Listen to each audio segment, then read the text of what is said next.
Okay, I think that's working.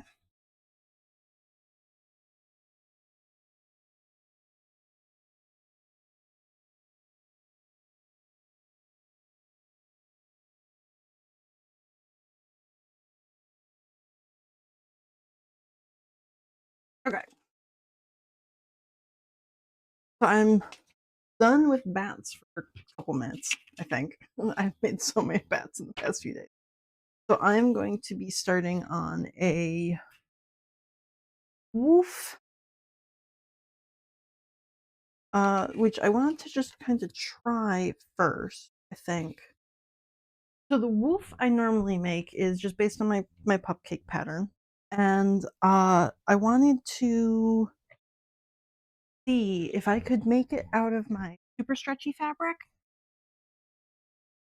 out of my mochi minkies instead of regular minky, just to see how that would turn out.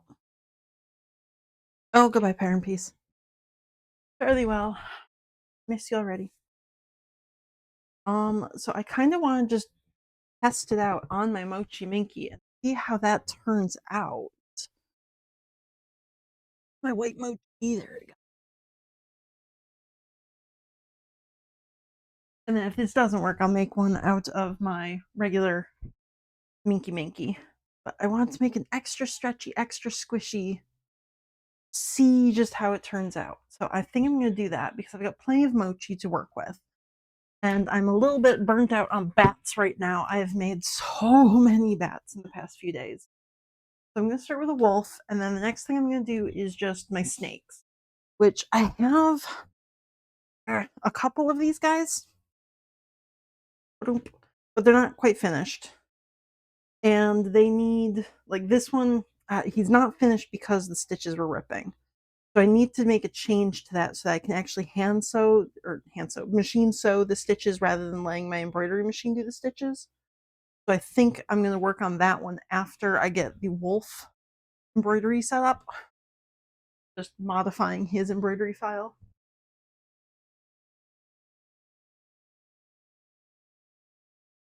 This needs no embroidery. That needs no embroidery. None.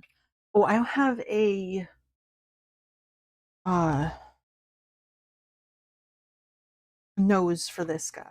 That one needs embroidery. That needs embroidery. Hoodies need embroidery. The paws need embroidery.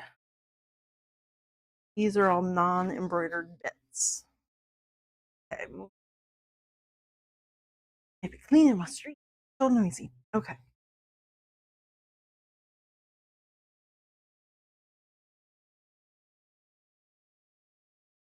We don't need the for those.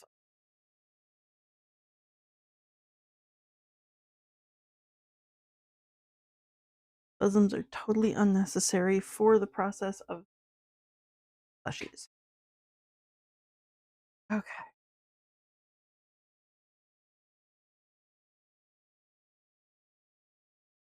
Brush it. Which way is it brushed down? Brush it down that way? Okay, well, I want the other end then.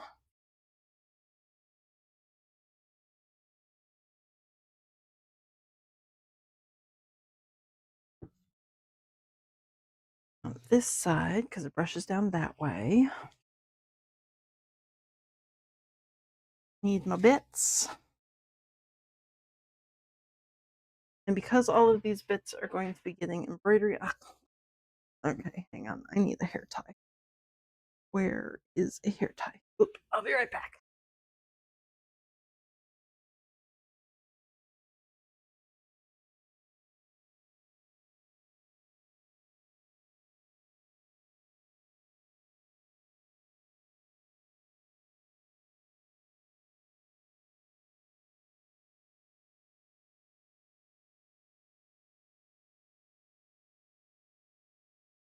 Hair tie.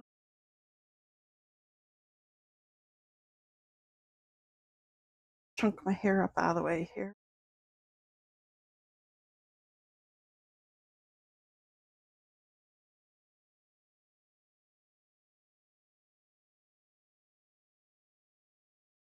Okay, there we go. Ah, And then because I'm going to be doing embroidery on these guys, I am going to be just cutting out big chunks of fabric for them first.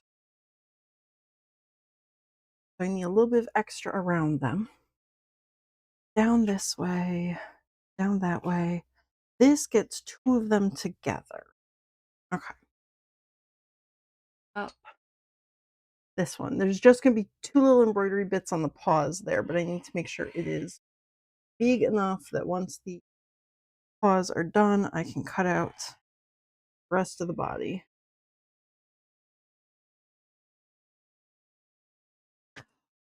He's supposed to be in white. Never mind. I'm gonna do this.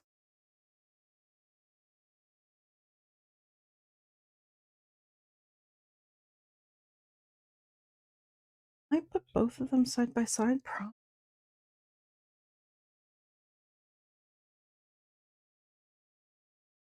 Should be okay. Belly's in white. There we go. Down that way. Or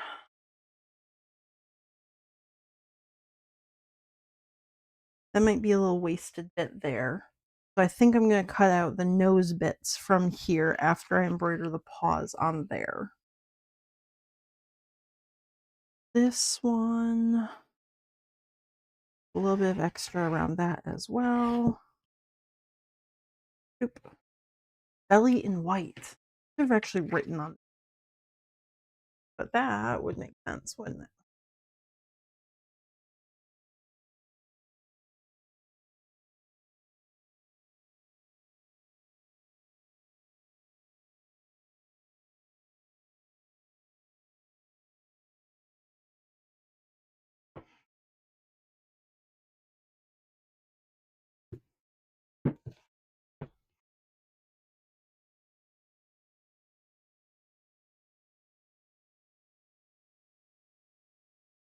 Okay, that's that one.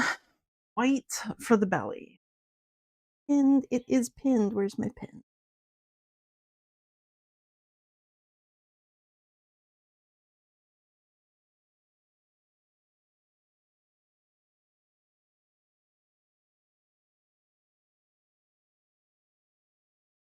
Okay.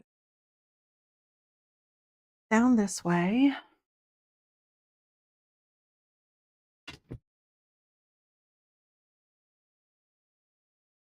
I have a chunk of white somewhere that I've already cut into, but I don't remember where I put it, and I don't want to go digging out bin for it. It's buried underneath all the other fabrics I haven't put away properly right now. So I'm gonna just chop out of my actual bolt of white minky. White mochi minky.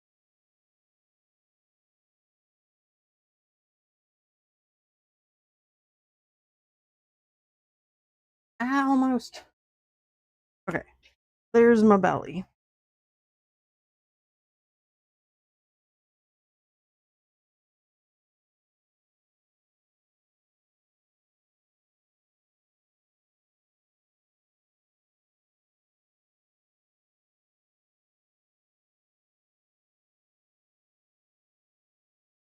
Go put away temporarily. I will need that again for tail bits and everything else. So it's not going fully away. It's just going to go mostly away. For this one, I think for most of these pieces, I end up needing the 24150 for my 5x7 esque.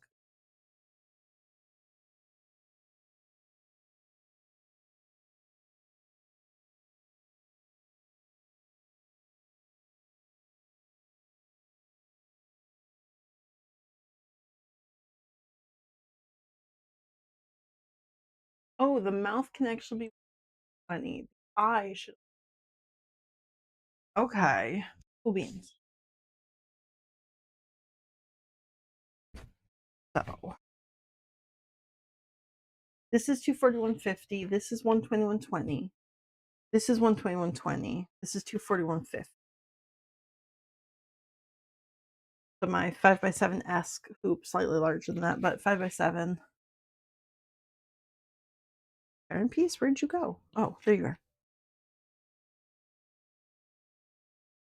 these 120, 120. What is do I need? 8 by 10, 9 or 10 by 15.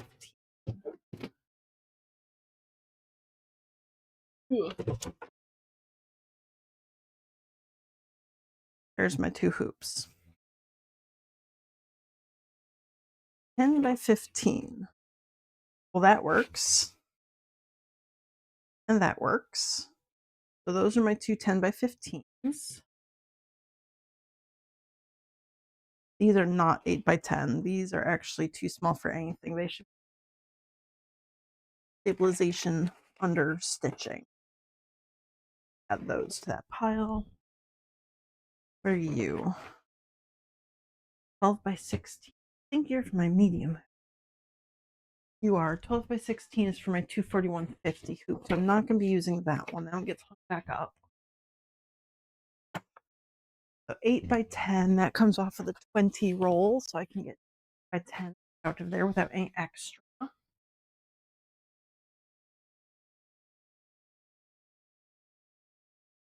So this is 20. I can get 2 out of there. This is 8.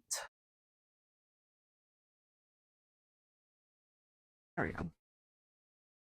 I think I just need the 2 of them, right? No, actually, I will need a third. This is going to technically. I need one more. I will have one extra. 10 inches right there.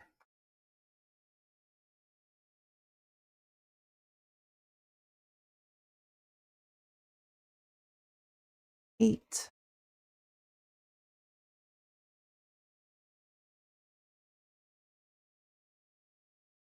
Okay, that should be the end of that. We'll need my water-soluble stabilizer for the top of this stuff because it is fluffy and it stretches. I need to squish it down. So there's my 8 by 10s. I only need 3 of them. This one's going to be put away for later projects.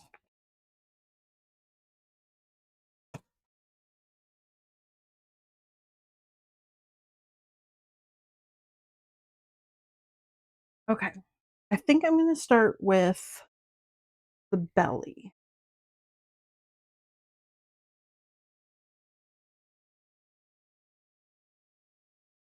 Put it back over there. Tell you there. Oop. Beneath. Don't do that.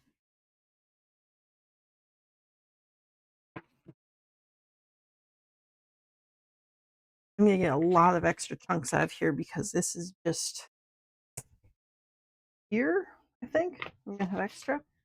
No, I did the outline. I'm not going to have a lot of extra.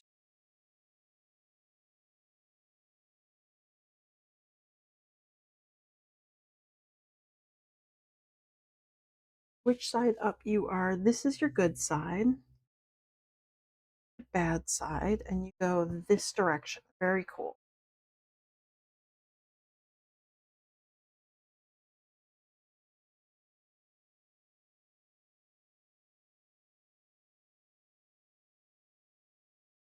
This should be mostly centered. Oops, not quite. Centered to about there. Okay. So that's centered. Essentially, I'm going to be doing this embroidery. And I'm going to push it over to the far side as much as I can just to make sure that it lines up. That way I don't have to like try and figure out where it goes in the center. I'm going to just move it all the way to the left. And I know that the edges are all the way to the left. I do need water-soluble stabilizer for this, though. That pattern piece away. You are set up.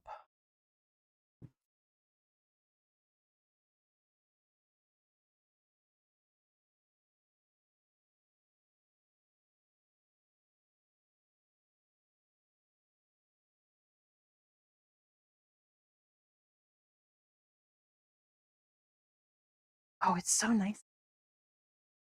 Today is a good day.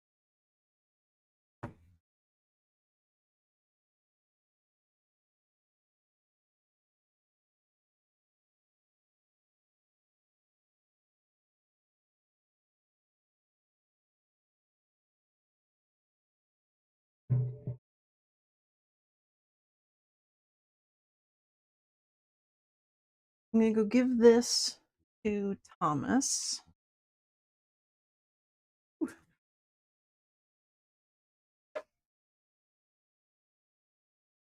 What? Okay, raise your needle for me, will you? And you need to do some wiggles because you're just starting up.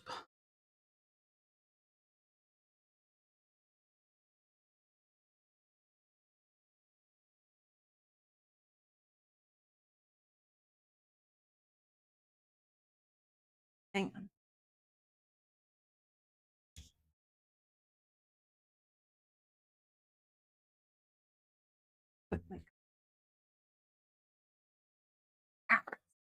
Nice breeze today. Hell yeah.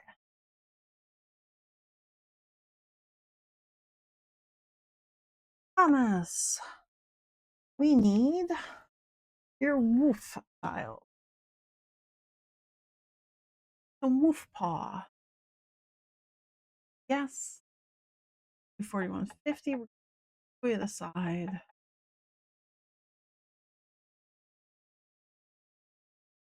Wiggle faster.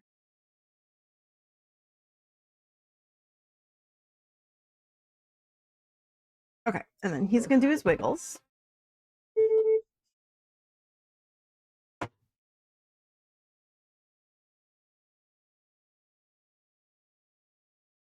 Set him up.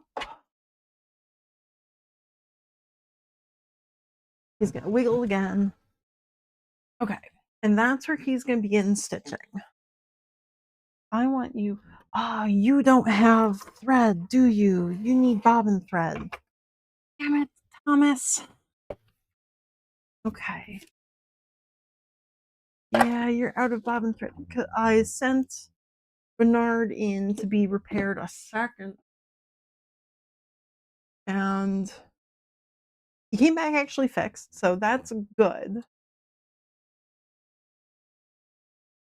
Although he's been, I think I broke like 4 needles the day he came back, or in the 2 days since he came back, which is not great. So he's not going around his needles like he should. Whatever, they probably fixed that out of him. So I've been forced to actually move my needles or my pins instead of hitting them. Crazy. So like a proper person. But he raises and lowers his feed dogs now, which is really good, and that's what I need him to do.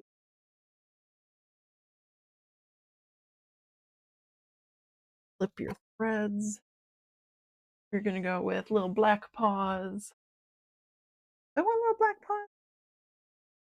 And do I want to do pink?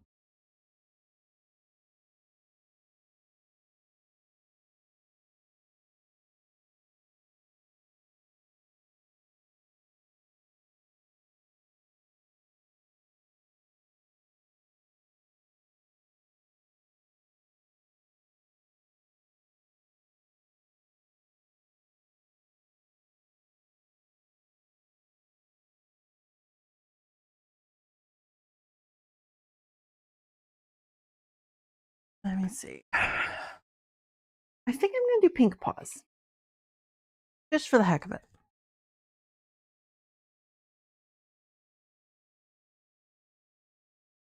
So I've got this nice pink. I think I'm gonna just do that in paws. Spread him up. Really? Can you just be chill for a second? Holy crap. What are you doing with your ding dong? Sir?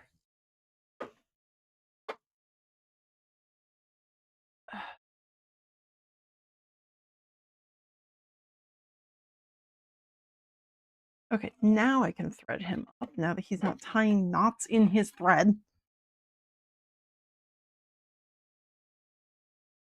Good. This is behavior I expect from Bernard, sir.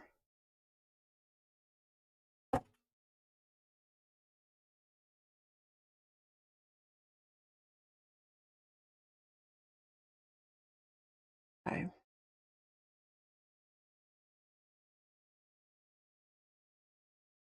Should be good there. I'm going to change his speed to medium. And I'm going to hold on to this part.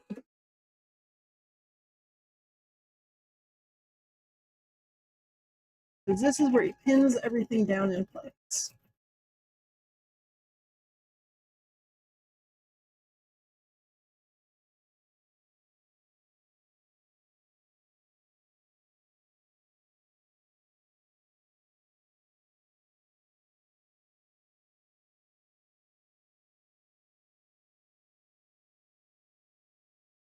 Perfect. Okay. And just let him do. Ah, whoa. No, no, no, no, no. What are you doing, sir? Uncool. The hell is that about, sir? The hell are you doing? What the heck? Okay, cut everything. Yeah, okay. You're causing issues. Why? We're not doing this today. We're not doing issues. 0 issues today. Do you not like your bobbin? Try a different bobbin with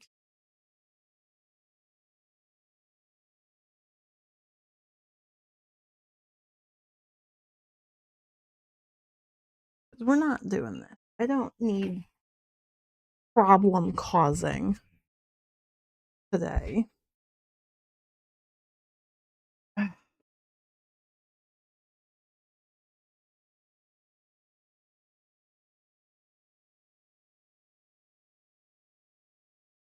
Extra little bits. Okay, that was uncool. Let me see. I'm going to pin that down, I think, because he's being a jerk.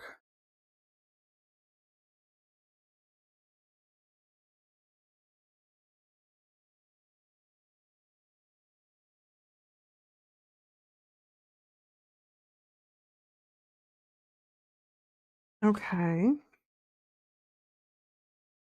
We're going to be real chill about this now, right, dude?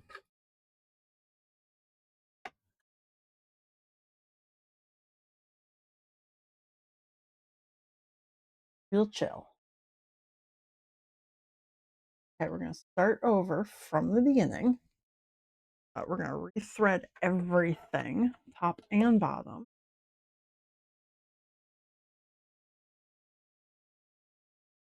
And we're going to be so super chill about this whole thing. We're not giving problems today.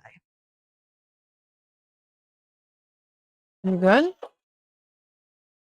Can I walk away? Guess we'll find out as I walk away if I'm actually allowed to or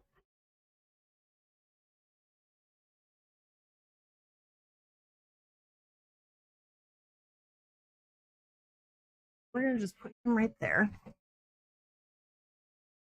Also, shift his camera a little. Shift. Okay, he's a little bit more centered now. Good.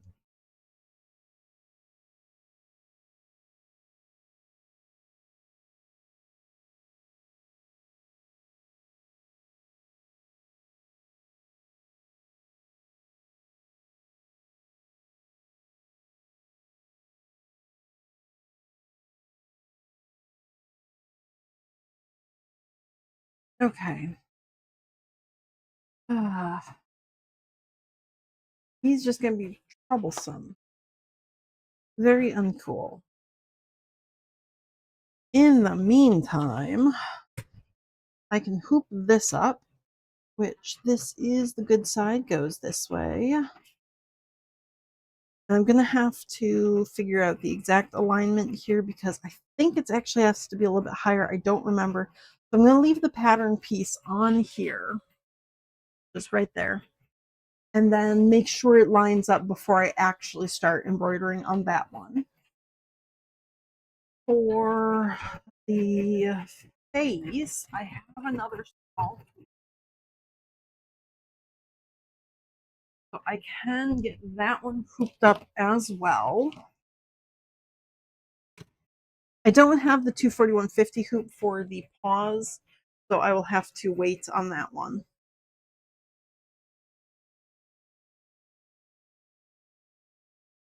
I only have one of those hoops.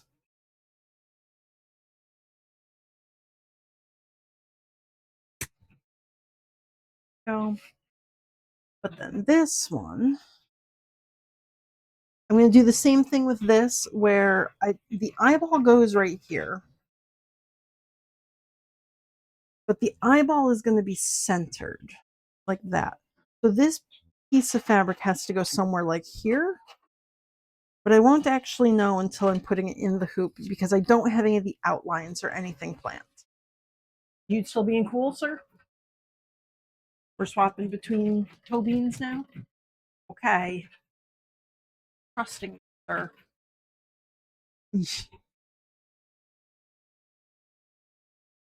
So this one needs to wait to line up. That one is going to be black thread, white thread, black, white, 2 colors of gold for the eyeball. What color golds am I going to use? Oof, back into the camera, that's cool. Gold eyeball. I think maybe I'll do golden brown.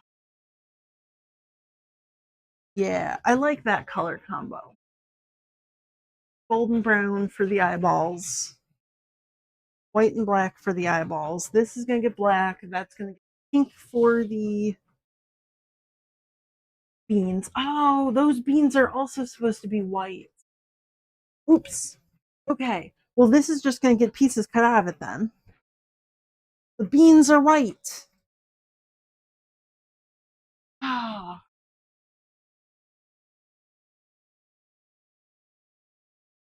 Let me scoot these guys out of the way then. I need to put in white beans, not gray beans.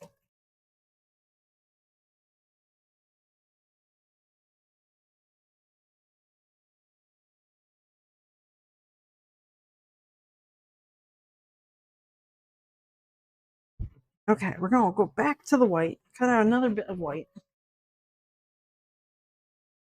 This one, like here, and flip, and here, I think. Okay. There we go. We've got some white beans. While I have the white out, what other white bits do I need to cut?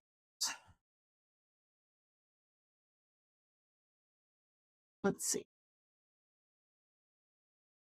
Belly I have in white. This is face, bottom of the tail. I need bottom of the tail in white.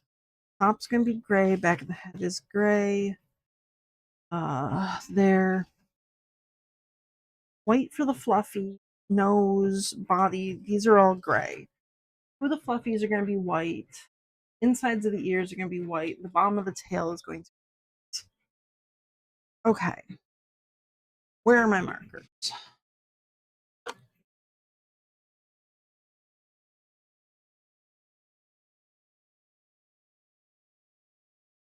This is the inside of the stuff. Inside of the mochi.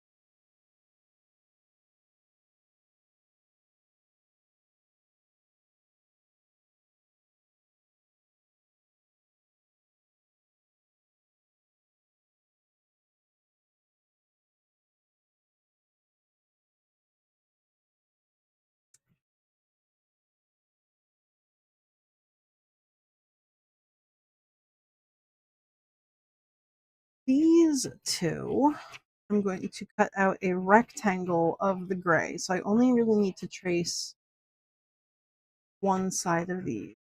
I do speak today. I finished 7 bats yesterday, which was a lot of bats. So today I'm doing something that is not bats. And if for some reason I'm able to finish all of them, then I will do more bats. But for now, I'm just making a woof. Actually making for another streamer here on Twitch for Phoenix Fire Element. So I'm going to be working on the woof. I'm making it out of Mochi Minky, which is like the first time I've made this out of mochi. So I'm not sure how it's going to turn out, but we're going to see. Yes, this is going to be the same base as the Pupcake. However, it's got a different face. So we're going to see how well that turns out. So this is the body for the Pupcake. Slightly larger, but that's the Pupcake body. But then instead of the face, I have like an actual wolf face for it. Enjoy my new sleep number bed? Thank you, I will.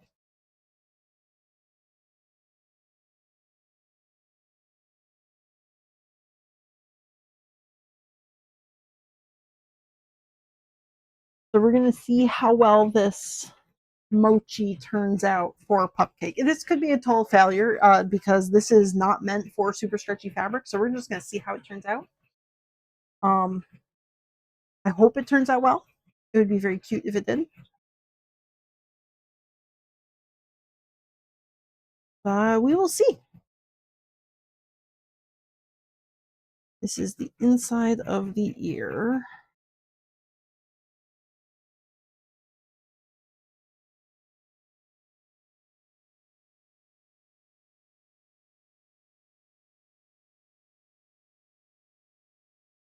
Okay, that should be all of the white bits I need. Ew, gross. Get off my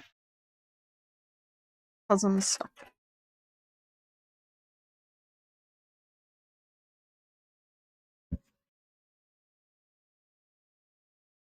Yeah, I hope the snakes work out. So I have a half-made snake here,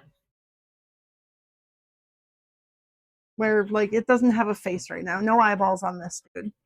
But I have a snake, and the theory is that it wraps around your arm, and he's got scars and everything all the way around him. And if his head was stuffed, he wouldn't be super floppy. But there we go. So I have this guy, but like the reason I never finished him is the seams were popping. So like that the seam is just too weak. He'll break if you stretch him too much. So I need to change something up and do that slightly different. So I haven't made snakes in several months because of that, because I was just worried about them being weak. So I need to change that up a little bit. Uh, I think I can do that while I'm waiting on this dude to embroider, but we'll see. You have a friend with a ball python that exact site. Fantastic. Does it also have stars and constellations on its back?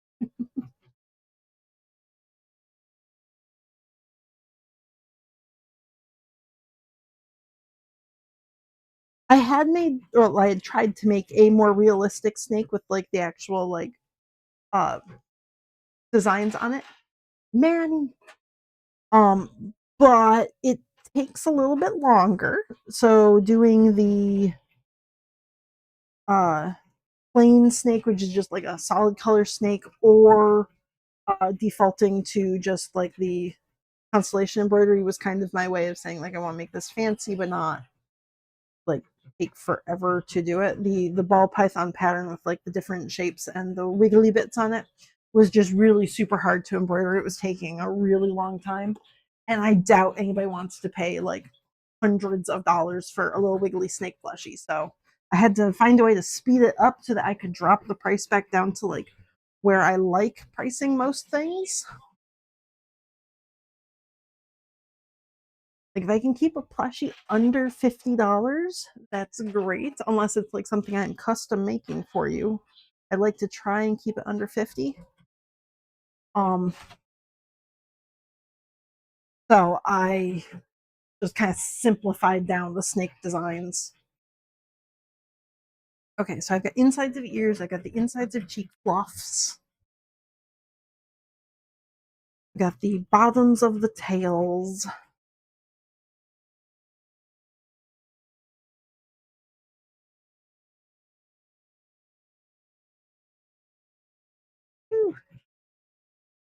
Oh my goodness. Mochi hates being cut. There's my ears.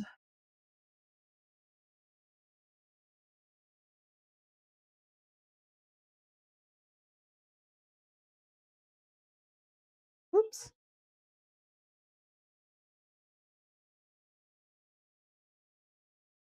Oops. Okay, tail bits. Thomas is done.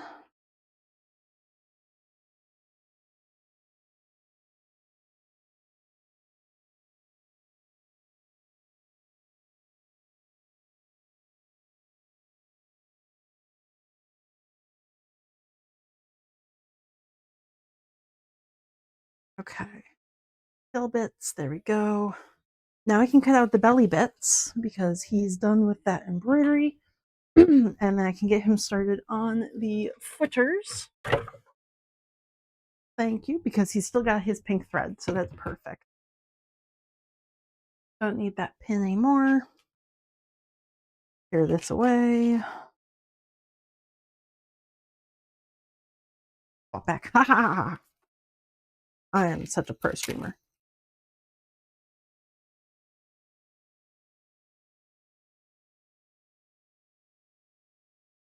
Okay. Here, that stabilizer.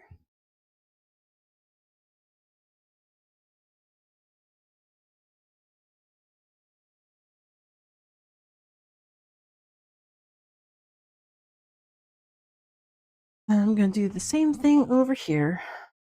Re-hooping this.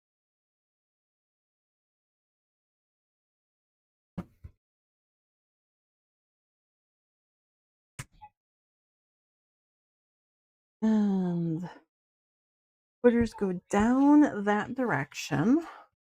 I'm going to do this one in the bottom corner so I don't have to super line up where it goes. I just know if I put it right here, both of them should fit on there. Because this embroidery file is going to do the full outline as well, so as long as it fits on there, we're good. Oops, don't need that little bit. Stabilizer, I do want this little bit of stabilizer though. That's going to be right about there. Let me get rid of this icky. Don't need those scraps.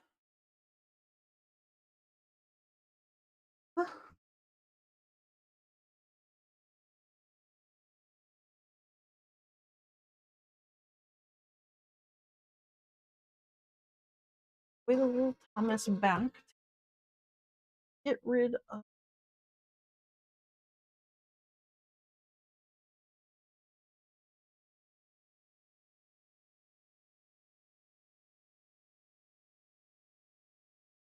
Put them.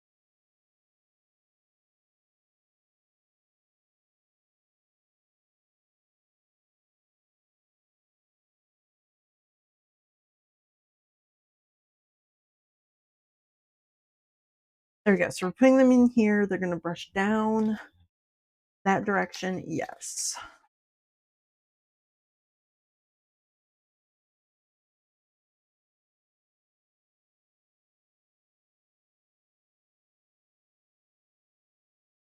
You back in here. Click in place. He's going to do his wiggles. He's going to move down to there. Okay.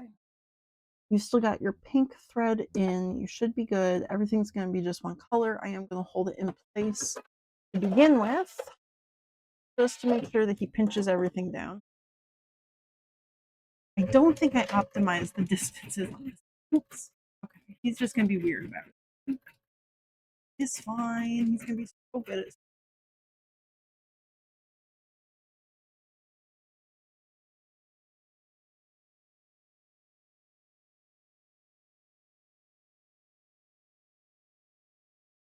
You're probably going to trim your thread right there. Yeah. Okay.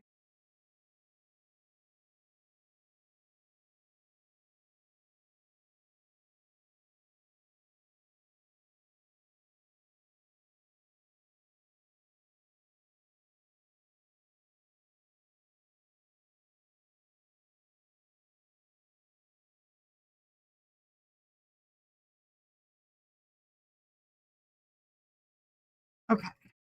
He should now be good to do his own thing. He's making some feedy bits. And while he do that,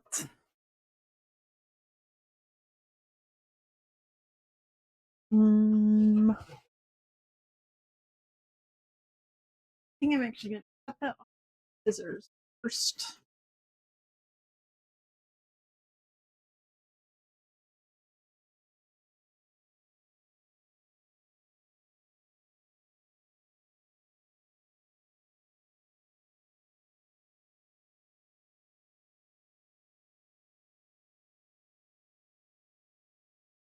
I don't want to cut the fabric. I just want to cut the paper. Come on. Thank you. Give that to Thomas. He can hold on, or to Bernard. He can hold on to that. Now line that pattern piece up with the tiny little dots that I wrote. I need my marker again.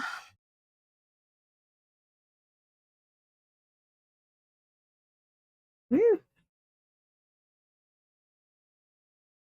Ooh. Good right there.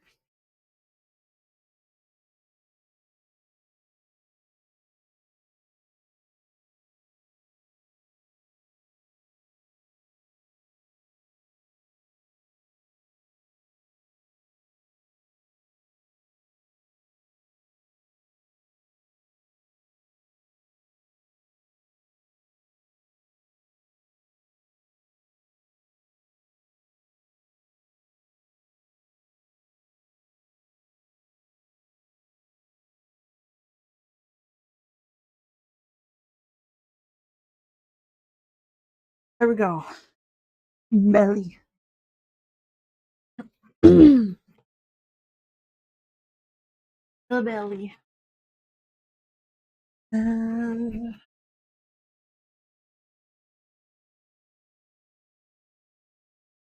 all those people there.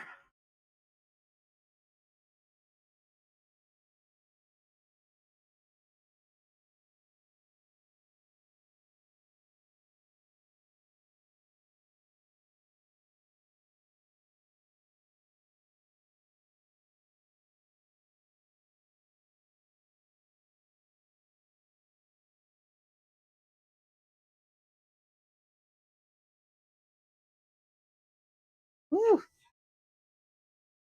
It was so stretchy.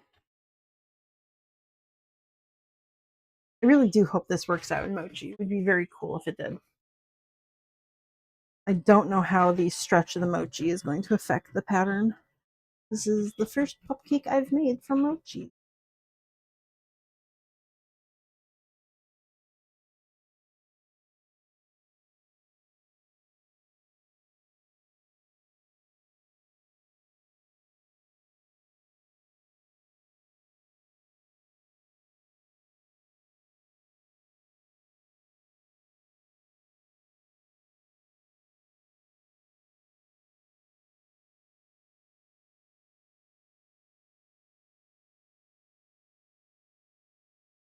And around here.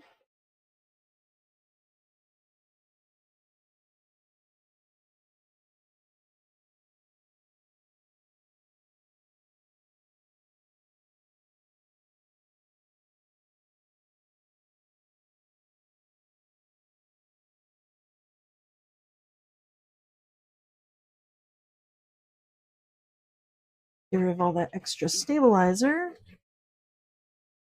And I don't think I'm going to be able to cut in between the legs with the pizza cutter wheel. So we're just going to get little scissors for that.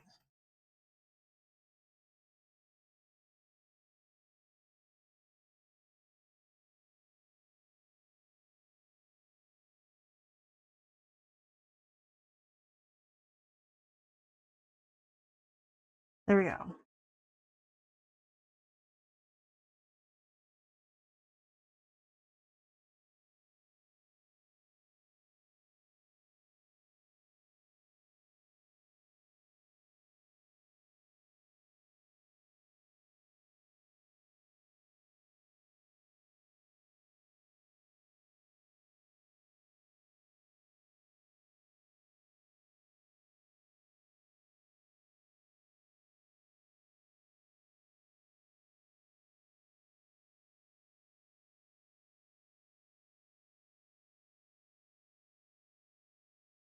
Okay, that's my belly. I've got the I won't need to cut out the parent piece for the feet because that will be right there.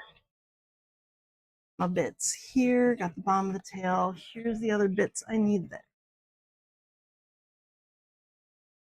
Okay.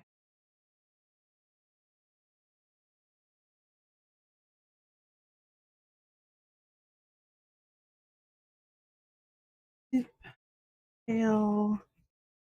This one I just need a rectangle for, so I might actually be able to get the rectangle out of here.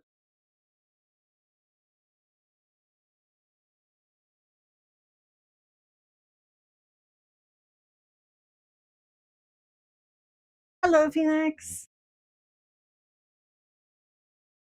I'll mute myself.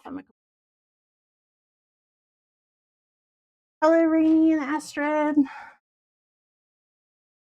I am working on a woof today, actually for Phoenix, because I got completely burnt out on making all of the bats that I was making yesterday.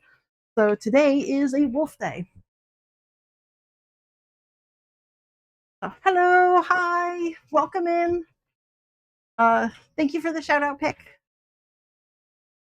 So Thomas up here is currently making the back paws. Oh, I can swap cameras, yes. So Thomas now down there is making the back paws. I already have some of the bits cut out. I need to cut out the top gray bits for the rest of the woof. And then I'm going to be trying to put it together. Once I get done with this guy, I will probably be working on some snacks next, which I don't know where I put the snack, but this is a half finished snack that I need to adjust some bits of the pattern about, but they are just kind of fun. This one is not finished. I never stuffed his face, but eventually they will look like that. I just need to modify the pattern because the stitches on these guys are coming apart at the seams, and we don't want that. So I've got snack pattern to modify after the woof, and then if I finish all of that for some crazy reason, I will go back to making Bat Slayer today, but I don't know.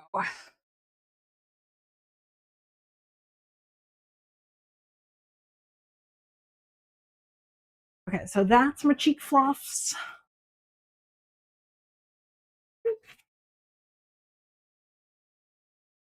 And ears, where are my pens? All with on gray. This is the wrong side of the fabric. I will absolutely let you know.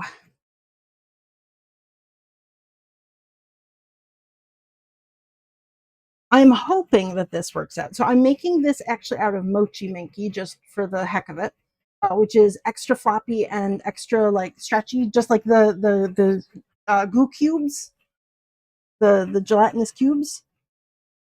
So hopefully this works out. However, this pattern that I use is actually for like regular Minky. Oh, let me go grab that guy. The pattern I'm using is based off of my pupcakes, although the face is different. I have to figure out where my pupcakes are. There we go.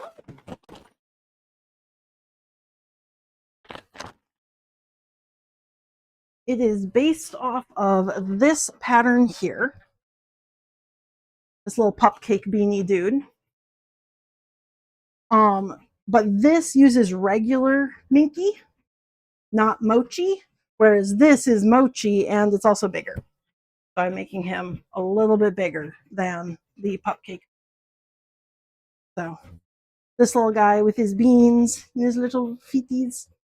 I've changed the face around because this is a very simple face for embroidery, whereas the face for this guy is made of 3, 4, 5, 6, 7 pieces. This one is made of 3. So I've made a different face shape, but he's going to end up looking mostly like this.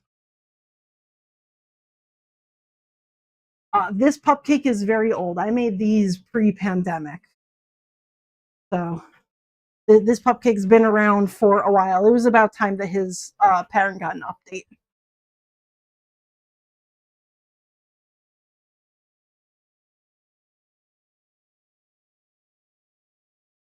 Yeah, so the wolf's gonna end up looking somewhat like that.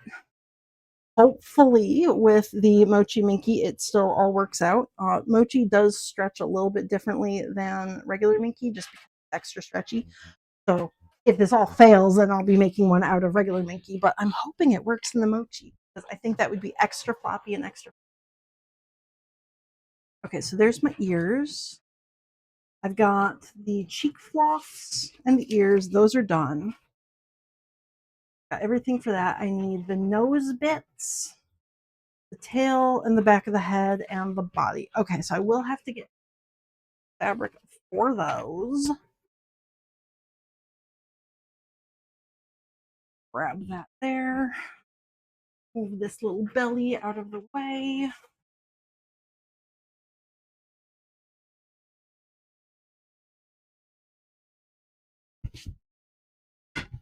I'll flip that over so I can smack everything. Enjoy your foods and your lurk, and I will see you on Saturday, Phoenix.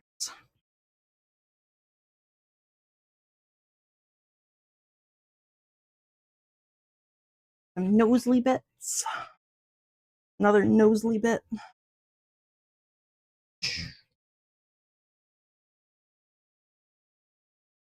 Probably put that there and move the small bits up in here. Well, some of the small bits. Okay, let's do that. These little guys first. I put my marker away.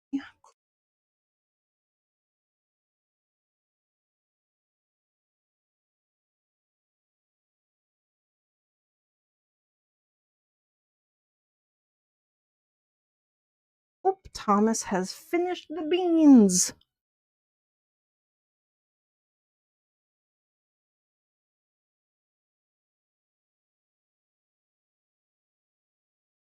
Okay, give me 2 seconds, Thomas, and then we'll get you started on the next bit.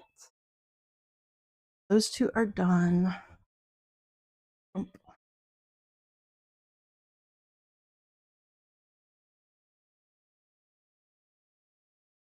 Tail. I think I'm going to just trace everything, and then I will swap to the next embroidery bit, because I will need to, I think, lay out things here on the table to cut them out. Although that is the only one. Oh, I need 2 tail bits. 2 sides of the tail. Yep, that's helpful.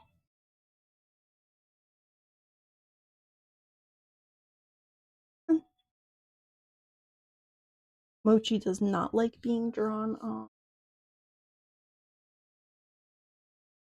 Okay, 2 tail bits.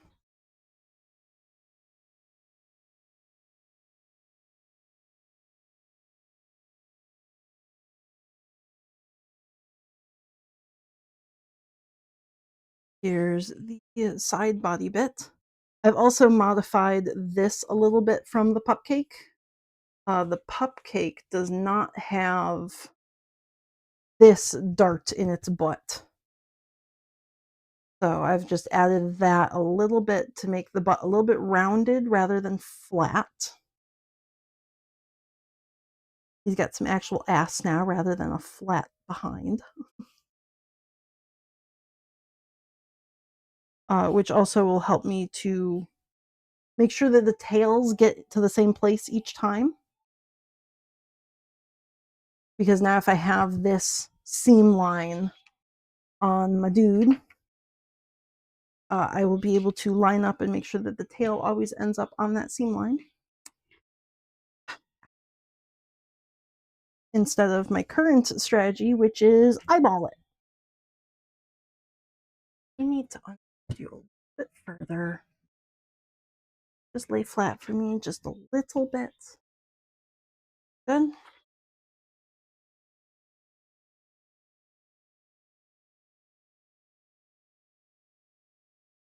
I could put the face in there. I can. Very cool.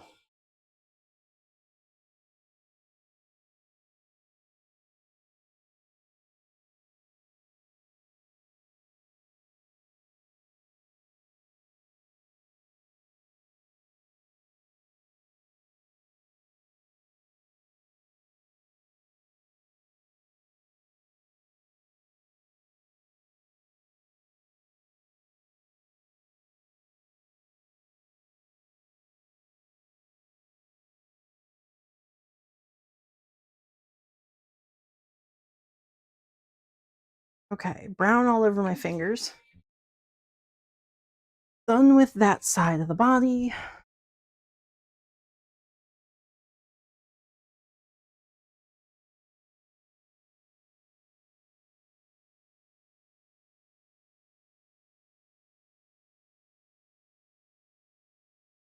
There's the back of the head. And I don't think, no, I'm going to just put it over here to the side. Good enough.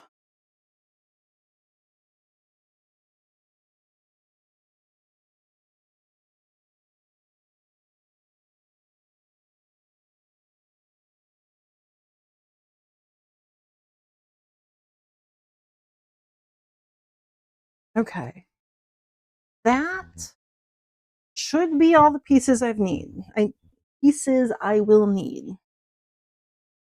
2 sides, 2 backs of the heads, 2 tails, the 2 nosely bits. Hopefully I haven't forgotten anything.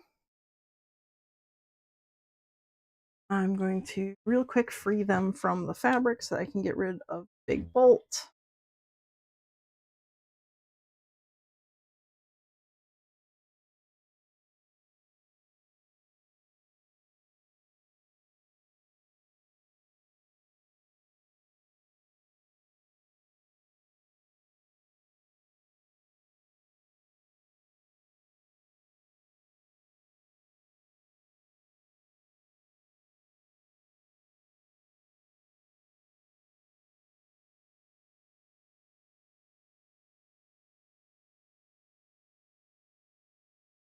Okay, that's all of my fabric bits.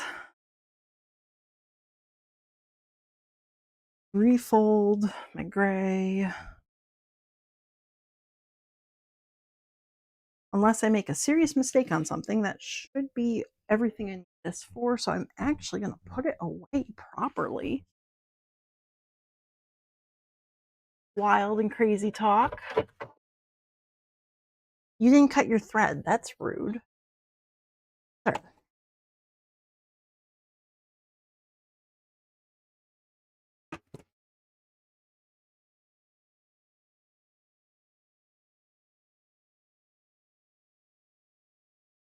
I can free that dude.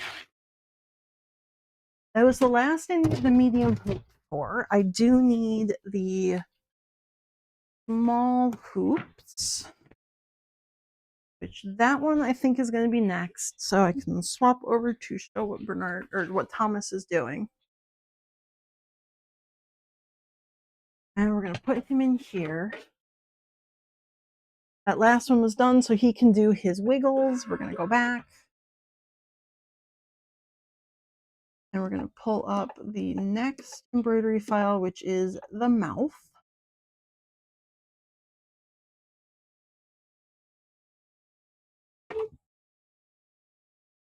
Go. We are not doing a pink mouth. We're going to do a black mouth. I don't think I need pink for anything else now.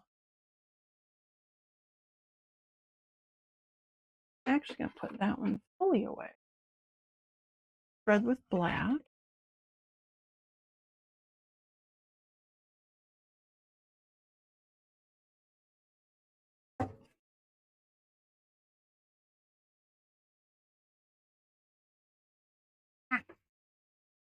Okay, we're going to do your wiggles. And then because I need to know where to line this up, I'm going to do some wiggles.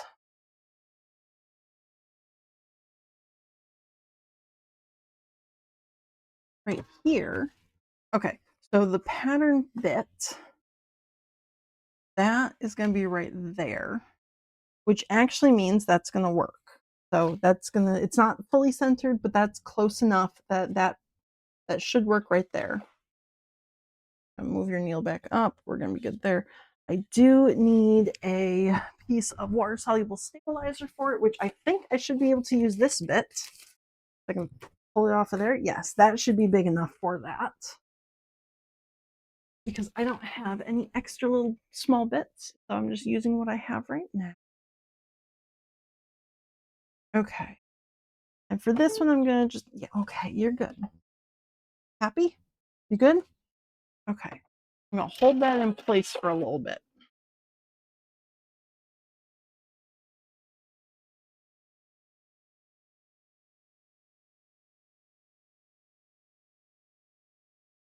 Good.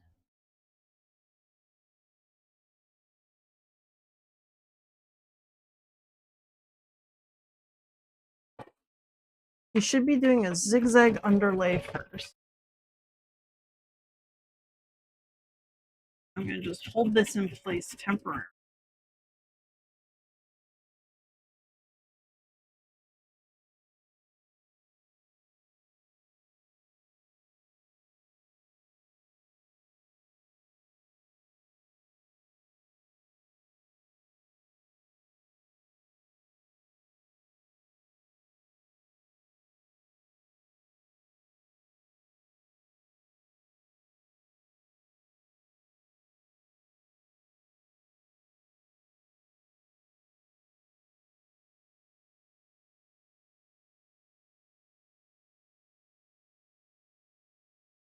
Okay, he should be good. Fantastic.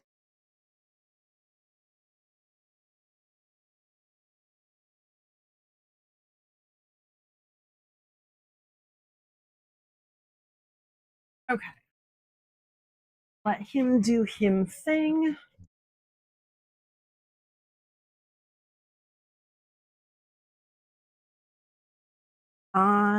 That's want my small rotary. Where's my small pizza wheel? Free the feet from the fabric.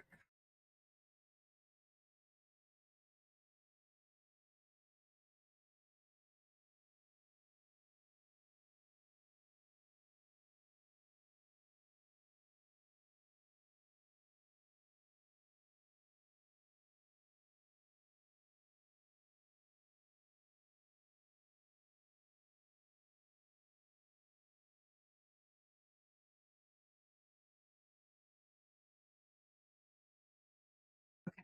There's my feet. Is this big enough for anything? That is 10. Ooh, that is just slightly cut into. That right there is almost 8 by 10, minus this little chunk here. So I can actually use that for a small embroidery later on. That's exciting.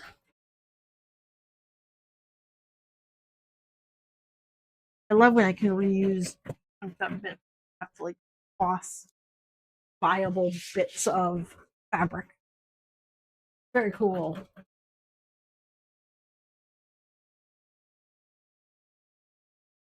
Okay, and then while that cuts out, I can come back and free the rest of the pieces from the fabric.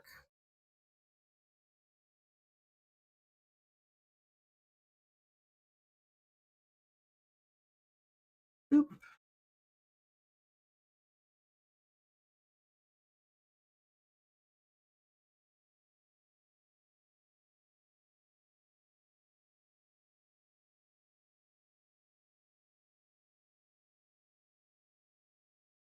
Ooh.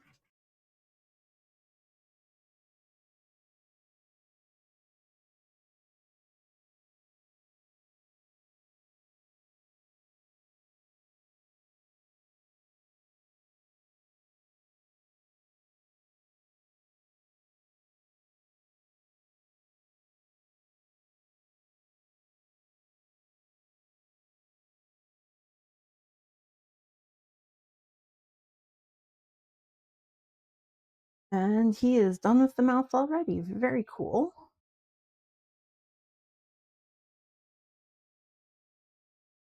I can finish cutting this guy out.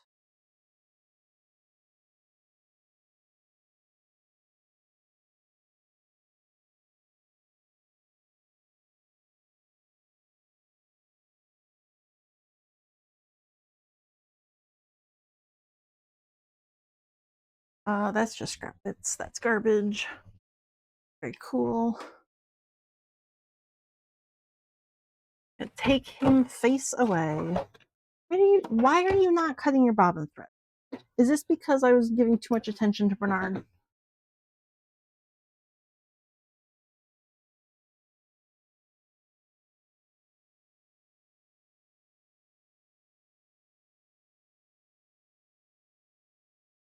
Thomas is just upset that Bernard got to go in and get all cleaned out at a little spa day. He wants his own.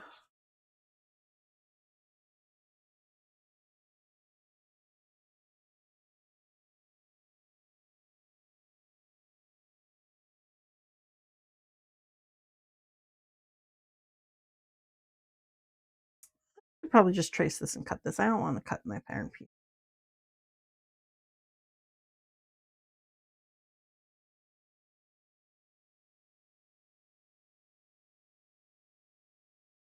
Oop. Oh, well, I'll put the dots on the fabric after I get the stabilizer off the bat.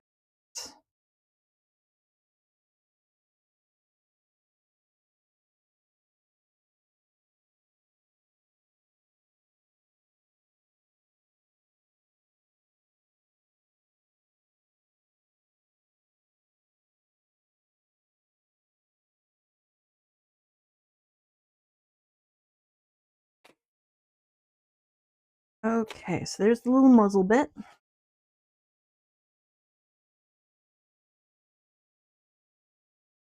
Get those threads out of there. We don't need any of that.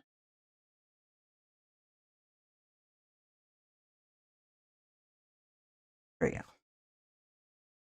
And then, yeah, it's stretching already because this is mochi and stretching is what it do.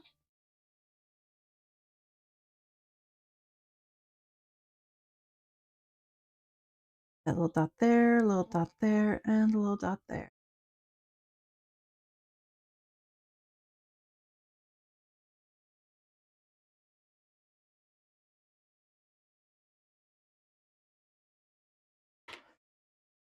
Okay, there's my muzzle. Don't need that parent piece anymore. We're good there.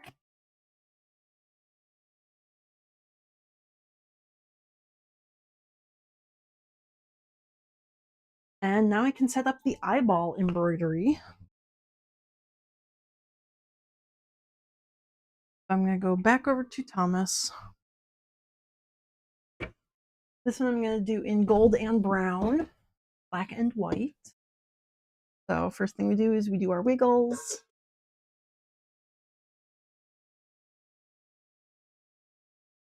Load in the new embroidery file that is eyeball.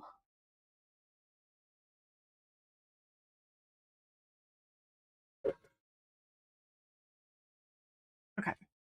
And this one I'm just kind of winging it, seeing if this is going to work or not. I just have the eyeball. I don't have any of the outline of things. So I'm not actually sure how this is going to align. So the center of the eyeball needs to be right here. So that's where that pattern piece basically needs to be. There's not a lot on the bottom there. There's a lot on the top. So I'm going to actually move this fabric down. Move it to here. And let's see. Now if I move the center of the eyeball, I'm too close to that edge. So I want to move it over here. Center of the eyeball. Maybe up a little bit even.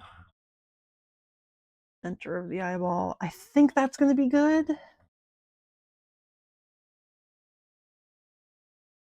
Right about here. That gives me some fabric on the bottom, some above, and some to the side. And then I'll do the other half of the face over on the other side of the fabric. I think that's going to work. You good? Okay. First color it wants is my gold. Okay, well, gold, please don't be.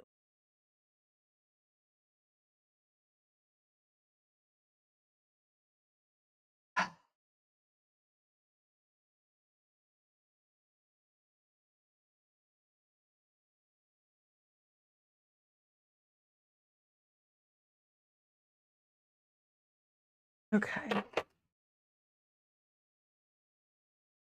So the bottom of that spool is broken. That's good to know.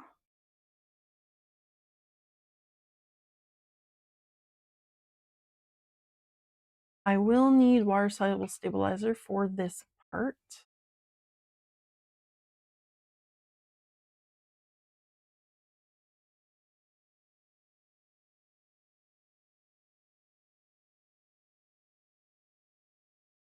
Yeah. Your needle for me. You good? Okay.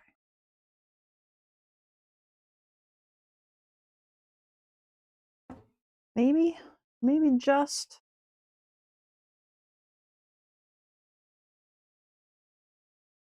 good there. Okay.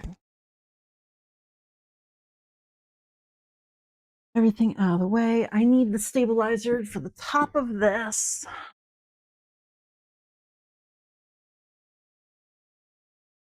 That is here.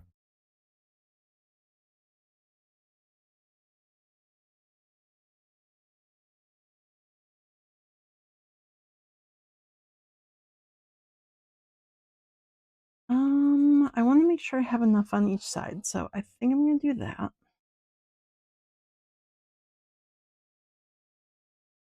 And I'm going to sit and hold it for a second.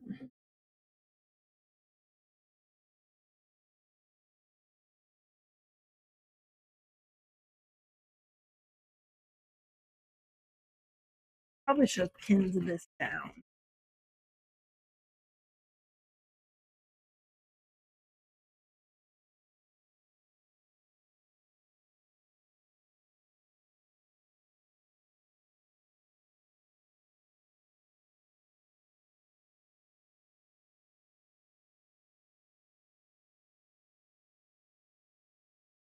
Yeah, I think after this, I am going to take this out in pieces so I don't have to hold it the entire time.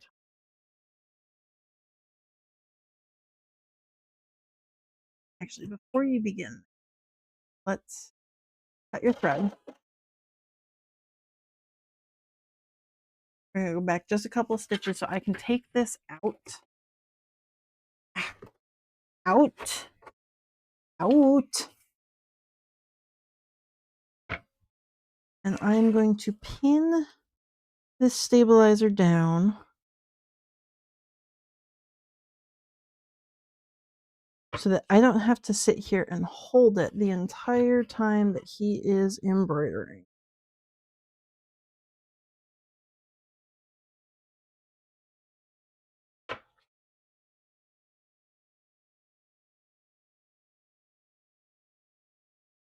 Another pin here.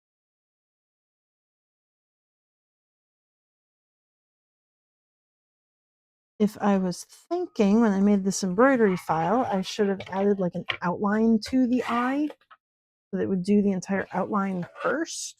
That would hold everything down. But I did not do that.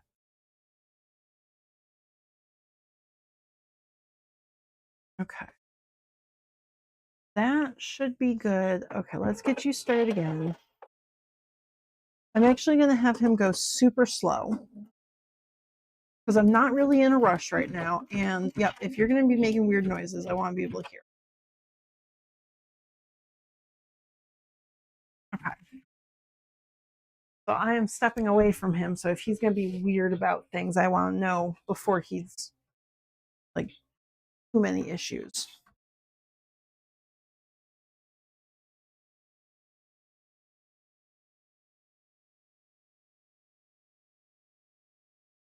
Meanwhile, I'm going to just keep cutting these guys out.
Okay.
There's a tail bit.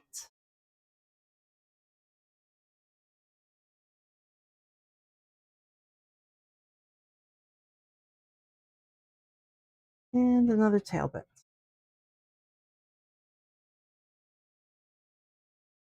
Okay, that's all of my pieces cut. Oh, no, I need one more for the ear. I forgot the ear bits. Okay. The ear bits are going to have one extra bit to them. And that is, wait, do I have white felt? White felt would be, I might be out of white. Hang on. I've got to have some white felt somewhere. White or gray. That would be so much better. Yes, I do have white felt. Okay. Oh, I also have gray felt. Not enough gray felt. That was a lot smaller than I thought it was going to be. There we go. I'm going to use that. So I want to give the ears a little bit of form to them. So I'm going to be including a layer of felt inside the ears just to give them a little bit of extra shape so that they don't immediately like flop and collapse. Here is my ear pattern. There's my ear pattern.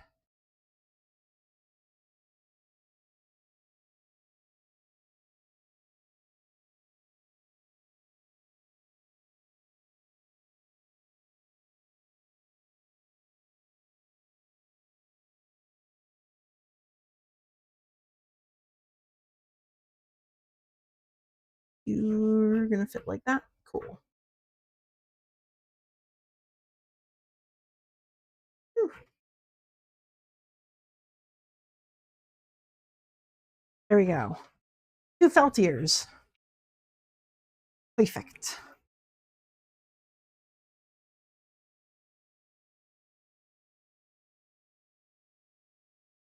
This will mean that the ears aren't super stretchy. Like this is going to get rid of that the stretch of the Mochi Minky, but it's also going to mean that the ears can stand upright versus flopping immediately over.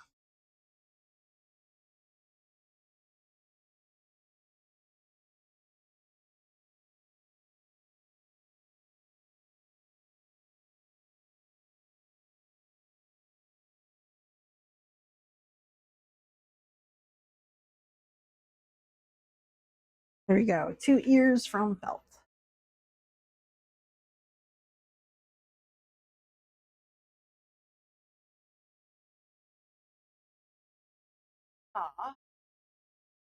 Now, until those embroidery bits done, I'm done cutting things out.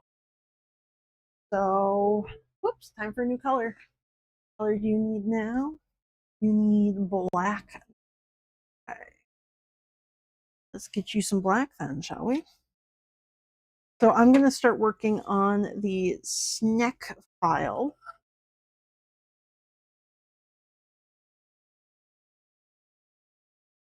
While Thomas continues his eyes nice and slow, just so I can catch any issues if he's going to have an issue.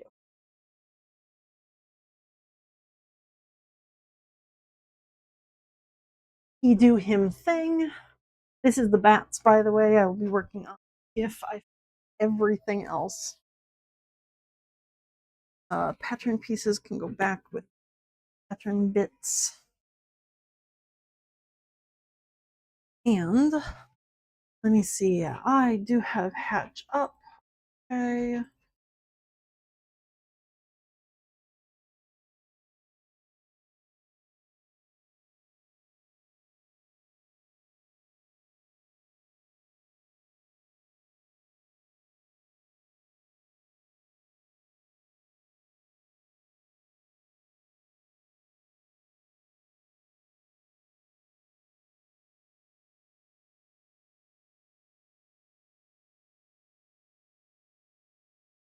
You can swap over to watching me work in Hatch, which I'm going to try and find. Where is my plushy?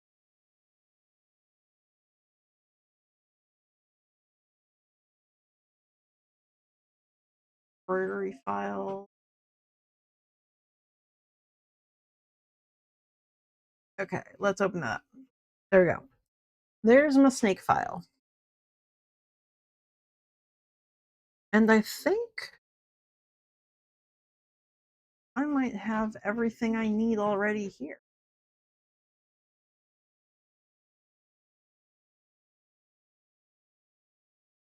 Why are you weird and out of order? That's unfortunate. Put you there.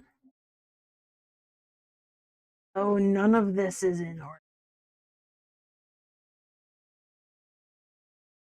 Fascinating. So here's my snack. I can get rid of these lines entirely. I don't need. This is the lines that were causing the problem. Okay.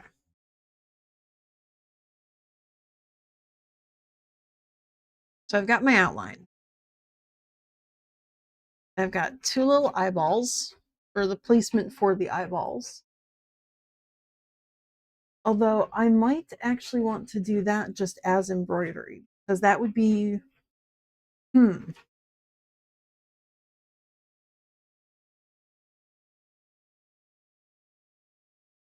Probably do embroidered eyeballs.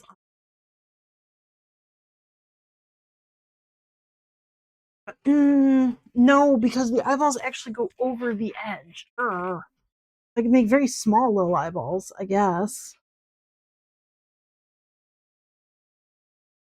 Actually, this will depend. Do I have snake eyeballs? Because I was running really low on them, and I don't think I bought new snake eyeballs. How many snake eyeballs do I have left?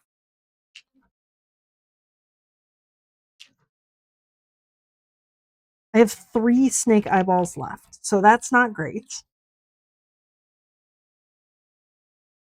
So if I want to make snakes for this weekend, I might want to just try embroidery.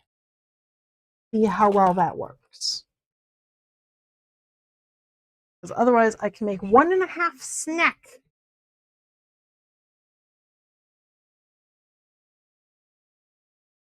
Yeah, or 1 3-eyed snack. I'll put one right in the center of his eye, of the moon up here.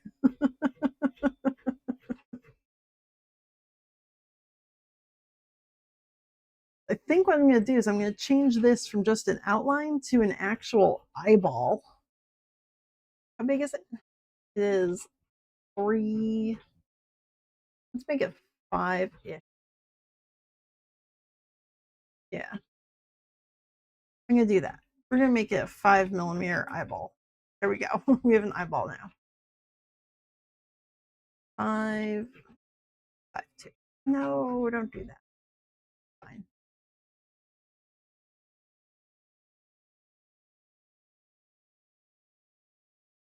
Well, that's not 10.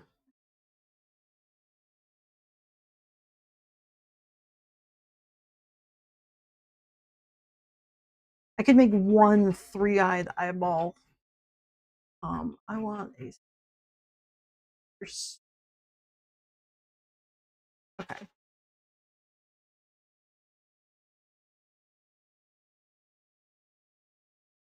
That's pretty good. Line up your. Oh, that's not bad. Okay.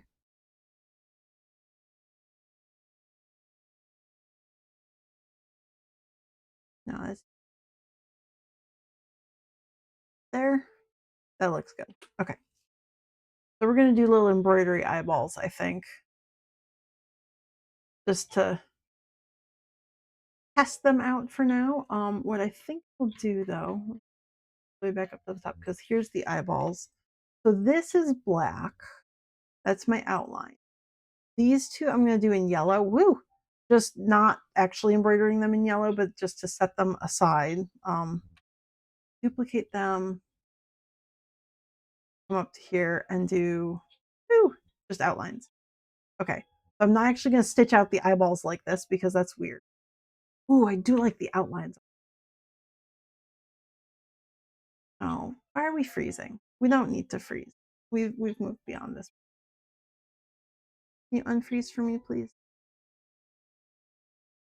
We good? Okay, we're unfrozen. Did we duplicate? We did not. Let me try that again. Duplicate them, bring them back up. Because I actually like the way that that outline looks. I might do a nice bold little outline temporarily. Yeah, I'm going to do a little outline on the eyeballs like this if I actually end up embroidering them. And then I've got these ones here. So when I'm doing my embroidery file, I'll now be able to choose, like it'll do this outline, this snaky outline, and then it'll pause and wait for me to change the color if I want to do the embroidered eyeballs. If I don't want to do the embroidered eyeballs, I will skip the yellow and go straight to the next color, which will just give me the outlines for placement of the 3 safety eyeballs. And if I don't want that, I can just skip from the yellow to the silver. That gives me options. I can do both types of snack in the same one. Then to there. Why don't you do that line? And we're going to do that star, then that line, this star, that line, this star. Then we go there.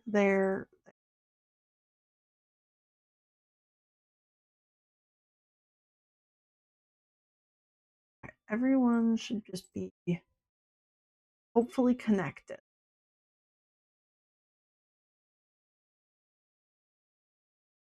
Much as is possible.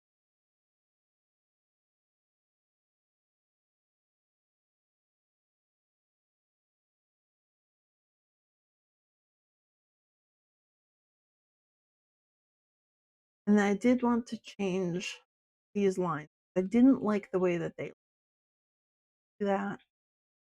Everything is connected properly.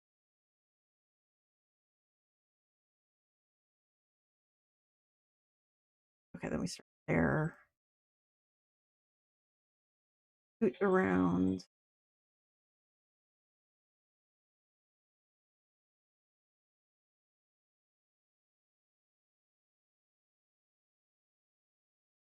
Oh, I see what I was doing. I was changing out all the stars and I only did it halfway around. Oh, okay. Where did I get to? Did this star. Okay, so everything up to number 62 here is done. Let me change that maybe. These guys all look good. So let's make them red. Things that are in silver, I actually need to change out because the star is going to look different. In this one, everything just goes at a straight line here, but that wasn't turning out very well. So what I did is I changed it so now it all goes from the center point out to each of the arms of the stars. I've just changed the way that the embroidery looks so that when it's on the fabric, it actually lays down smoother. But I didn't finish it, so that's good to know. Cool beans. Okay, well, I'm going to temporarily pause so that I can come over and see. Yeah, what are you doing with the eyeballs, sir? I need you to not mess up, okay? Can you be cool about this and not? You did mess up, didn't you? He has messed up eyeball. That's not great, Thomas. Okay, so we're gonna have to start that eyeball over. Ah, Thomas.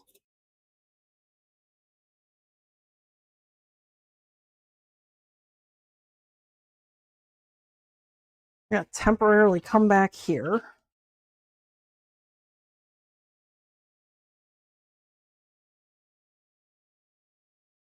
Let me get a new piece of stabilizer here.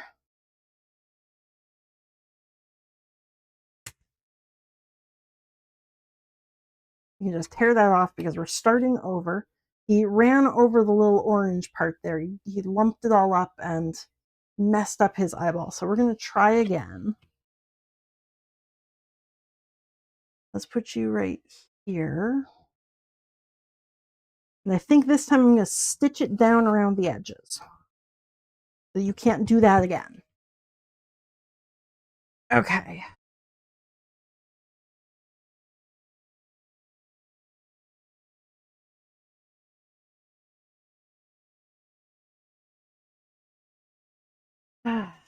Starting over.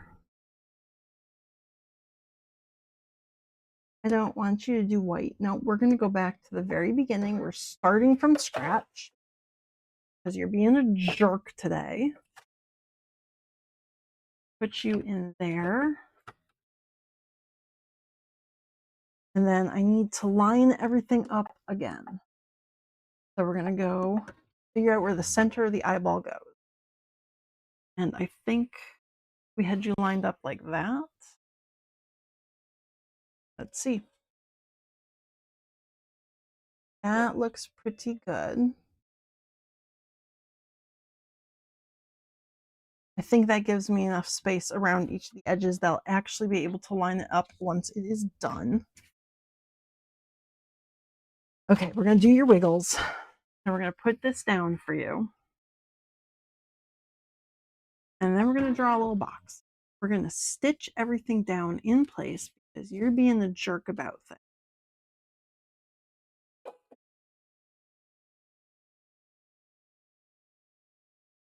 Actually, hang on. Is that going to be the outside of the eyeball? Hang on. Snip your thread for me.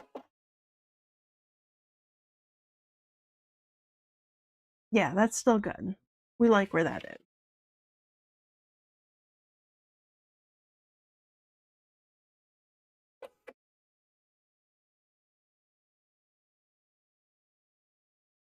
Now we are going to just stitch down an entire square.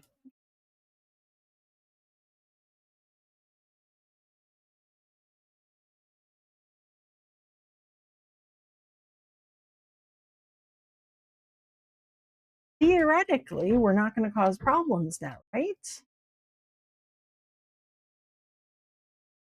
Theoretically, no problems?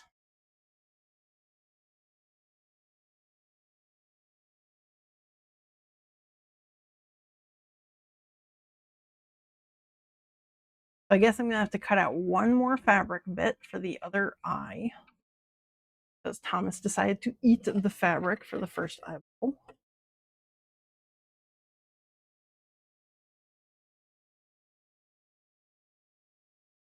What are you doing?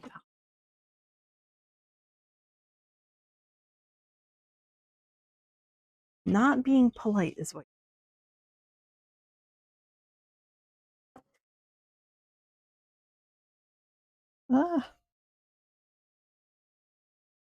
Okay, we're going to try this again. Ready?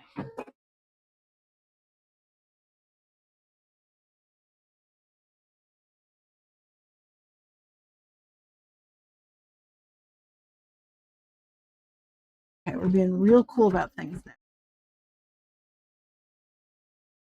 now. Okay. Let him do him thing while I come back to for my snack.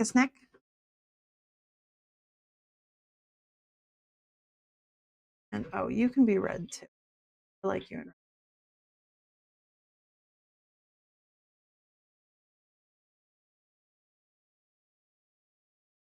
All of these lines, I don't want them to be the triple run that is selected right now because it just wasn't turning out nice.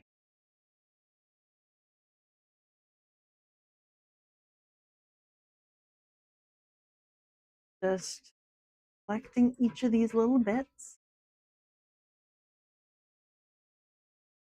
Okay, so that's all of my lines there. I want them to be, I think, single run, but I want the length to be 1.25 millimeters. They're going to be nice, short little stitches as opposed to the longer ones. Nice short little stitches that should connect everything nice. Next up is you. You are a small star, so I need to copy this small star, bring you over here to replace.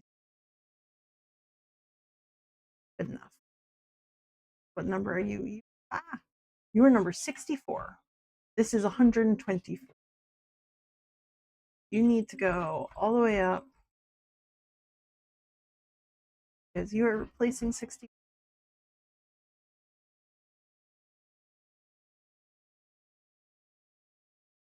Yeah, 66. So we're going to delete you. We can leave this line for now. We're going to do that. We're going to do another small star there, slightly rotated. Oop.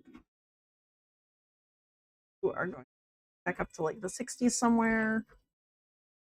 Hello, Roxy. Welcome in. I hope you're having a very creative day as well. Oops. What were you doing today? And let me see if I can figure out.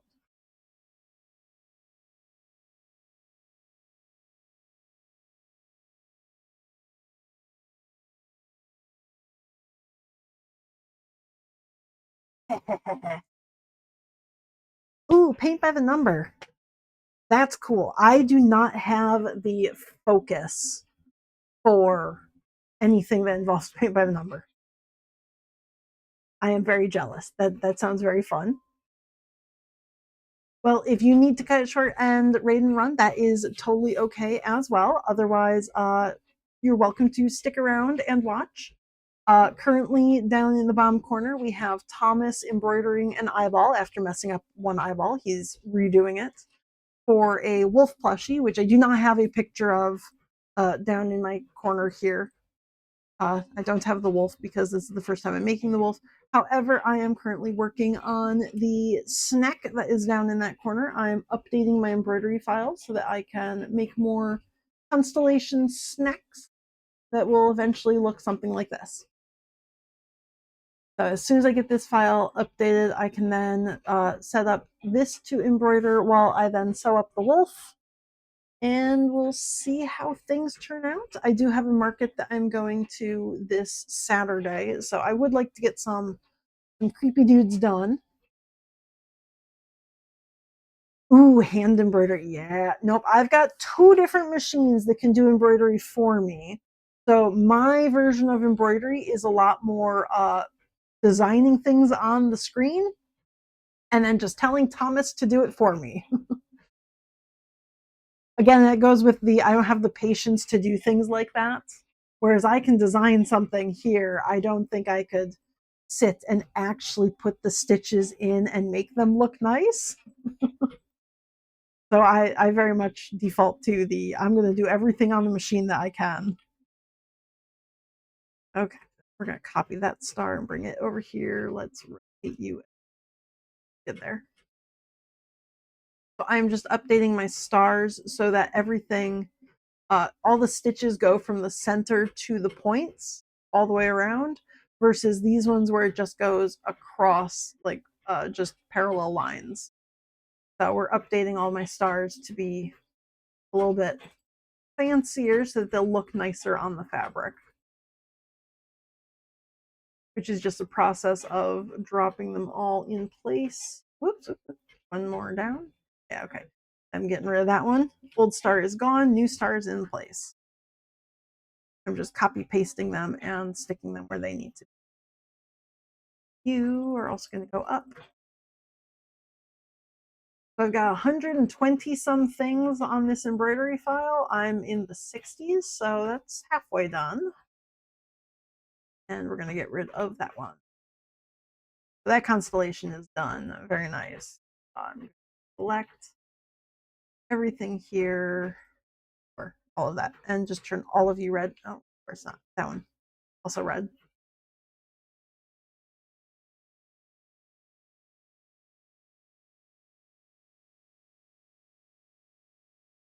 Ooh, cross stitch is fun too. Again, I do that on my embroidery machine. I can create the little X's, crosses that I need in the program and then just give it to my embroidery machine to make him do it.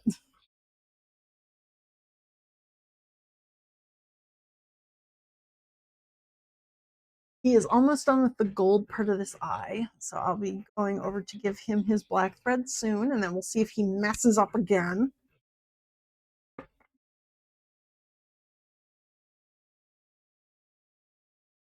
I'm going to copy that star. Move it over to here. Perfect. Then I'm going to move it up in the line. You can't see it because the snake's sitting in on top of things. Actually, let me move my snack. Come down to here. Put this. You just sit right there.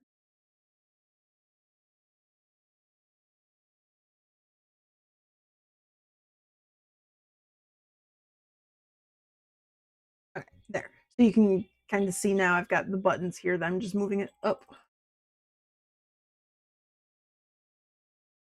Neck is less in the way of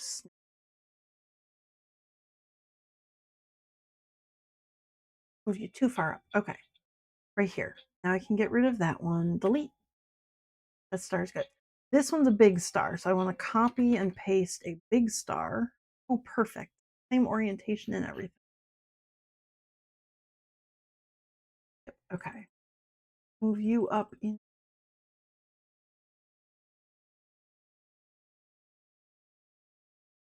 Whoop. I guess I'm 80s. And get rid of that one. This can be read. Oh no, these shouldn't actually be because I didn't turn them in single runs yet. Okay, so you're a triple stitch. You're a triple stitch. Triple. You're probably just change all of these. They don't need in.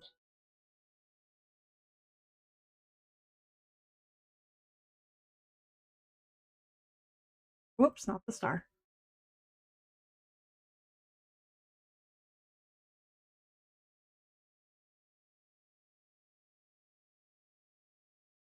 Okay, so all of these are going to be single run stitches with a length of 1.25 millimeters. Perfect. And then I will make them red. Okay, so now everywhere on the snack, all of these lines are now in red. These are the stars I have left to do. So I'm on number 81. Zoom back in.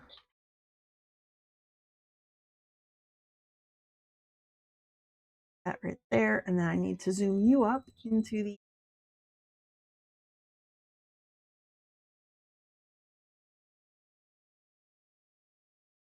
And I can get rid of that star. Perfect.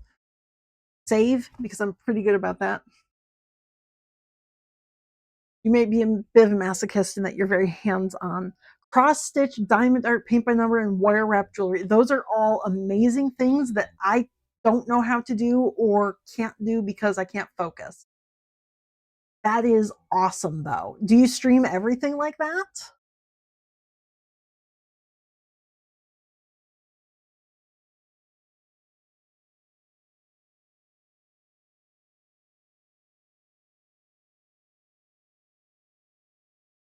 Especially the wire wrap jewelry. That sounds awesome and not something that I know how to do in any way.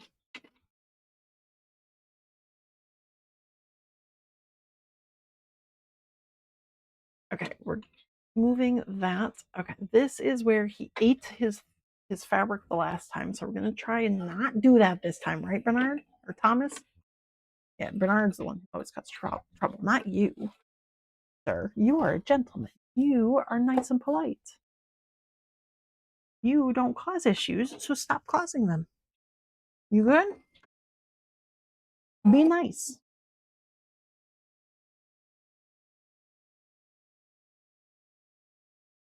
You stream the painting and jewelry, not the cross stitch yet?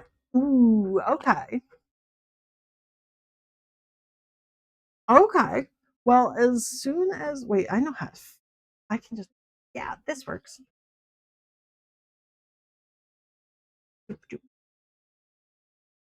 I have given you a follow. I was like, I don't know how to do that from OBS right now, but I have Firefox open and I do know how to follow people on Firefox. I am not that incompetent.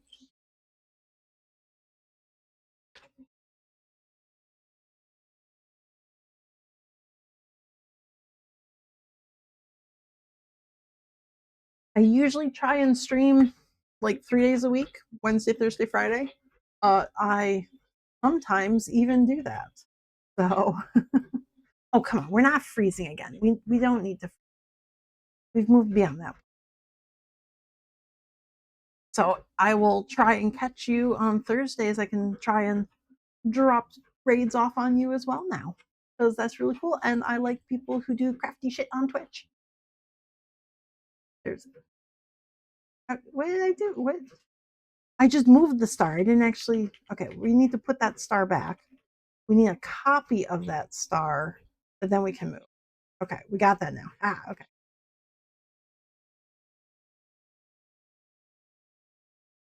And we're gonna move that up. We're still in the 80s.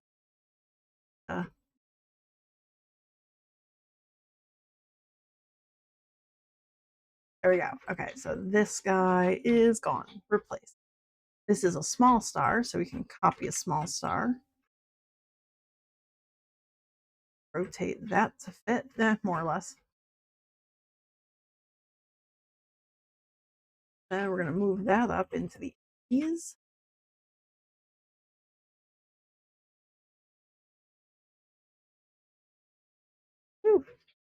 And we can get rid of that old star underneath. We can copy and paste this one again.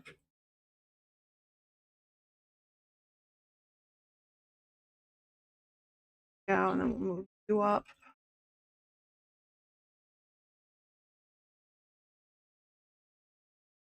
Whoop, whoop. Right there. Okay. Get rid of that one. This is another big star, so I'm going to copy my big star and place. Rotate you to fit. Less. I'm mostly concerned with just making sure that it hits this line, because that line is what's going to keep them all connected. So if it's okay if it doesn't quite line up with the silver star underneath. Jumping back up into 80s with you. Whoops. Oh, that was all the way to the top. Okay, so now we're going down 80. It's cool. I like hitting down arrows. Arrows be fun.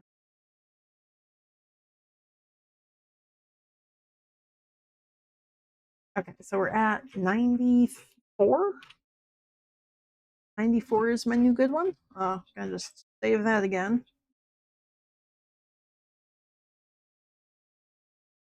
Okay, and then we've got 4 small stars, so I can copy and paste a small star, perfectly aligned.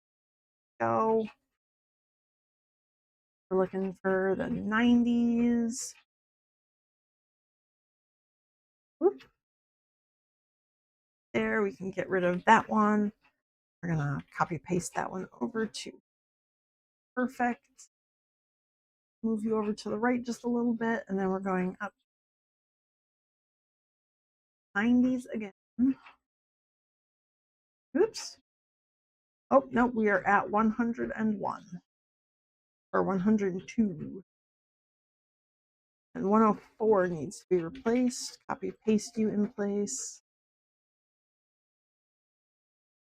Actually, I don't know what number star we're replacing right here. This is okay, that's 104. Okay. I didn't replace 96. Okay, well, let's do 96 then. I want to make sure that they stay in the same places. Like, I don't want to do this one before this one if this one originally was first, because everything goes in order. So, just to make the embroidery easier, I need to keep them in the same places and just swap them out. Beep, beep, beep, you're done. Are you sure you're done? You didn't mess up this time? We have actual eyeball? Okay. Let's swap out your thread. We do have an actual eyeball. Thank you for not messing that one up. Next up, you're doing what color? White? How did I design this? Why are you doing white next? You should be doing brown. Whatever. Past me must have known what she was doing.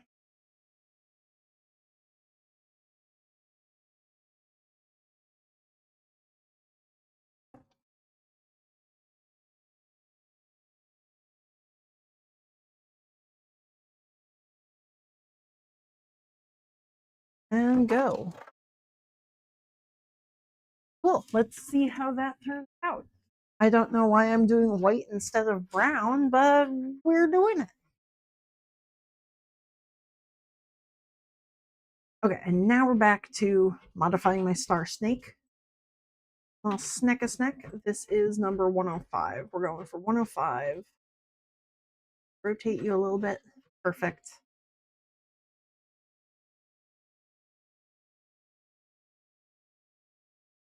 105.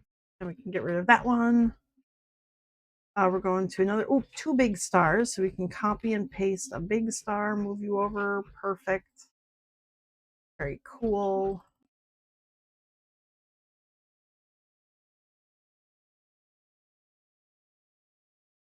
There we go. So we can get rid of that star. And then we're going to copy and paste this one again. Right to here. We'll move you up. Whoop. You are replacing that one, so you're good there. You have 3 small stars, so copy and paste a small star. Put you right there. Didn't quite line that one up right.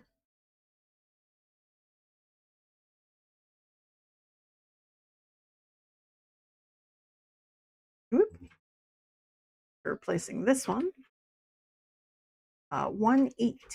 Replacing 118.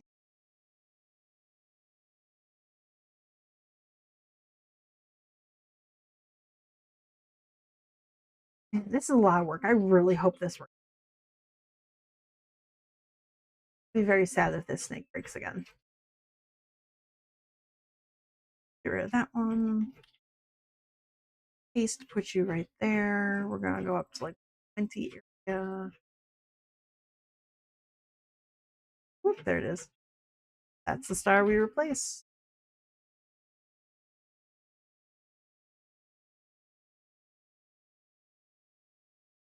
Two big stars. Paste you, move you down here. Rotate you slightly. Perfect.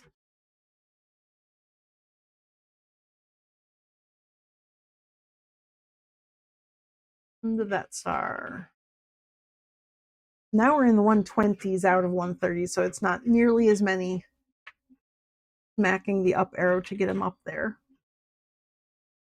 That's good. Put you right there. Up to 20. Right here, you're replacing that one. 3 small stars.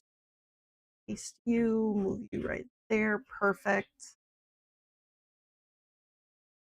Oh, then we're going 130 somewhere, 130 exact. Next up, what star? This one here. Okay.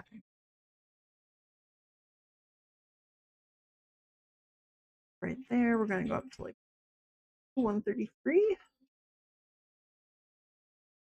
Nope, a little bit further. 132 right. East, move you right there.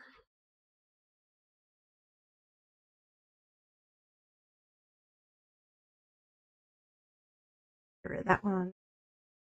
Save again, just to make sure. I'm so close to done. I don't want this to crash and die. Another small star.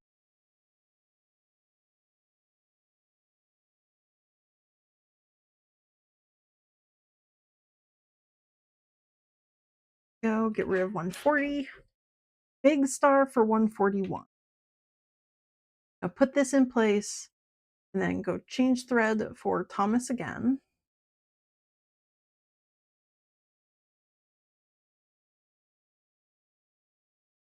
There, get rid of that one. Okay. Save again. Let's go see what Thomas needs. Now are we doing brown? Okay, we are doing brown now.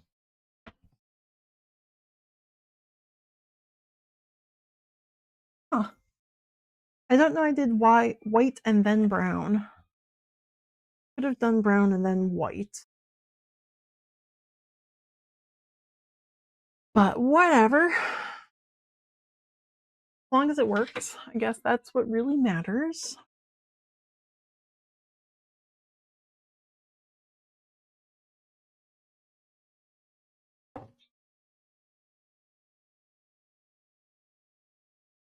And then we'll do white again for the little shine mark probably. And then following that up, I have an outline for the entire eye.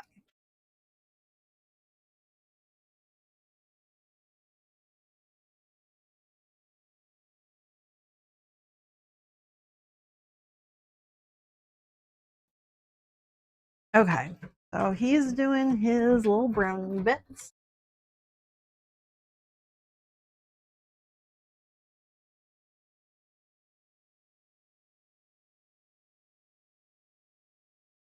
So the first part of this brownly bit is actually he has like a gradient into the gold, and then he's going to do some solid brown to the right of the gold there.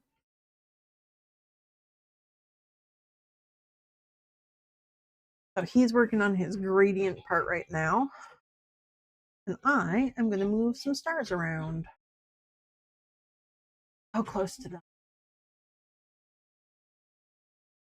That's going to be like 144. Yes, right there. What's right next to that one there?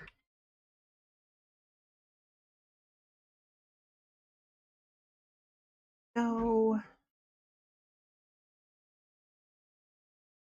That's 147. Two more stars. Which one comes first? That comes first. Okay. Put you there. Yeah, we'll rotate you.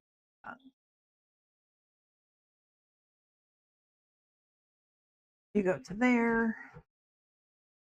Get rid of that star. And this final star.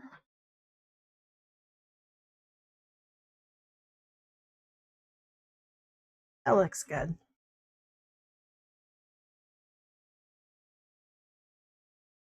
Is going to be right.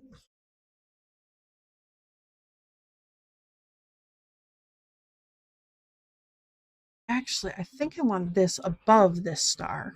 I'm going to start with this one, end with the star. That'll hold things in place a little bit better.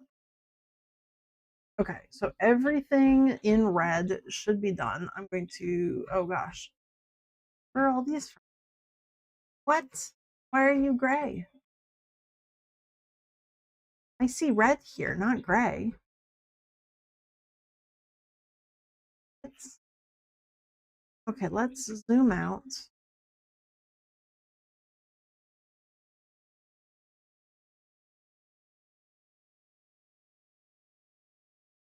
We're going to select everything that is red, and let's just make you orange. Did that change? Okay, now it's saying. For some reason in the color panel, it was still thinking all the lines were gray, even though they were showing in red. So that was weird. I want them all to be one color, so everything works together. And then I want to come over to Edit and apply closest join. That means it'll try and cut the thread the fewest number of times possible. So all of these lines that connect the stars should just go from star to line without having to cut the thread and begin again. So hopefully that works out. I've got my outline here. And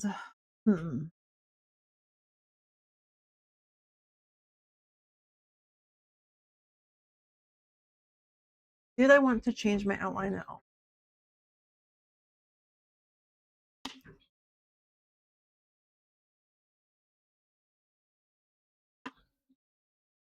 That's my outline.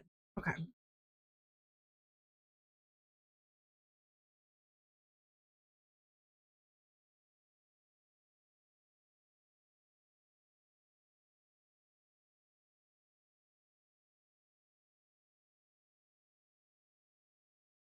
I think I am.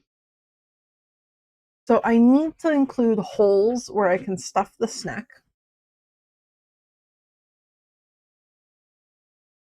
So I think what I'm going to do is I'm going to just come in here, and where the holes should be, I am going to carve out. This is a knife tool, and instead of doing it in multiple pieces, I'm drawing a line in between the snack. Okay, so if I come in here, actually get rid of, or ooh, do I want to get rid of?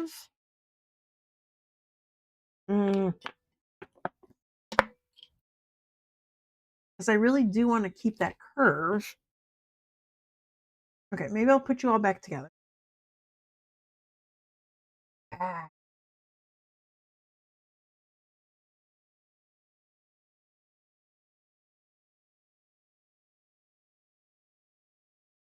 This lion I didn't really actually want. I want to be able to make him a little bit bigger.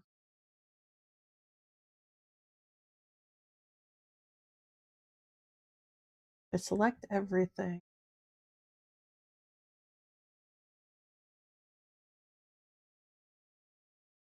Can I make you big enough? Center you in the hoop. So all your stars are still in here.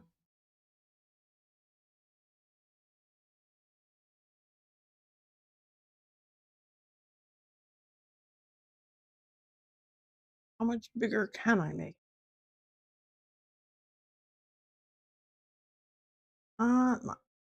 Okay. That's probably the biggest I can make.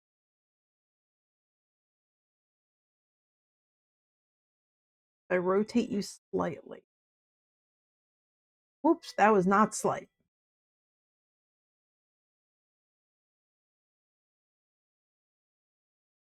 Make you slight bit bigger here. I do that rotation.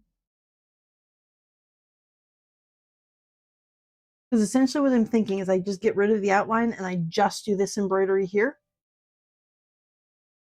And then I trace out the outline later.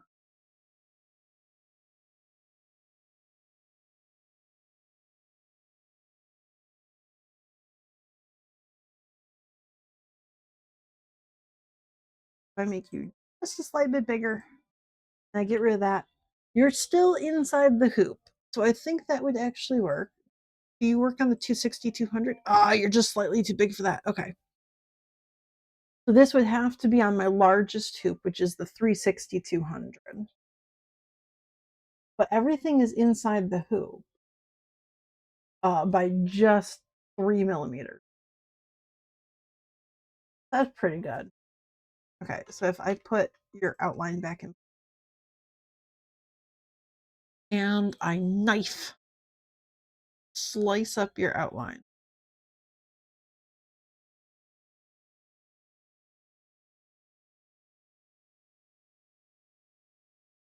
I'm essentially just going to be cutting off the bits that don't fit in the hoop. But this here, okay, let me copy paste and I'm going to move this over to Inkscape.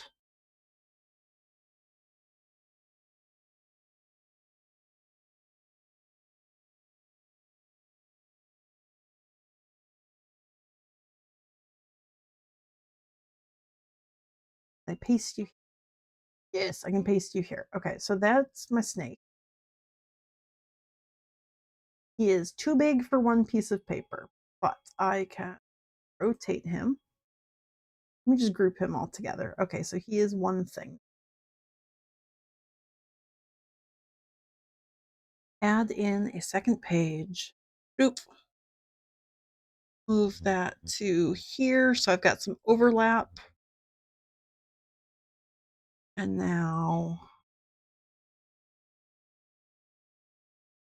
let me do that. Okay, so now I can print this out and this will actually give me the outline that I want. I'll be able to get those parts that I just cut off. So if I come back over to Hatch and now I get rid of these bits, things that need to be cut off, he all fits in this hoop. 197, 112, cool. So he would fit in his hoop that way. I'm going to save this as a new file. This is going to be Space Snack 3. That's Space Snack 3. I think that's going to work. I think that's the design that I want to go for. And then I need to just make sure I print out that file for the other snacky bits. Let me export this design as not Pupcake, Snack. Files for Snack, Space Snack 3. Okay, so this will be a test. We'll see how well this guy's goes. And now I'm going to go back to my embroidery dude. And can I print this? Black ink only. Settings. Craft quality. Because it doesn't pretty. Okay. Will you work? This may or may not work out. My printer hates Inkscape. Okay, that was brown for the eyeball. You need white again. Well, I hear things printing. That's a good sign. Sometimes the lines in Inkscape just don't print, so I can see them on the screen, and then when I go over to the printer to like actually print it out, it just spits out like a blank sheet of paper at me, and it's like where the lines go? I can see them on the screen, and Inkscape's just like, nope, we're good. We like this. This is exactly what you asked for, isn't it?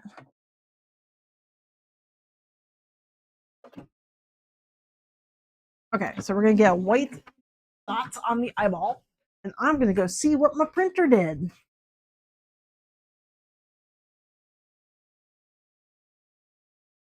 Hey, perfect! Woo! We actually printed proper. Hell yeah! Okay, so now we can move this guy out of the way. We're gonna tape this guy together.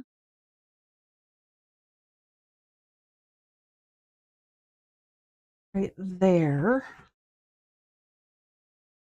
Yep. Oh, someone sends me email? Who sends me email?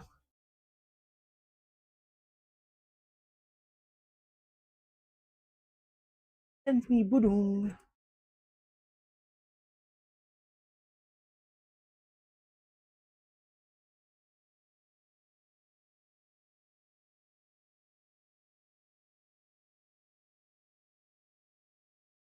Don't need that to apply to Pride Fest, so I don't need to read it.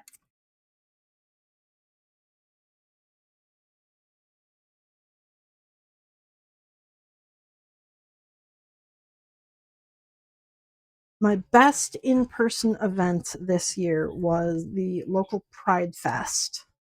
And like those are my people. Like crafty people themselves and people who actually appreciate like handmade artists and everything. So I think what I'm going to try and do next year is more than one Pride Fest. I've got the local one that I really like, but there's like two or three others. They're within like an hour and a half drive of me. I think I'm going to try and apply to them. I couldn't do one of them this year, even though they like accepted like they had spaces. I was able to do it. I had a different event that same day, and I had already paid for that one, so I couldn't not do that.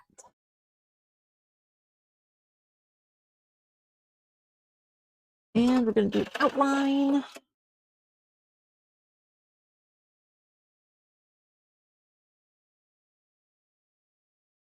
Okay, just let Thomas do him thing there.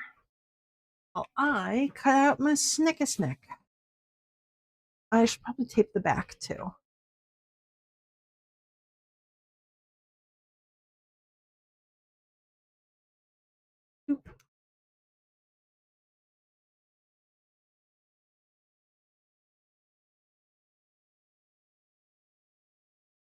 Okay, that's going to be my sneaky snack pattern, which is slightly larger, not a noticeably giant difference in between the old snack and this snack.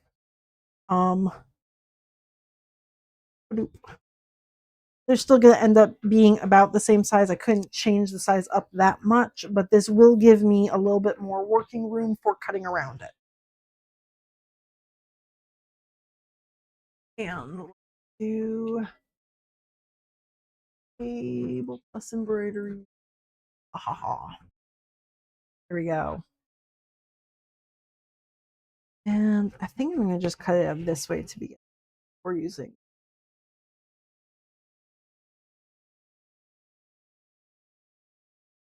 Pickle bin.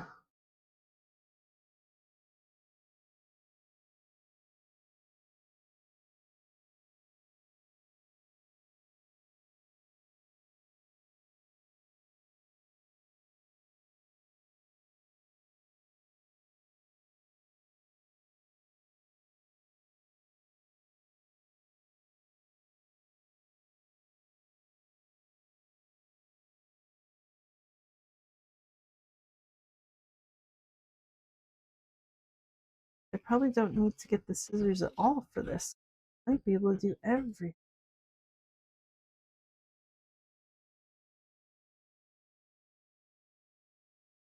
Ooh, that wasn't exact, but close enough. Oh, I missed right there. Ah, come on, dude. Really? Really, dude? That tiny little bit right there? Really? Let go, please. Ah, okay. Ah, there we go. This is going to be my snake pattern. Because the embroidery machine is going to be doing most of these outlines, all I care about are the edges that I had to cut off. So I'm just cutting it out like this, not the entire snaky spiral. So that's going to be my snake pattern. If this works out, hopefully, fingers crossed. I still have the 2 eyeballs left to do on the wolf, so I can't really do anything else right now. Oh, I could start pinning things together. I can pin. I'm good at pinning, and I need to cut out a new piece of gray because the face messed up there, so I'm going to do that as well. I almost had all the fabric cut out. See, this is because I put the fabric away. Put it away, and therefore I need it again. Let me pull that out.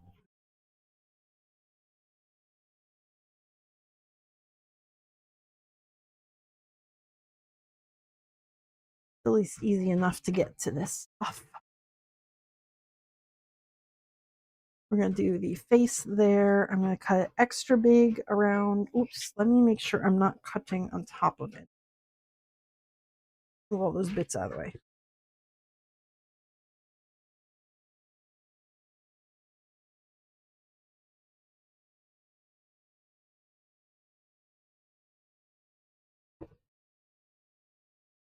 Okay, there we go. Extra space around that for the embroidery so they don't have to line up everything perfect. Hopefully that's enough extra space. If not, whoops, and I'll have to do another eyeball. But I will have a better idea of where this eyeball lines up for this piece just after I finish that last one. So I'll be able to actually put the eyeball on the fabric there, put it out of the fabric piece. Oh, the eyeball is turning so nice. Thank you, Thomas. It's nice when you don't mess things up. Okay, ears first, I think.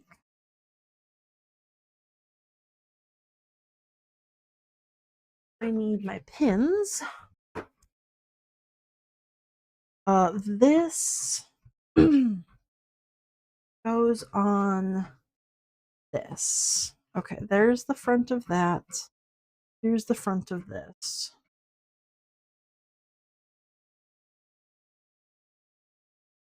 This gets centered. Ooh, you know, I don't have my nose.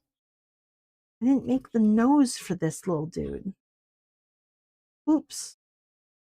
Well, that doesn't really, that's going to be like the last part for him.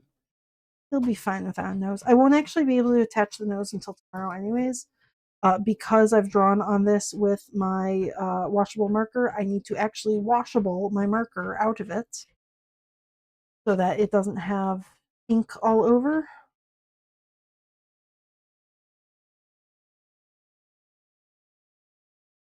So I will sew most of the bits together today and then wash it, dry it overnight in front of a fan. And then tomorrow it will get all sewn and stuffed up. So I won't actually know if this works until tomorrow when I start stuffing it.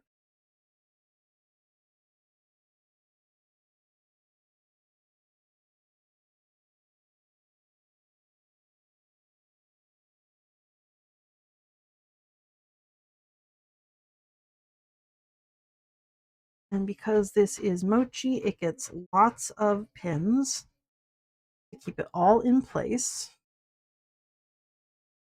Because mochi likes to shift even more than regular Minky does.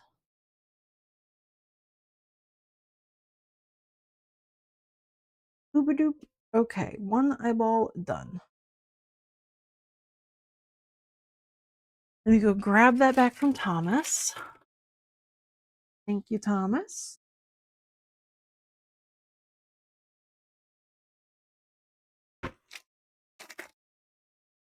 I need my seam ripper because we're going to pull up this little square.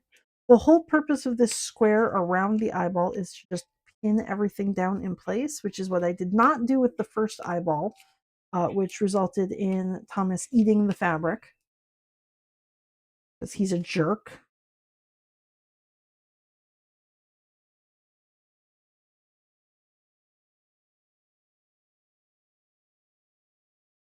He was just doing embroidery machine crimes.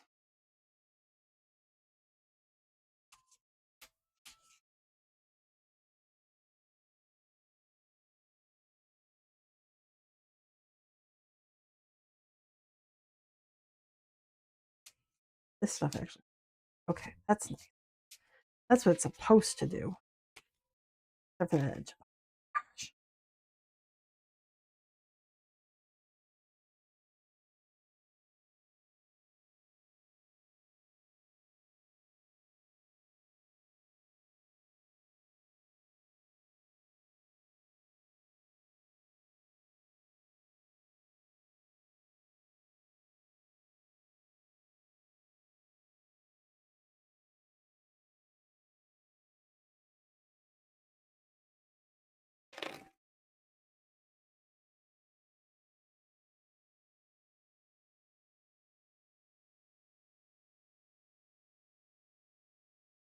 Oh,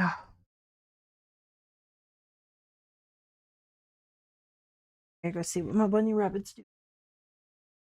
They're doing crimes or he's upset about something. Oh, he's doing crimes. Okay, he's good.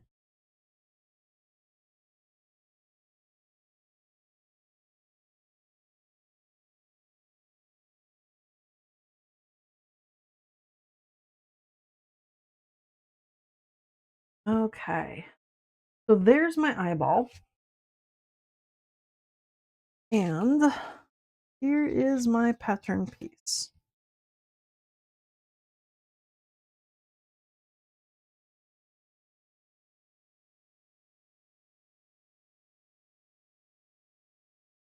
Very cool.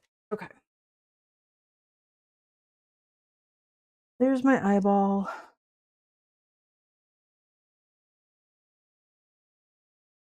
I had just kind of sketched in where this eye was on the fabric. Right about here is what we're looking at.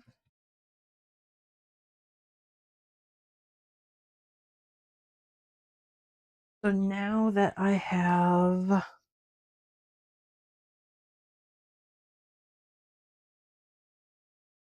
an actual eye size,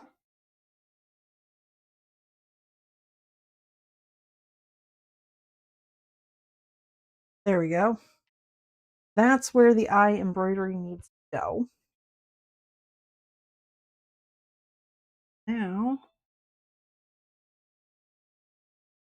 cut it out of this pattern piece.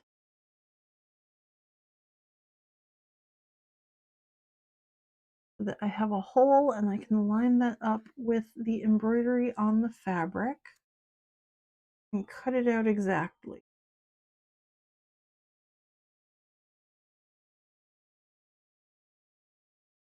There we go.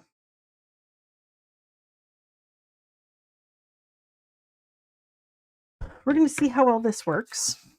This is just a change to my cupcake pattern. I haven't made this one before. I've just designed it. I haven't actually done it because I didn't have an excuse to. Now I do have an excuse to. So this may or may not actually look good when we're all done.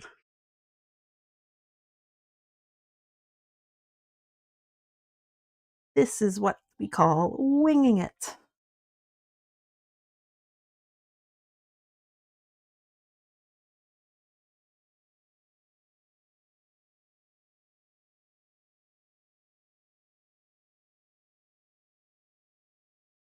Also, I did not transfer my markings over onto the back of this, so I need to do that.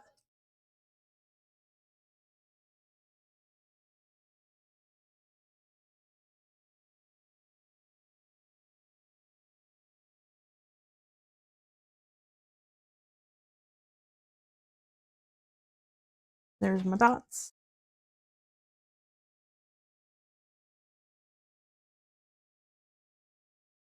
Okay. Now, when I do the next eyeball, I can actually line it up nicely.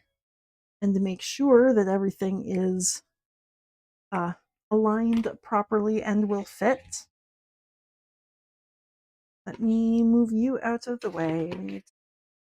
We're going to go there, grab a new piece.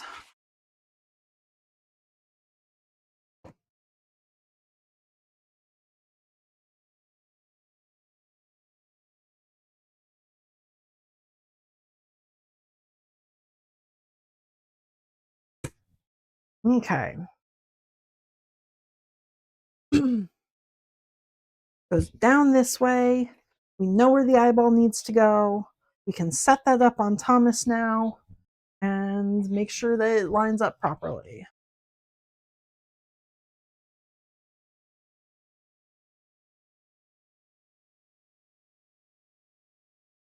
Oh, wait, before I connect it, because this would be the same eyeball type, we actually want to flip the parent piece over and reverse this.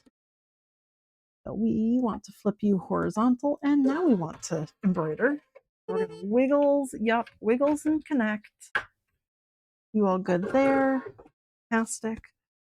We're going to figure out the alignment of the eye. So the bottom corner is going to go right here.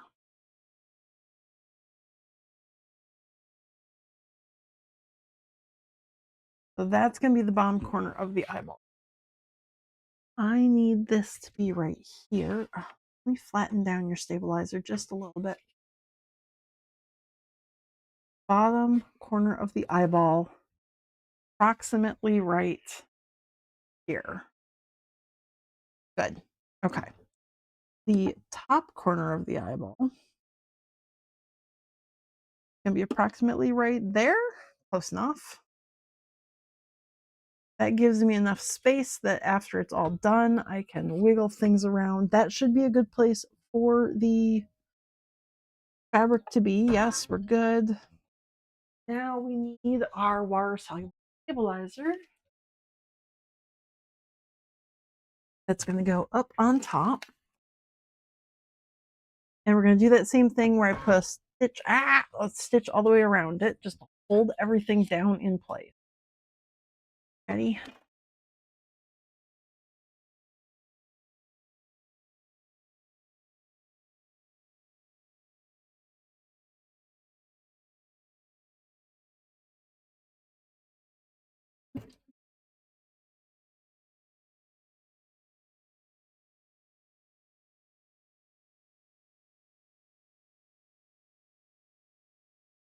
Okay, theoretically that will hold everything down. Ugh, my fingers are so covered in marker. And we're going to start with our brown color, or our gold color.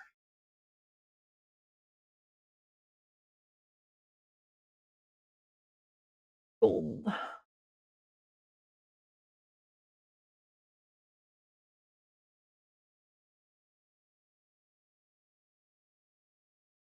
Oops, coming. You good? Thank you muchly.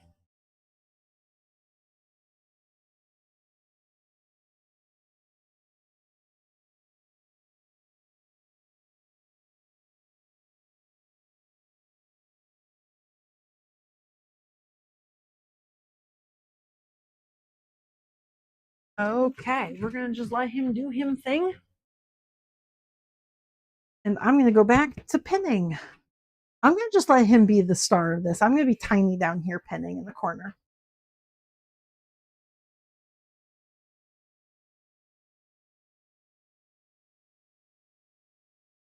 I can cut out this face bit.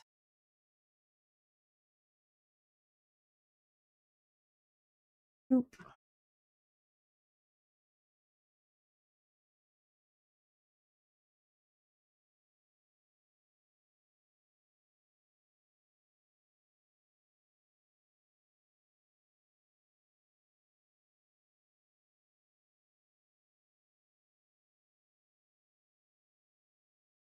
Okay, one half of a face.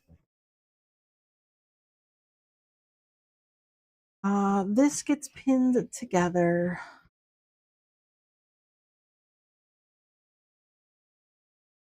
Oops, after the ears go in. So actually, this bottom part just gets pinned, not the top part.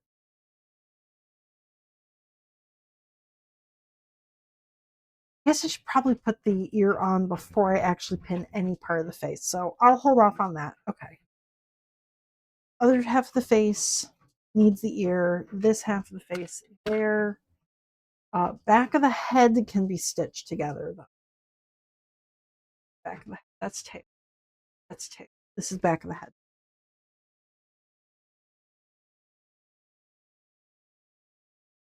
Because that doesn't have any ear bit attached.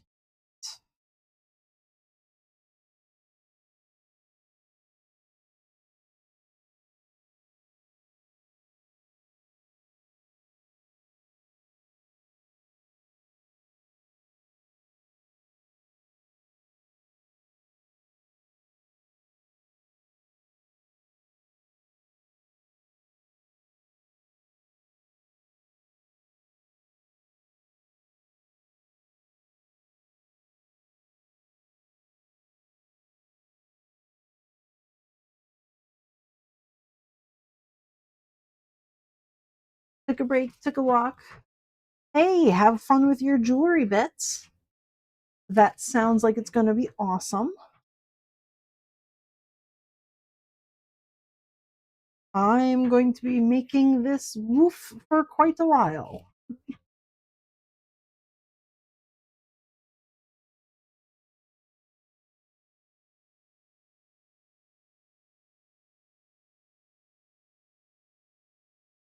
There we go.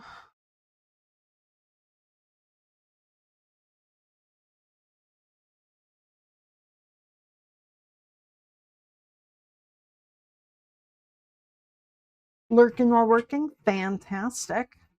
Thank you. Actually, because Phoenix Fire was my buddy partner today and rated me partner.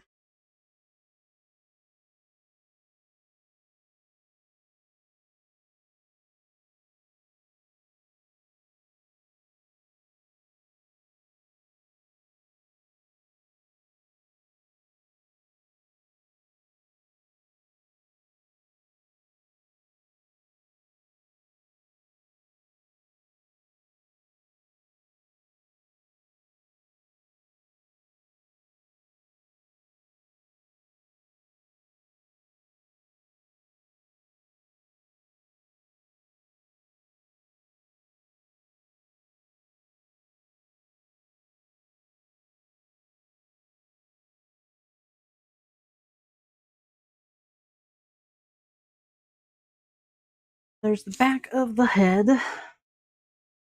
Woo! This is the back of the ear. Oh, I need to actually cut out these two ear bits.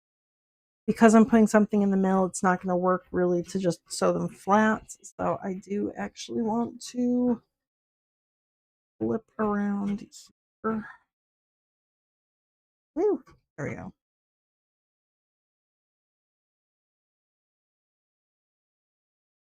One ear.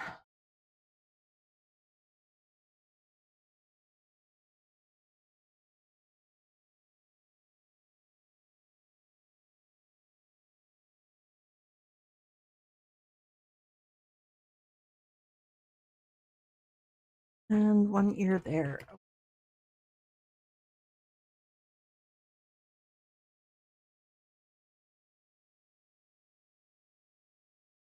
Where's my right side together one? There we go. Right side, and right side. Okay. There we go. My 3 layers of ear.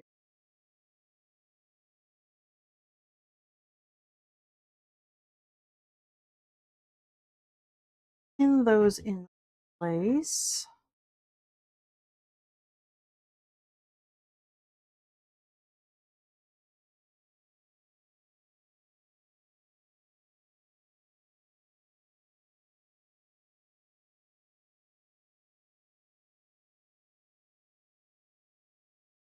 These ears won't need as many pins because they have the non-stretchy felt on the back. But the layers still need to go and line up, please. Please and thank you.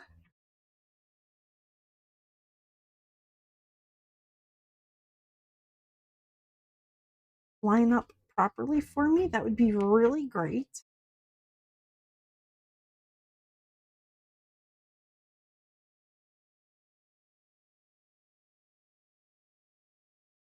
There we go. There's one ear, and that's about how stiff it's going to be. So it still has some flop to it, but it's going to be a lot stiffer, so it's not going to immediately flop over, which if I just had the 2 layers, it goes down. Immediately this thing goes down. Okay, good sides together. And the felt go in the inside.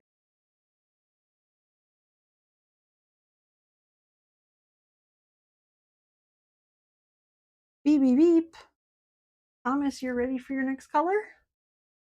Give me 2 seconds with this pen. Very cool. Okay.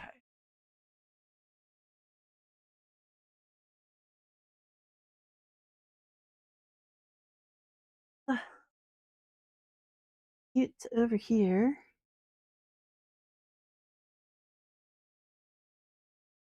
Okay, you're done with your orangey color. We are on to black.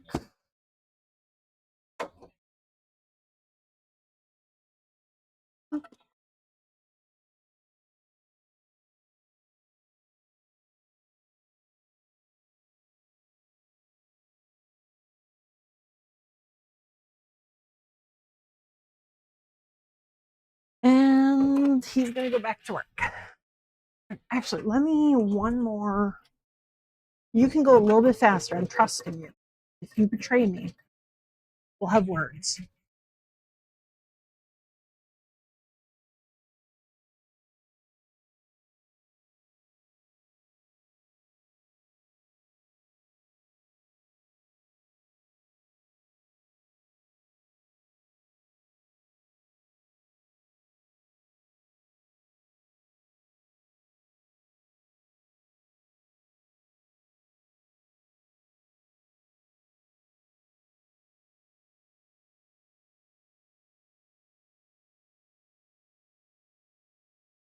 Okay, more pins.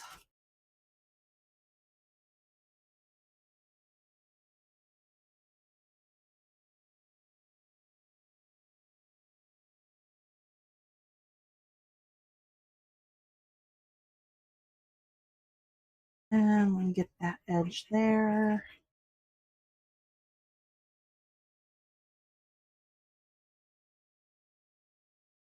Ooh.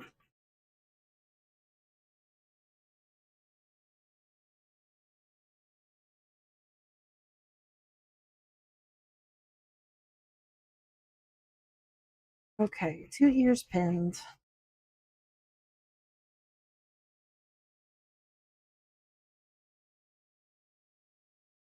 Okay, these here. For the cheek fluffs, they just pretty much have to be stitched down. So that's good. I don't need to pin anything there. The bodies need the 2 darts sewn together before I can stitch them together. Not that the dart really needs to be pinned because it just gets folded, but I will do that anyways. A little butt dart. Give it a rounded behind.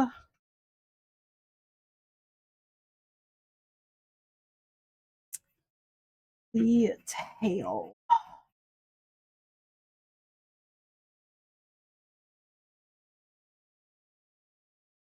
I forget which side this attaches to. Does it go that way? I think it might. I think that's how that attaches. That looks kind of right. Where's my pattern piece? Underneath the cupcake. Where? There we go. Top. Okay, at least I found the bottom part. Okay. Yes. Okay. So this will attach to there. This attaches to there. This is the good sides of them. Yes, it is. Cool beans.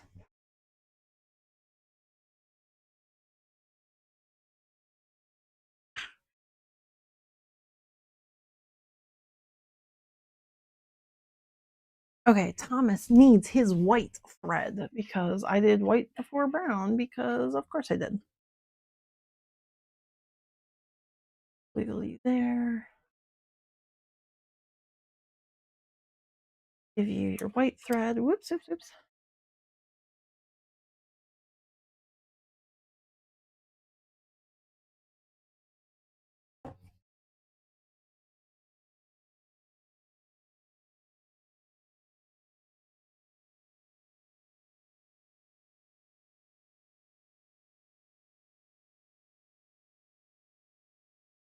Okay, and you've got your white thread. You're good to go.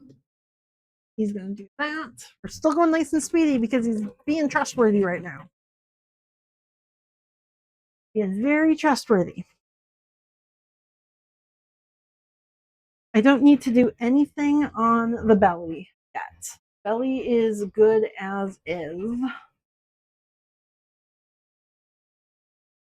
I will need that still with that one pattern bit. These all need to be stitched together. These need to be pinned. This is waiting for the ears to be done. These get okay. The tail is going to be the most complicated part of this.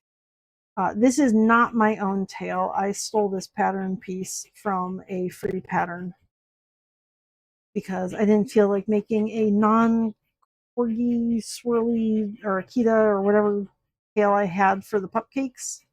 A little fluffy tail. I wanted like a more wolfy tail, so I took one from a pattern and am just using that. But instead of doing it embroidery style, where the top and bottom are embroidered together, I am actually just going to stitch it together, which means I am stitching a weird ass curve.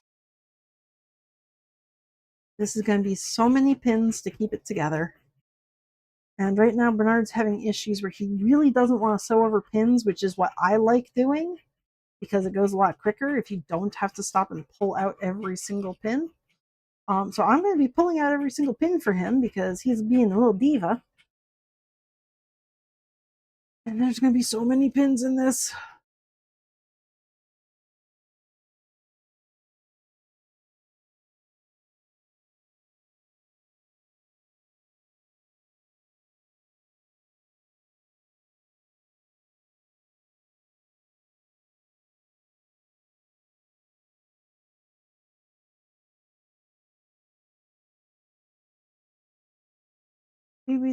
Okay, give me a second. Let me pin this.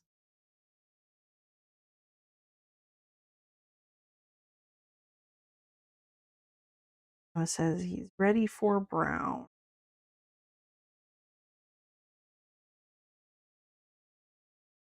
Let me. I'm going to pin you right here in the center. That gives me a good center point where I have to stretch everything to.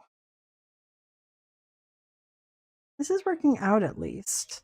The nice part about mochi being so stretchy is that you can actually stretch it and fit things together nicely.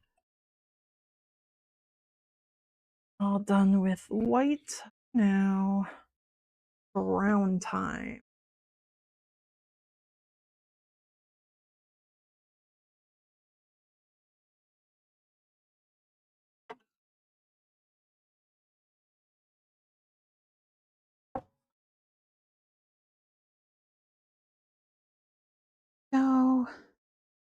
And we're gonna let him do him brown.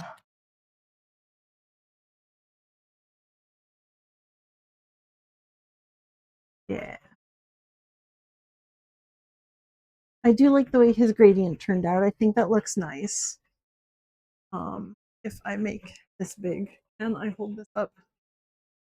Don't know if that gradient's going to be visible in between the gold and the brown there, but there's just a little bit of overlap where the brown goes over top of the gold so that it's like every other thread is technically that brown color.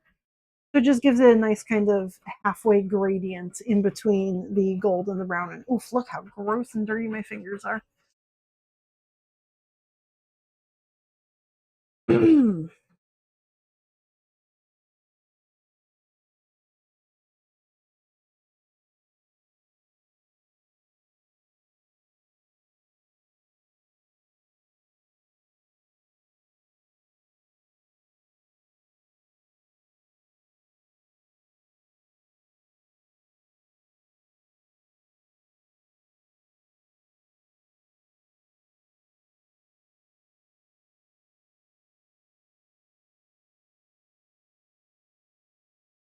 One more here.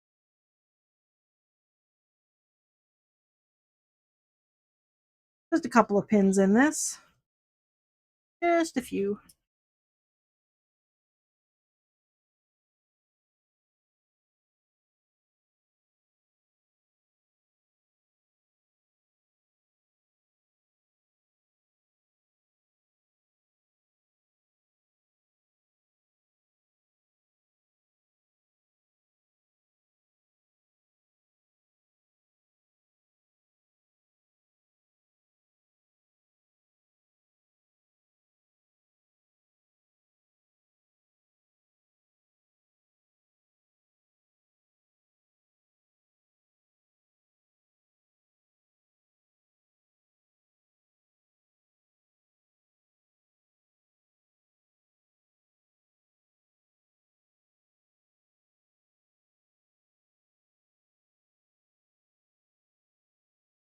There we go. Just a couple pins. Beep, beep, beep. Okay, what color you need now? You need white. Very cool. We've got white and black to go, and then he's done. Actually, that'll be all the embroidery. Oh, I should cut fabric for a snack. Snack a snack and get him started and ready to go as well.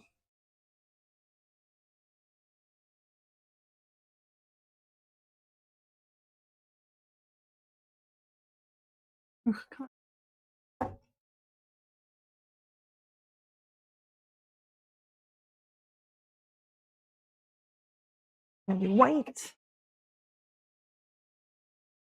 And what fabric am I going to use from a snack a snack?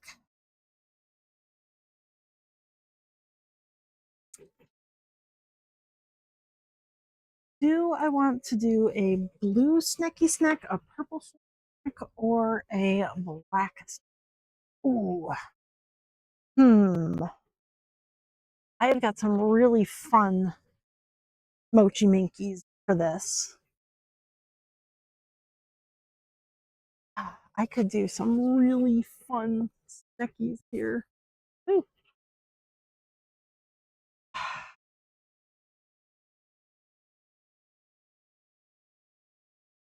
I don't have dark purple. What? Am I out of dark purple? No, it's right here. Okay. So I could do a dark purple snack snack.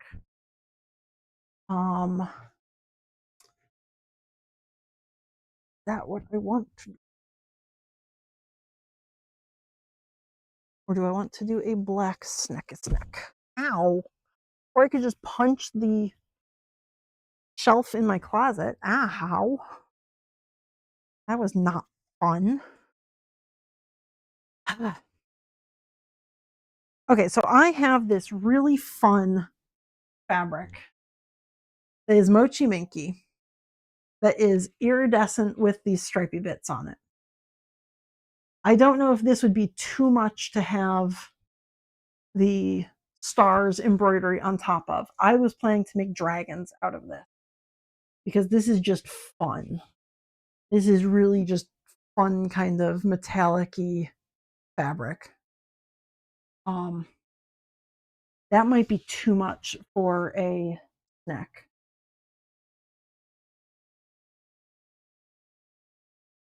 Actually, no, I'm going to go for it.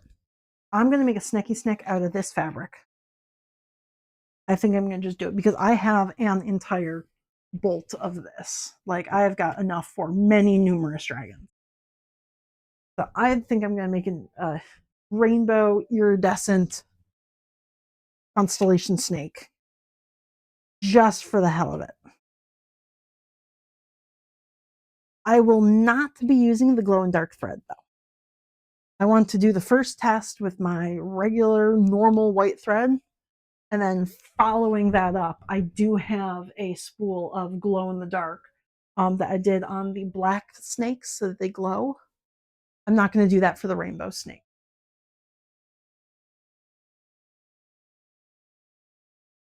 Can't make him too cool. All the other plushies will get jealous.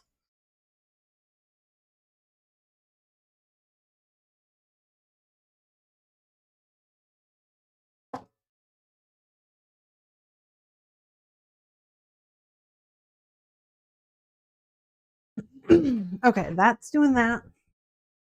For my Snick-a-Snick, I need a piece of fabric that is approximately 10 by 13. 12 gives me not a lot of space there. I think I'm going to do 10 by 13. That gives me a full inch on either side, so a half inch all the way around. 10 by 13 Snick-a-Snick. And it needs to go this way, so it'd be 10 by 13 this direction. Well, right underneath the picture. It's fine. Pro streamer. 10 by 13 like this, so that it brushes down this way, just so the head brushes the correct direction. None of the other bits will brush in the right way, but the face at least will brush in the right direction. Let me move all of this over out of my way. Oop. Temporarily.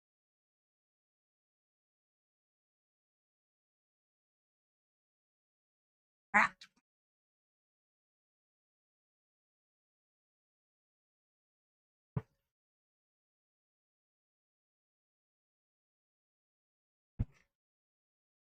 This is just fun stuff. Do I want the top and the bottom of the snick to be the same? Or do I want a plain black back for the snicky? What is this one? I have actual constellation Minky. Oh, that's so glittery. I forgot I had this one. Probably should have folded it the other way out. Well, I'm not going to embroider constellations on top of my constellations, but I have that and I should make something really cool out of it. Very interesting. I forgot I had that one. Black. Do I have just a plain old black? Where's my black?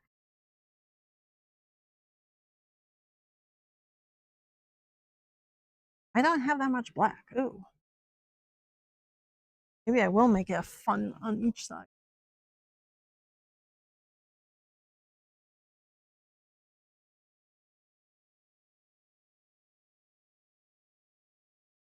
I don't have nearly as much black Mochi Minky as I thought I did.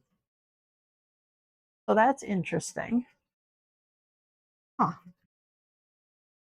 Well, maybe then instead of that, I will make it cool looking on both sides. Or I could do gray. Yeah, do I want a gray tummy on it?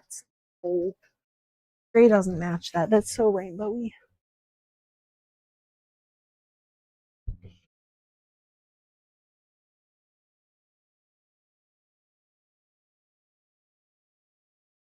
I think I'm going to just make him rainbow top and bottom. This is just going to be a super rainbow snake. This is going to be a snack.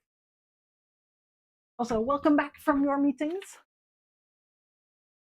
I'm doing a snack in the rainbow. It's going to be a crazy rainbow snack with the constellations on him. So this is just going to be the world's coolest snack. Two-thirds the world's coolest snack, because I could be doing this in glow in the dark thread, but I'm not going to because I'm testing this embroidery out for the first time ever. So he will not be getting the embroidery, the glow in the dark embroidery thread, but everything else is going to be the coolest snack to ever exist. Okay, let me put that to the side because I do want to get this guy. 10 by 13 is what I said. I think it brushes down that way, although this kind of goes in any direction. Oh, this is the perfect snack fabric. There's no real nap to this whatsoever. Oh, it kind of goes this way, but you really have to work on it. Okay, so I will make him go this way, but on fabric. Okay, 10 by 13, where my big rulers?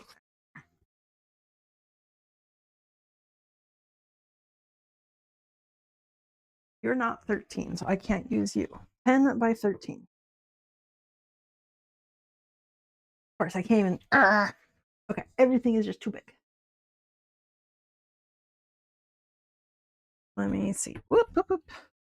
13 this way is to there. 10 up is to there. If this works out and like the new embroidery works, I will be making glow in the dark snacks. Just the glow in the dark embroidery thread is expensive and also finicky. So I would much rather test with a thread that's going to work perfectly without causing issues, so that if I have issues, I know that it is the embroidery file and not just the fact that the thread is fighting me. So first one is going to be non-glow, but then I'm going to make some glow in the dark snacks too. Probably not on the rainbow though. I'm going to just do non-glow rainbow, and then I will do glow on like a black snack or the blue and purples. Because if this dude messes up again, this is my favorite rainbowy fabric. It's gonna look so cool. I don't want it to have issues with the glow in the dark thread. Okay, there's that. For this, I need my giant ass hoop. That's gonna be my 360-200. Come on. Bottom of the pile, obviously, because I don't know where to store them other than pile them on top of each other. 12 by 20 stabilizer. I have stabilizer that is 12.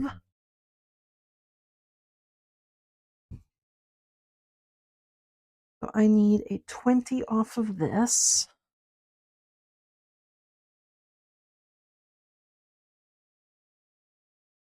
There we go. Some snack. And right there. Set up this. Whoops, I'm bad at aligning things in the center.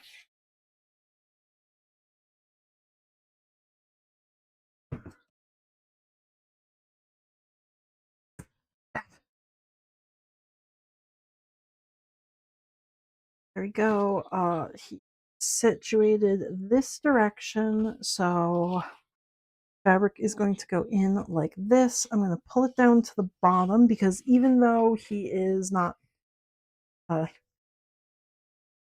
that centered, yeah, more or less. Okay. I'm going to move him down to the bottom of the hoop so that none of this gets touched. He wouldn't go up beyond this part anyways, just because of how the hoop works, but now I'll have all of this plus what he doesn't use as my extra bits. Before I do this, because his whole thing is going to have water soluble stabilizer on top of him, so I'm going to just hoop everything.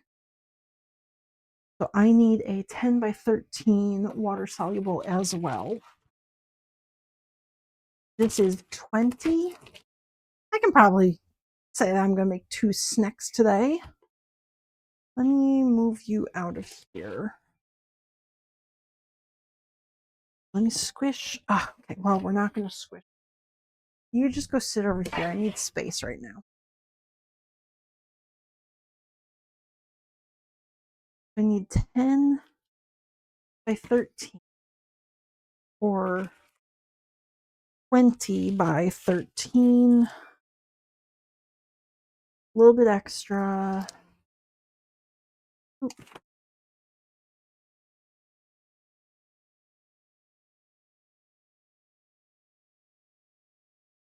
This is going to go here. 10. Okay, so 2 water-soluble bits for these snacks. I'm going to bring my hoop back because now I can hoop it all together. So instead of floating it, which is just you hoop just the stabilizer and then you put everything else up on top, I'm actually going to squish everything together like you're supposed to.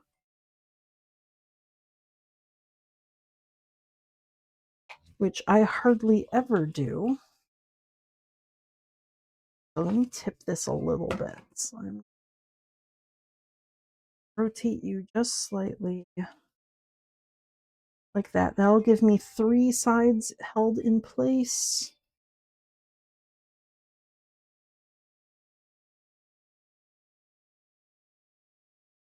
Weird fold, don't do that. And I'm going to tape that final corner down.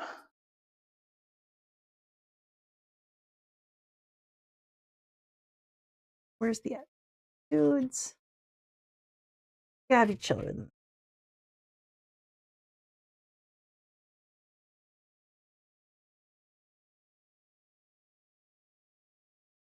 Okay, that is 2 tensioned. Okay, and then I can use just whatever thread or whatever tape to hold that in place. There we go. So everything should be held in place now, so I don't need to use pins or anything like that. I do need to save this file. Export design. Base neck 3, yes. Save, yes.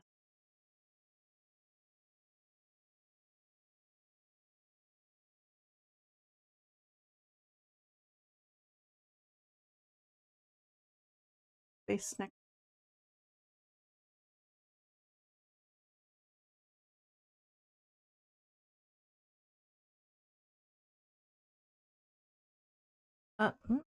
Well, I need my embroidery.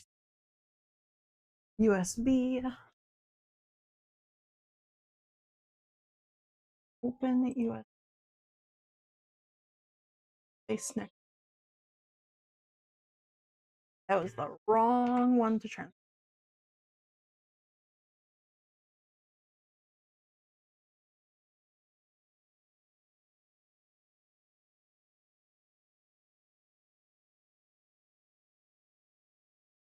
Are you being weird? Okay, well, just a minute. Don't want this. File, export to base neck 3. Yes. There we go. Now you're looking right.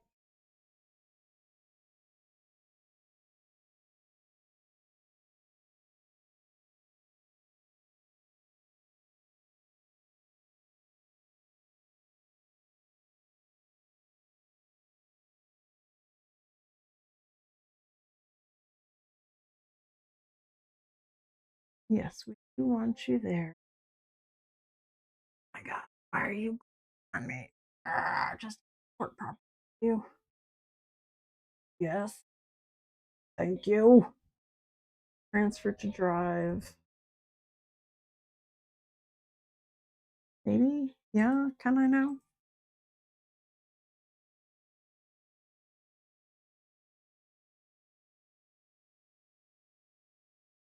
Okay. Now we can take that back over to Thomas, who is done with his embroidery. So we're going to reset him. We don't want black stars. We want white stars.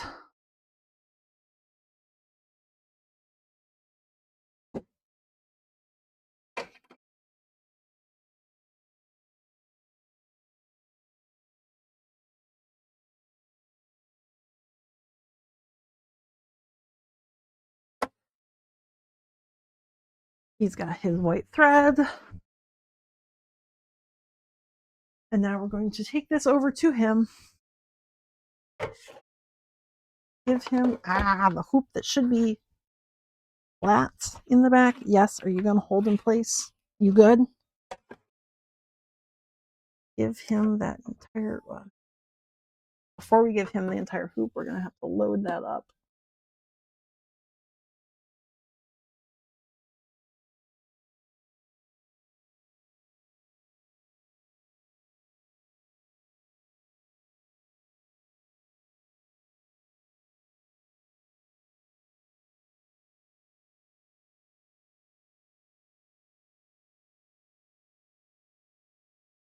Okay, now we're going to do this here and do his wiggles. Just to make sure that he has everything aligned, I am going to go up to the top corner and make sure that this is still on the fabric. Yes, it is. Okay. So I can actually move him up a little bit.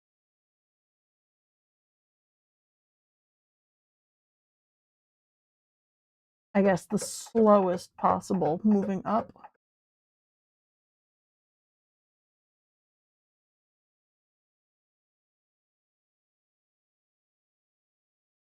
Okay, good enough. We like you where you are. He's going to do his outline first. And we're going to go kind of slow.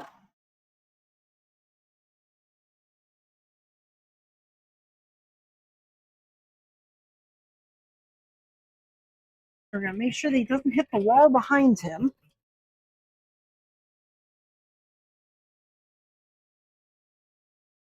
Or anything in front of him.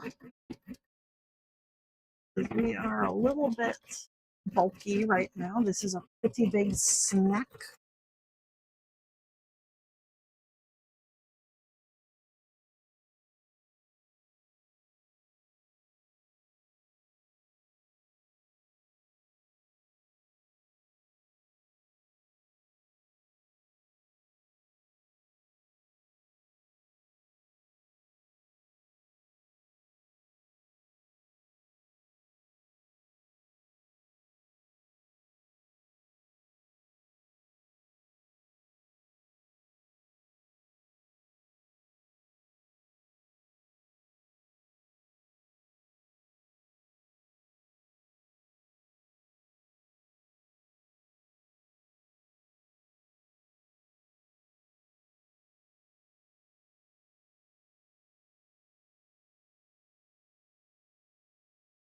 Oh, I am going to have to change to black thread actually because I want to do his embroidered eyeballs.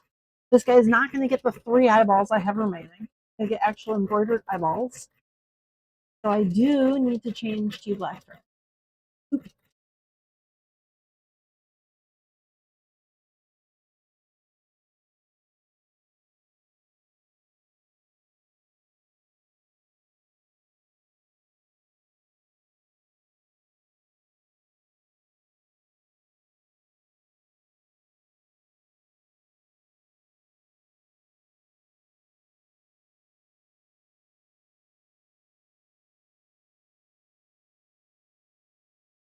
I'm going to speed him up a little bit, or a lot of it actually, because now that all the edges are held down, he should be good. We're going to get that border made so that he can then do the stars for me. This is going to be the back of him. Once he's all embroidered, he'll get this on his back. That'll be fun. And I can cut out my final eyeball piece for my woof and then stitch the woof together.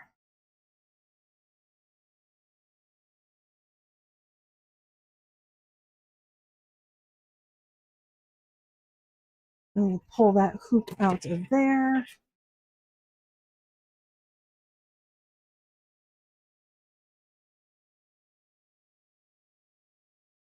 Okay, so he's all good, held there. You do need black just for your eyeballs, so let me do that.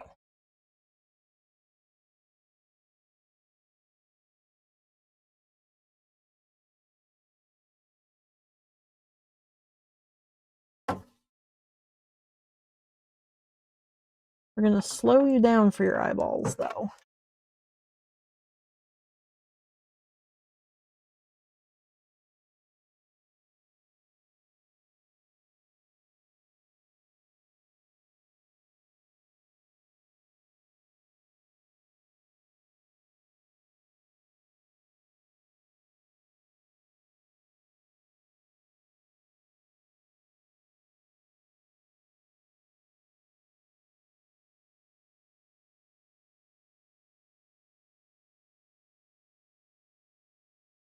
Oh, that was not great, dude.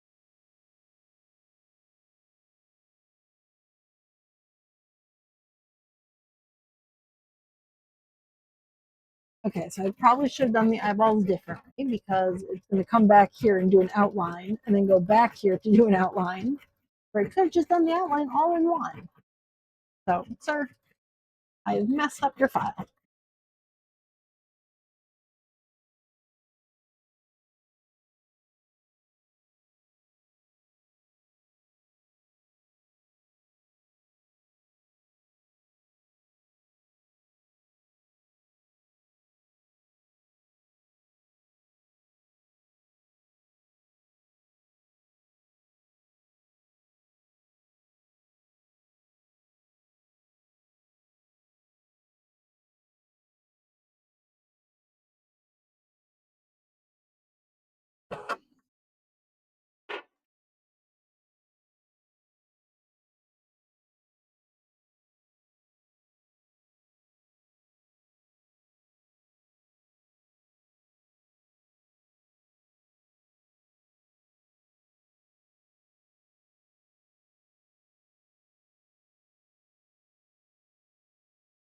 Okay, so that's the end of that. He does want to go back to the eyes just to do the outline for.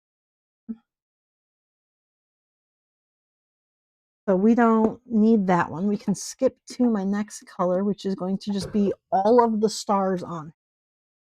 And we are using just plain old white, not the glow in the dark white that tends to break.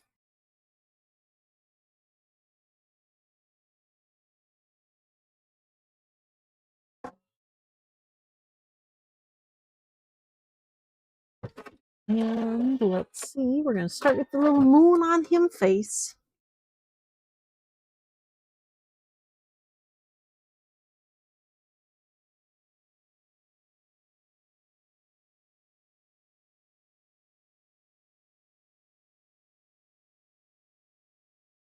And I'm going to just let him do him thing. Well, I come back over to the much less interesting cutting bits of thread out of there. Yes, the pokey stick made an appearance. I actually treated myself and bought myself a second pokey stick. So now I have a pokey stick for my table and a pokey stick for my sewing machine table. I'm living in decadence right now with two pokey sticks.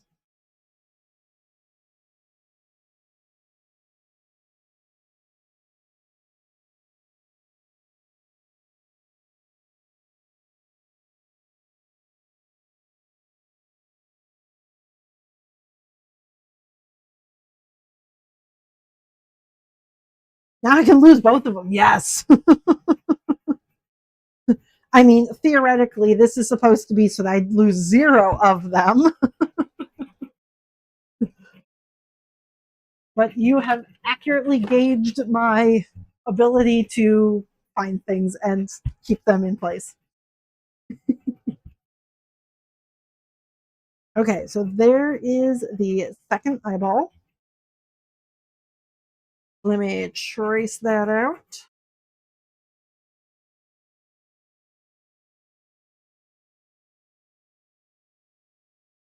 Ah, and just draw lines all over it instead, maybe. Yeah, that's cool.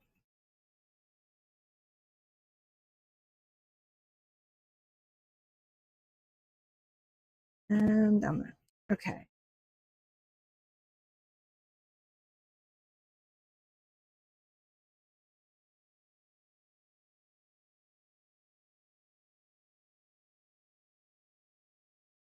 And pattern piece can be put underneath the cupcake we're good there. Trim this out.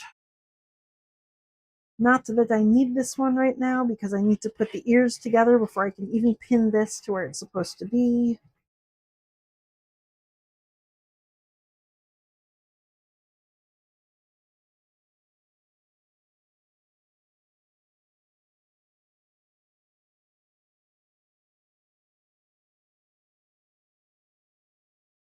There we go. Okay, there's all my bits. Ooh, the footy bits. I don't need them yet. But I do need to rip off the stabilizer and the water soluble off the top of them. But they are good to go. There's still some stabilizer stuck between the toe beans. That will be something that just has to be washed away because I don't want to try and pick it out from there.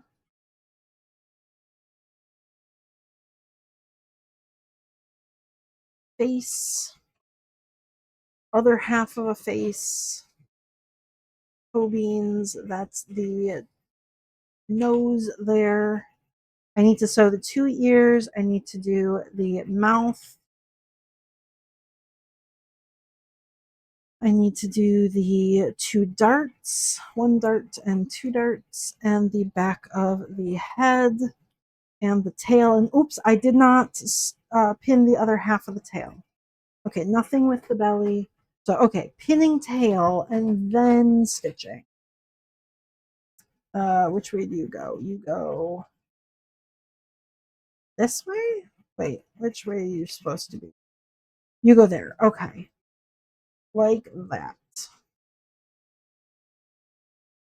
Oh, did I scuff up a nail? Hang on, I'll be right back.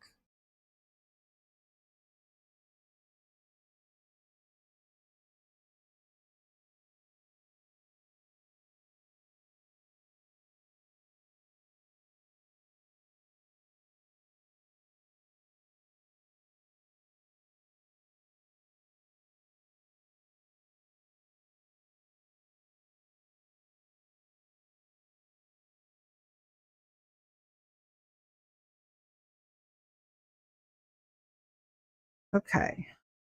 Emery board acquired, nail fixed. Okay, it's not going to get caught on the fabric. Good.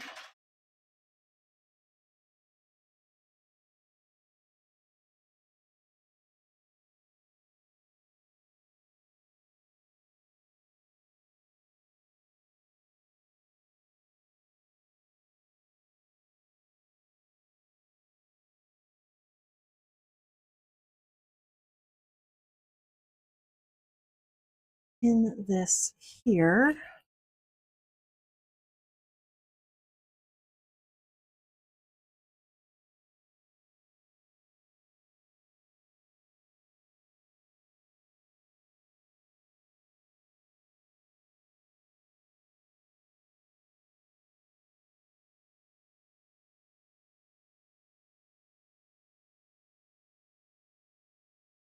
Something weird. Are you still okay? Oh, you are? Okay. You're just doing very small movements. Okay. I'm trusting you. Actually, no, I don't trust you that much. We're going to slow you down just a little bit.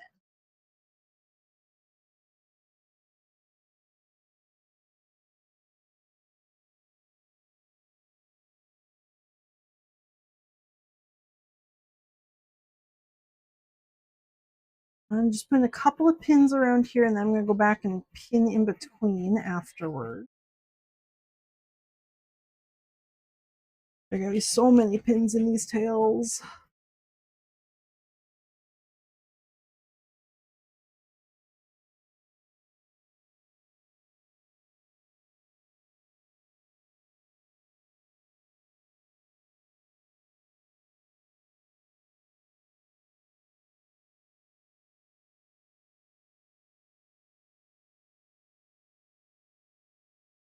And one more going this way in there. This way in here. Yeah, I'm going to move that one over a little bit too.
Okay, there we go. Just a few pins in that there tail. Just a couple of pins. Not many. All of these bits are ready to sew. Okay. So I can take them over to my sewing machine and we're going to go embroidery both of my machines green.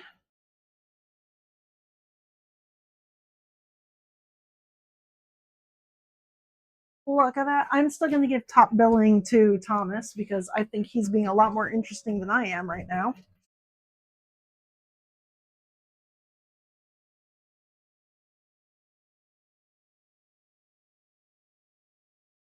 Okay. Not my white thread. I do want to use gray for this. Everything that is white will still be touching a gray. So if I use gray, it'll all look better.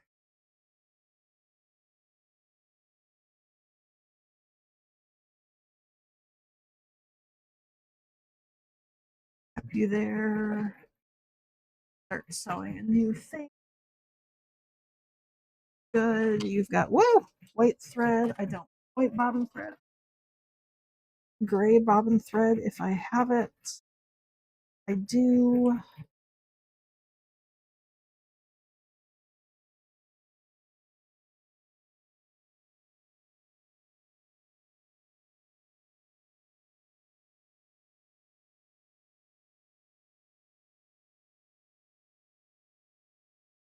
Oh,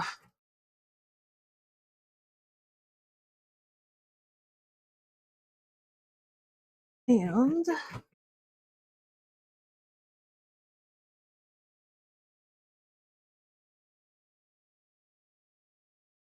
change my speed settings, needle down. We're gonna go here,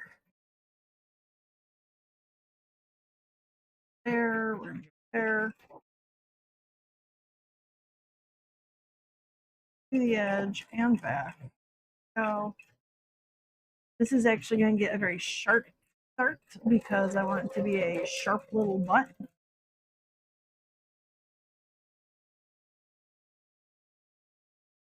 Are you being weird about your thread? You are. Both of you being weird about your thread today. Why? Why is this? Might actually be a little bit too. Okay. One more.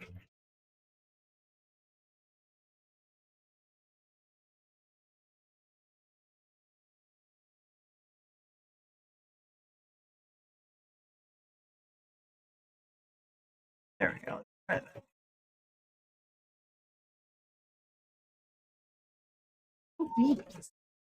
Oh, school bus.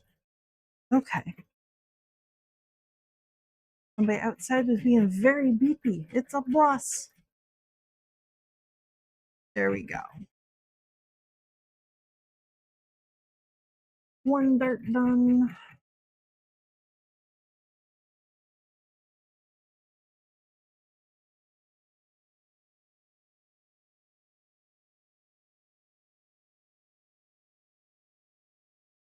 Ah, Mochi.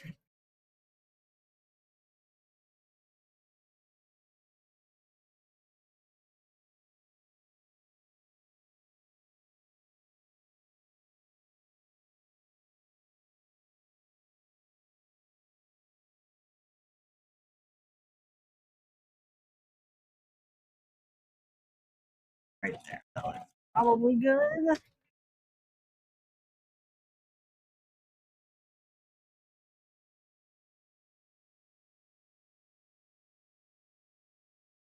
Yeah, we're gonna just let that go. We don't need that. Okay, there's the butt. That's a good dart. Nice dart on both sides of the butt. Here, removing pins for real. What is, we don't need this much. None of that's necessary.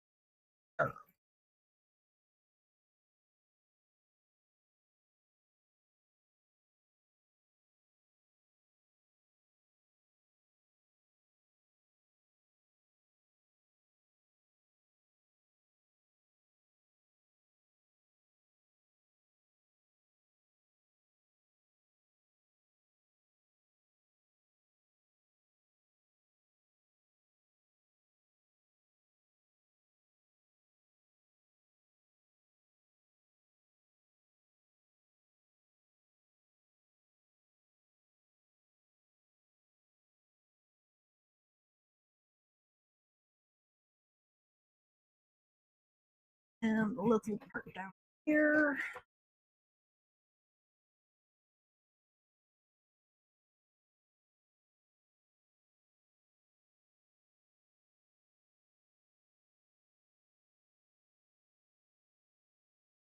Ugh, my fingers are so gross. Okay, so that's the back of the head. This is the neck where it's going to attach to the body. So that piece is done. I'm going to front of it. You guys can't see because I've got more.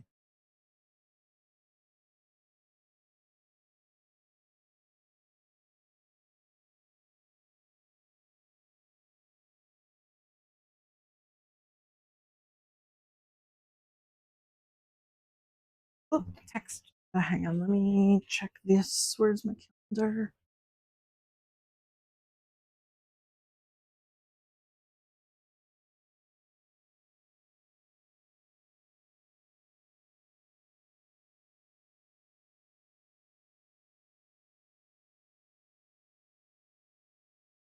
Uh,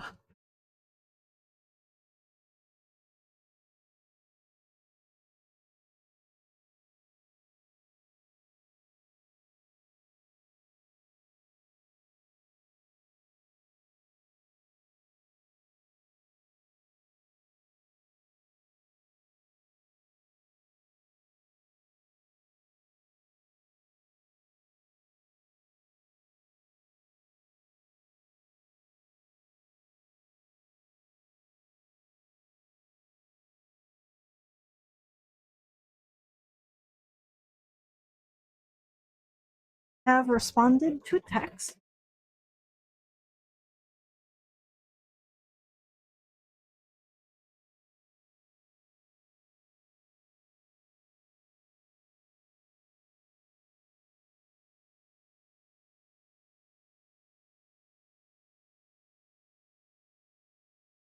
And the next bit.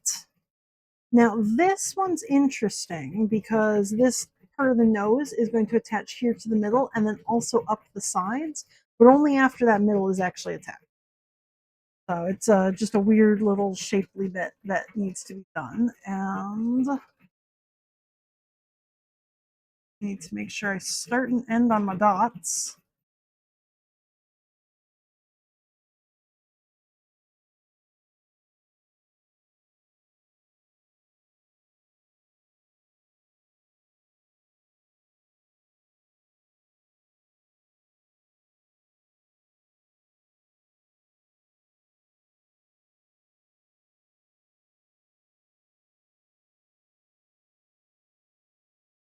I'm going to go back over this again.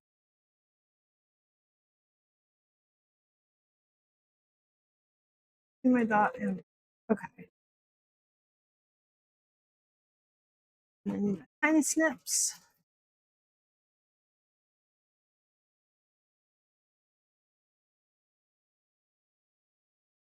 Because now that this nose bit is attached, I need to rotate and go up the sides there.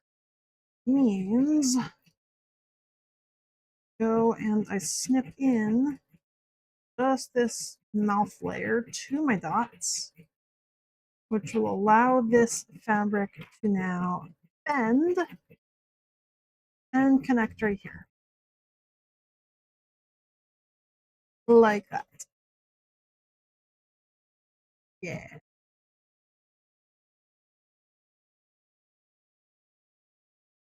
I'm making a very square shape with a straight line. This is just too long. We don't need this. This part here,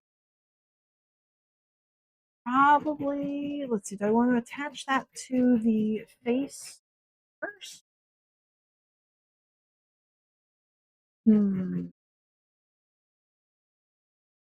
This is going to be onto the side of the face that has the eyeball. This is going to be onto that center seam. I could probably attach them fine.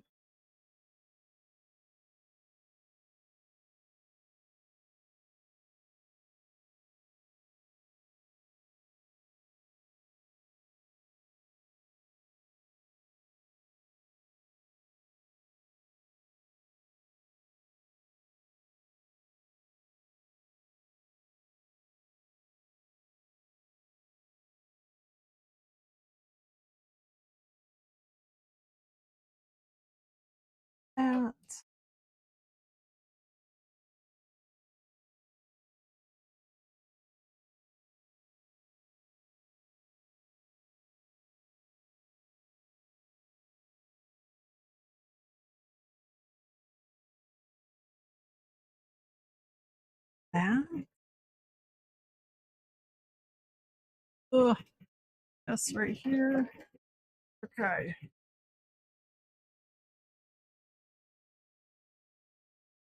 Back down to that point. Forward again.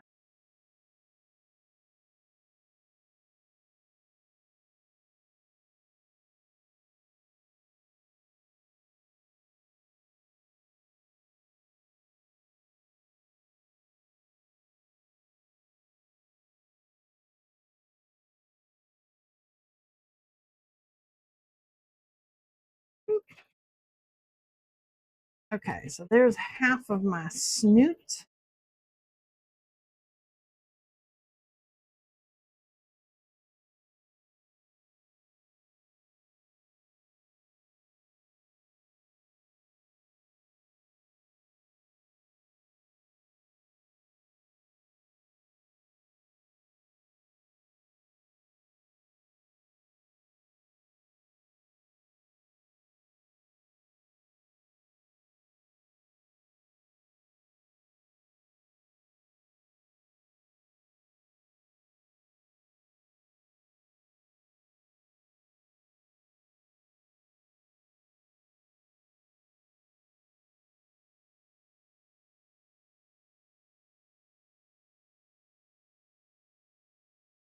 I think that's all held in place right here.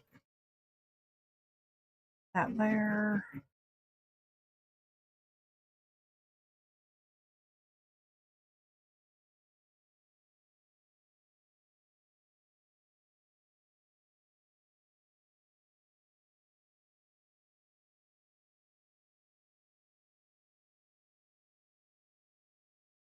Right up to there.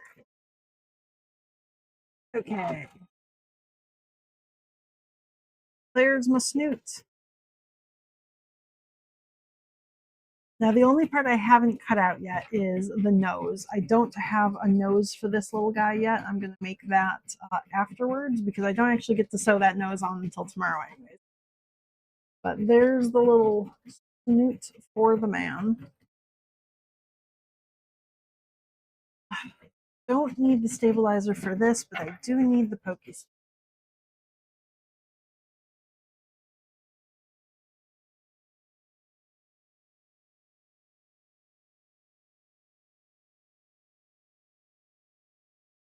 Underneath, you can feed. Yeah, there you go.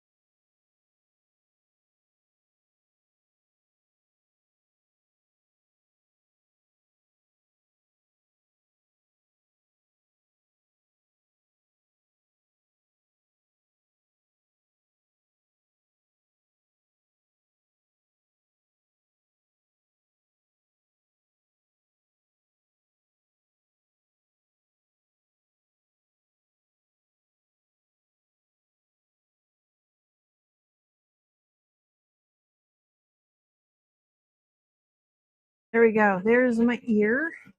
Now, for this felt, because I don't want it to be bulky in the seams, I am going to come in here and snip this felt down now that it's actually stitched in.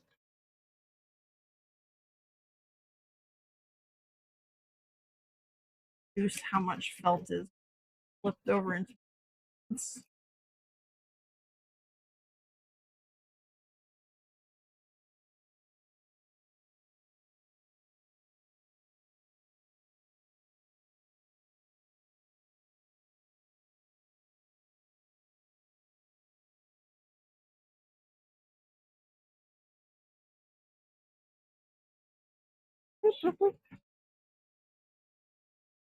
There we go. There's an ear.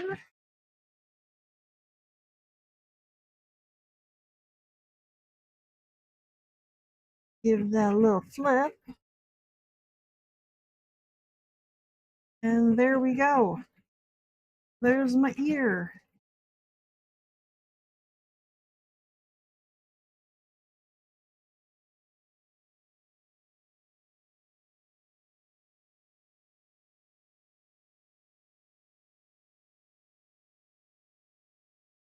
Eek. Oh, please fold and pin you down. You need to be.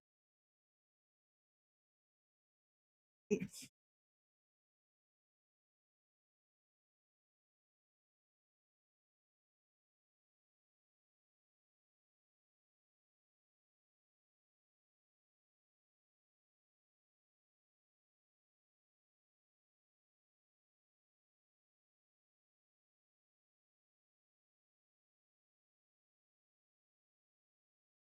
You right there.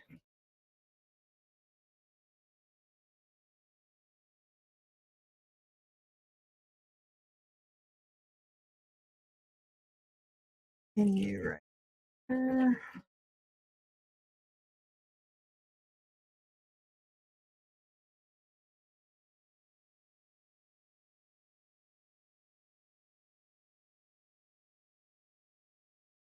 There and right here.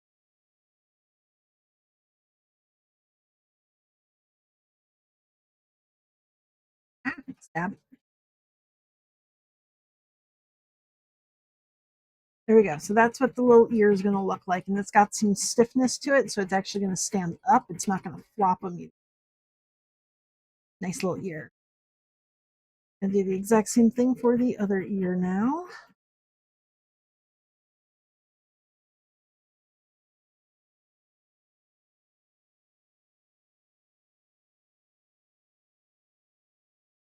And feet underneath.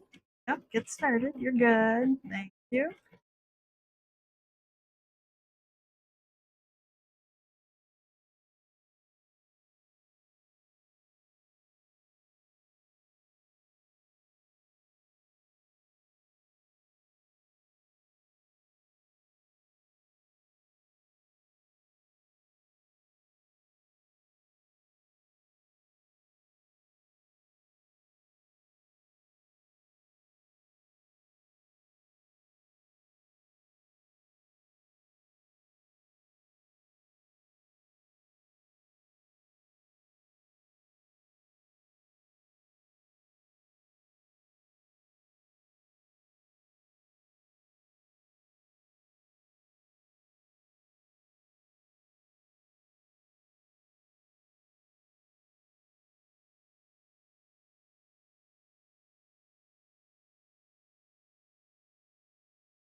That pin out of your way. We're going to get right up to the corner. Back a bit. Good there. Okay, there's my next ear. Everything looks good on that side, so I'll trim down the edge as well. Get rid of as much of that bulk as I can.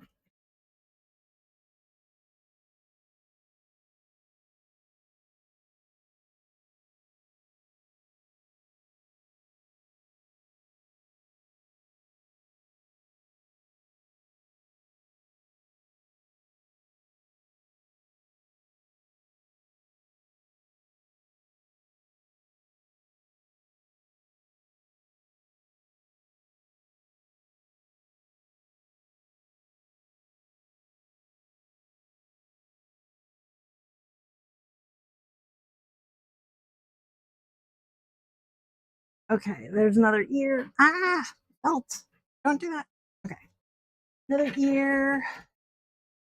I'm gonna flip that ear. Oops. Oh, wait. Whoops. Oops, oops. That way. Ah, there we go. The ear.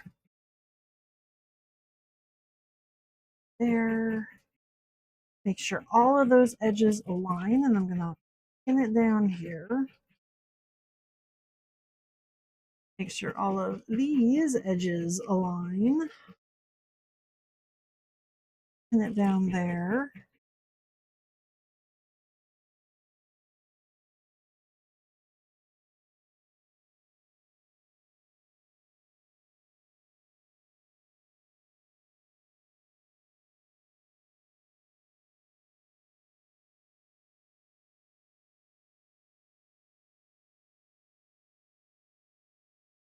One in here.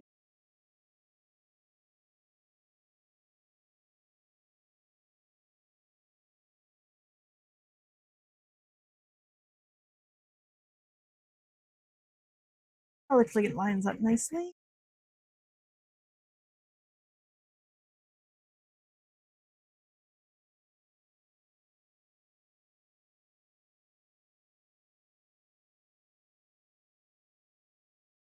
Off these. One more in there, and there we go. My two little ears. Now for the tail. Some stabilizer to go under it as it starts. Bump.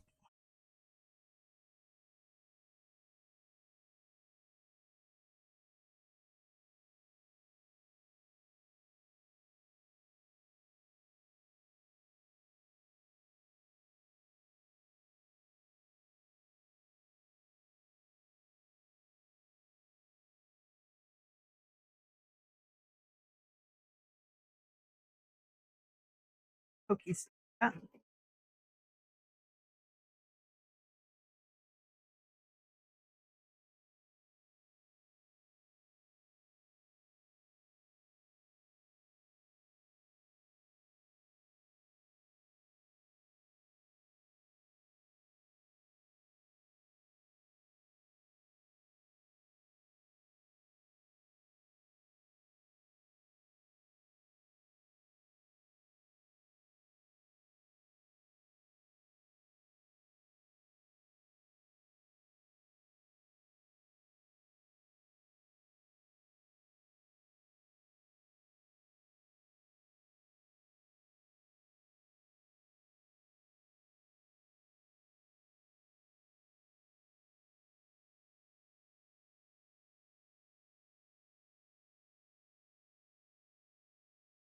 Okay, there is one half of the tail.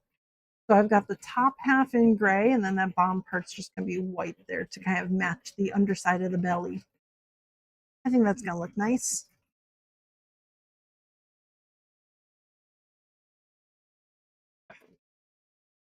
We don't need you to. You're good? You're good?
Okay, there's the second half of the tail. Whew. Release. You don't need that thread. There we go. So these two will get pinned together now to make the two sides of the tail. I've got the top and the bottom there. For this piece, I do want stabilizer underneath. I think this whole thing.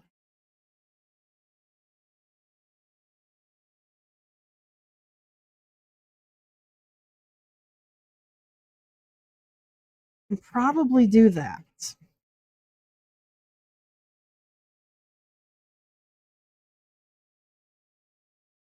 So there is the hole where the eyeball is, but I'm not going to be sewing on top of that.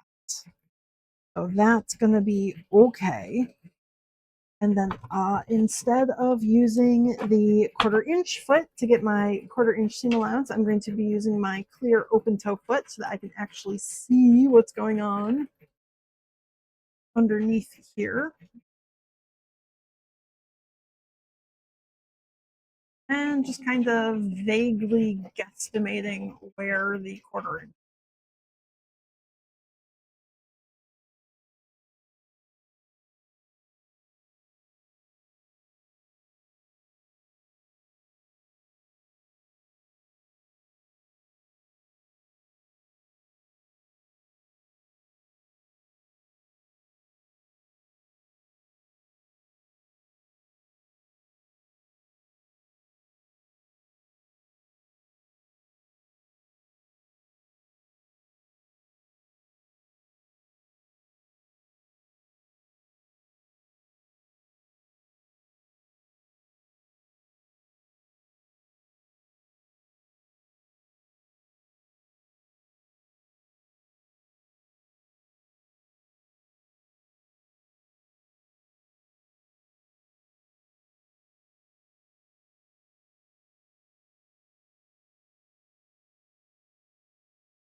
Okay, so there's one cheek fluff. For this one, I'm going to start on this side and go back.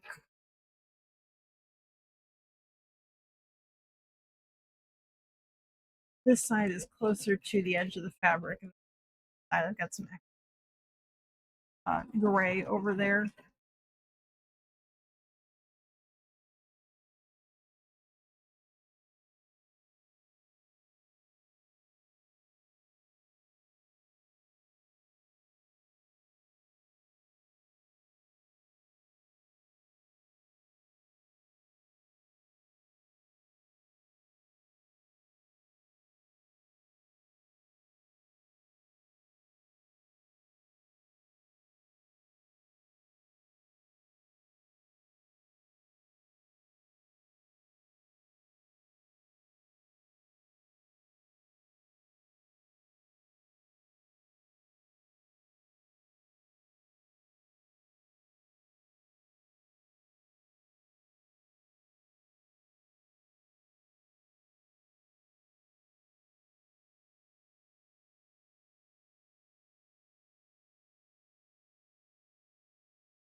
There. Okay.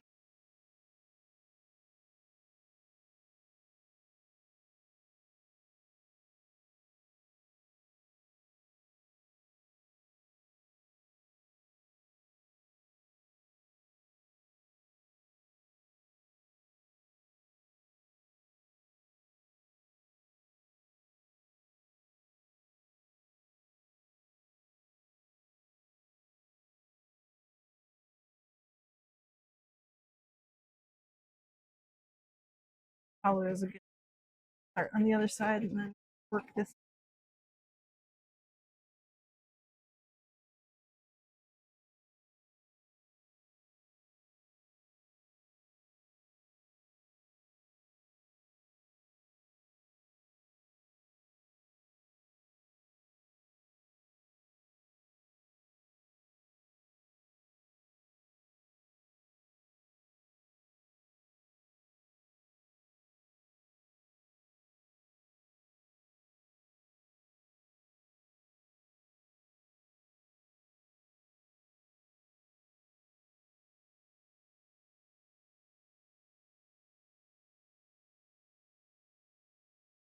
Okay. Whew.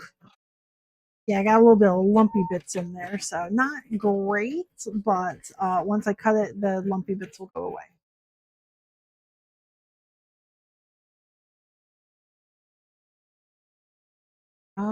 That doesn't look great. I'm gonna fix that bottom section. A couple more stitches.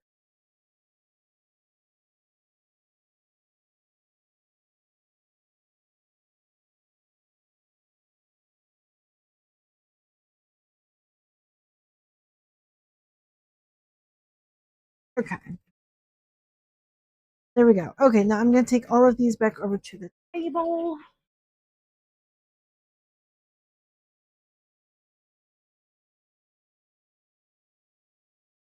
Dump those there.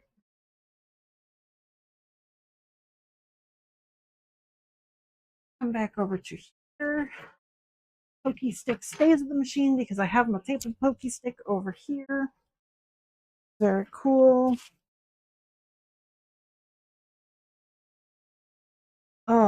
Everything needs to be pinned again. Let me get those.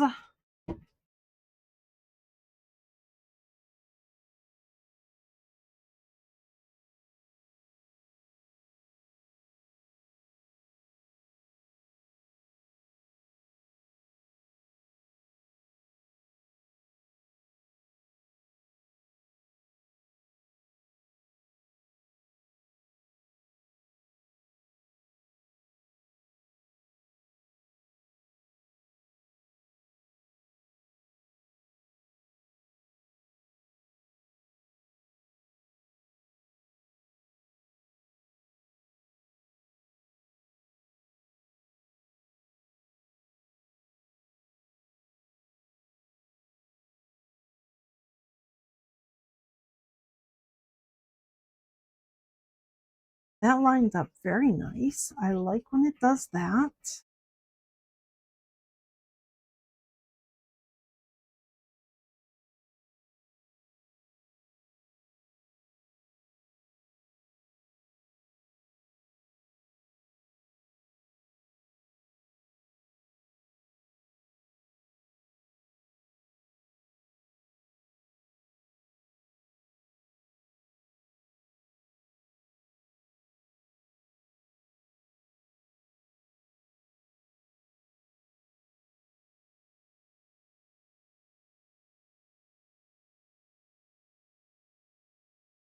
Okay, so that'll be the back there.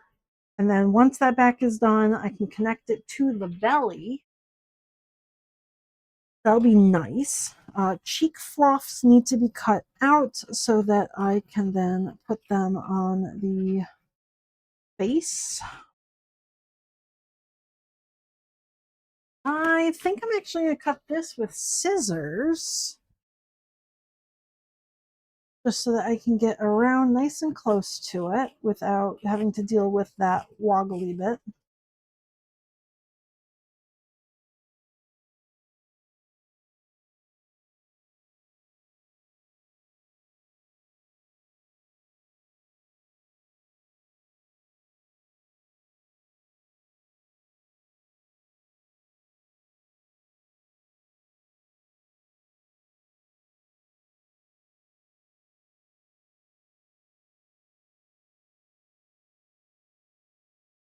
Okay. Whew.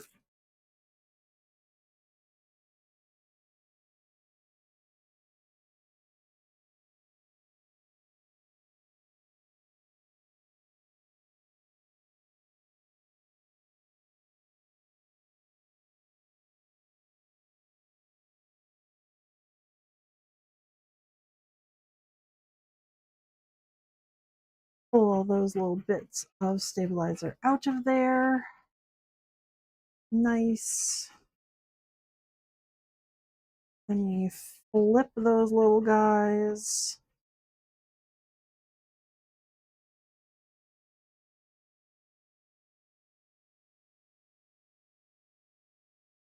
That's going to go on the side of the wolf face right there.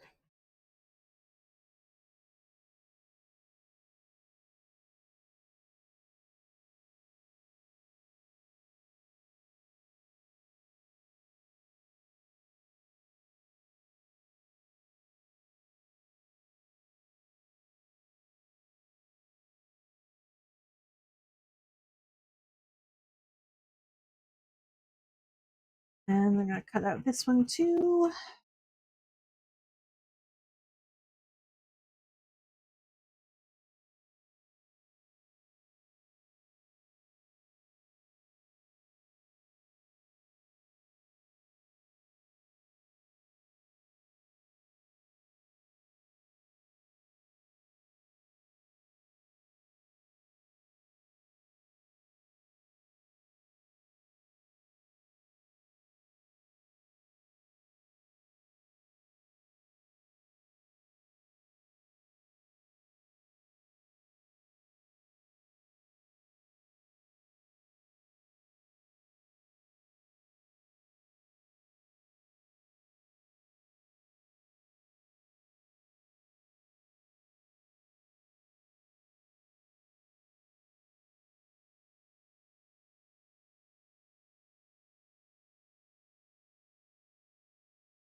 And there, that goes on the Doodley's face.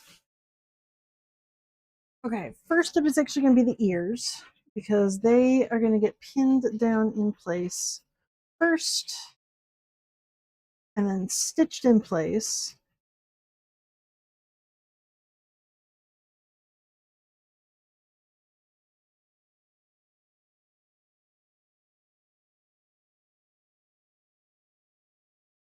Ah, and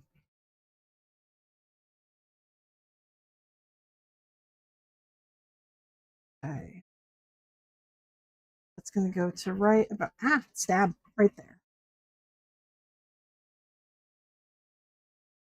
Yes, that is the correct place for the ear. Okay.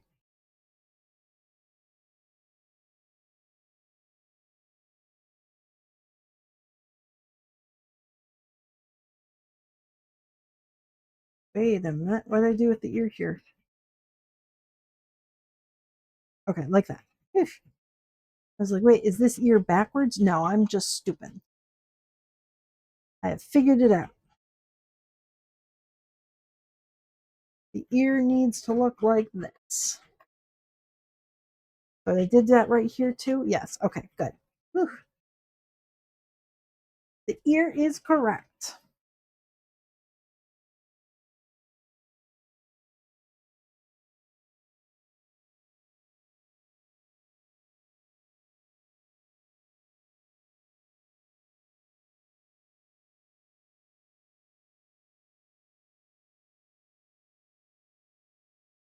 Although I am bad at pinning ear in place. Come on. Yeah, right there. Come on. You good?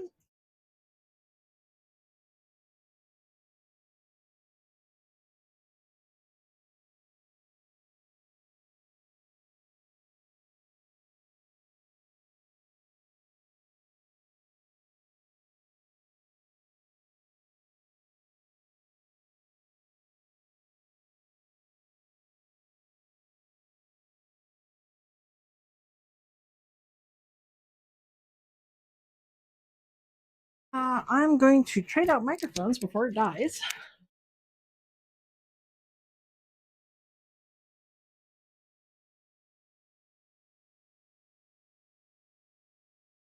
As I am now at the 4-hour mark of streaming. Hell yeah. Very cool. I'm going to go get another drink too.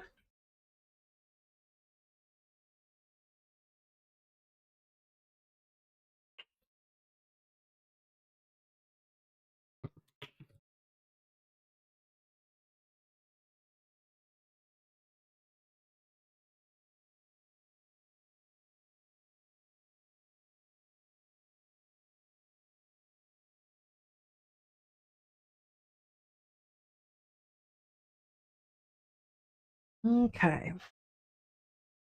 So the ears are on the face. This guy is done for now. Once the ears are on, then I can put this section on. Those need to be connected to, the ears need to be connected to the sides of the face before I can put the fluffums on. And the fluffums need to be on before I can put the back of the head on. Whew. The tail can be all pinned together though. That one is fine. The back is ready to sew before I put the belly on. The belly is before the feet.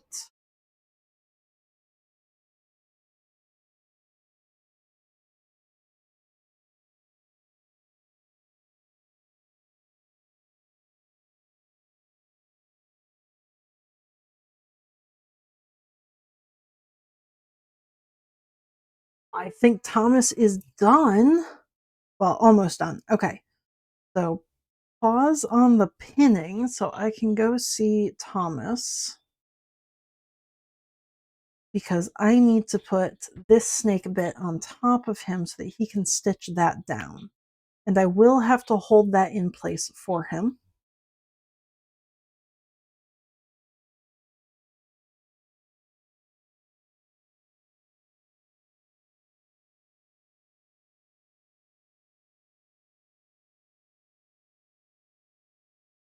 Actually, ooh, I may not. I think he might just be done. Because if I have him stitch it down, that's not the final outline. That is just my guideline for where I need to sew. And if I have him stitch down this top part, he's going to stitch down the entirety of it, which means I'm not going to have any holes when I'm done. I'm going to stitch around, but then the holes will be stitched closed by him. So I think he's actually done. And I'm going to just kind of stitch things down in place myself and then do the outline.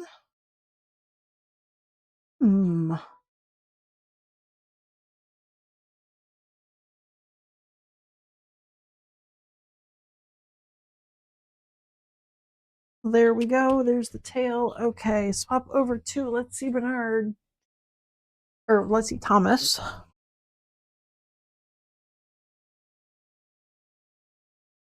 That's a pretty good snake right there.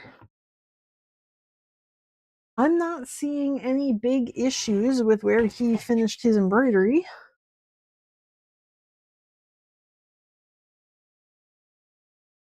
He does have a couple of threads sticking up from the eyeballs, which I just trim.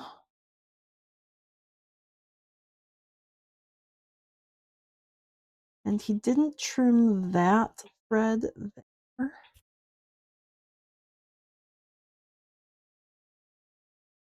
Everything else, though, looks really, really nice. Hot damn. Hell yeah, I love when my embroidery file works out.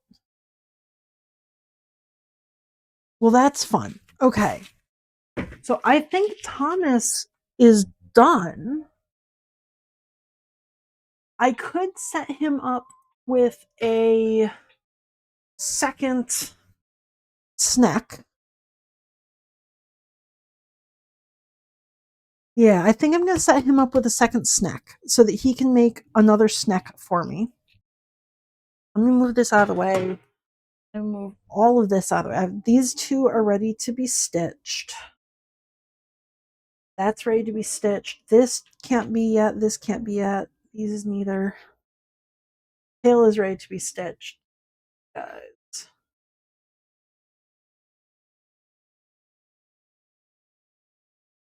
Okay, moving everything out of the way.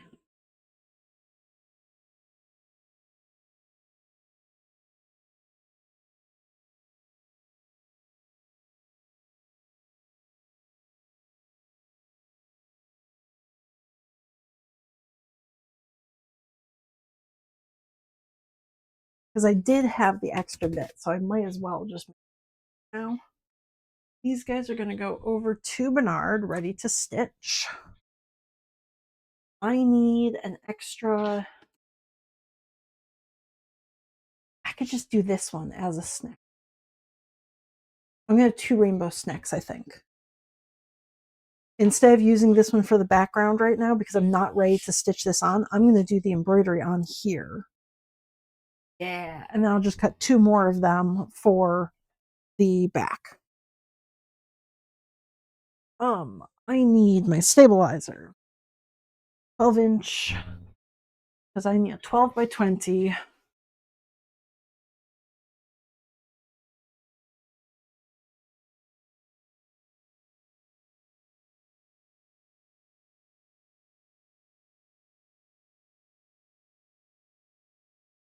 Okay, now my snack can come back.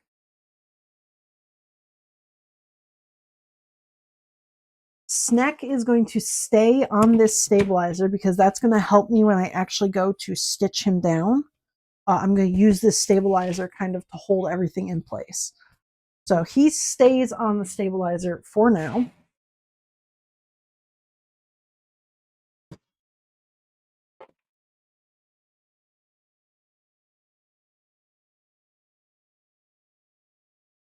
I squish this in place. Squish, squish, squish, squish, squish, squish, squish. Pull that back off now. Which way does this brush? Brushes down that way. It's going to go like this.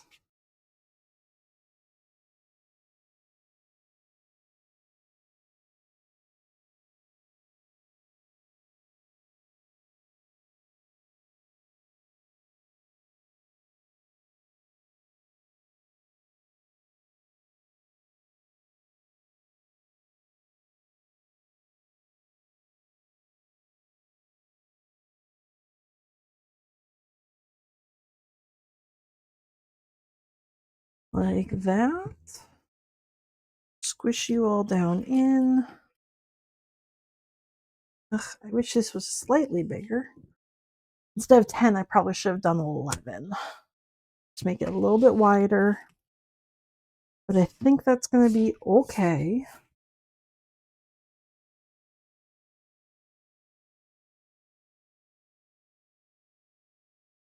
So I'm going to give that back to Tom. Oh, wait a minute. Nope. Stabilizer here is not held in place. What are you doing, sir? Can you just be chill about this? Okay, now are we good?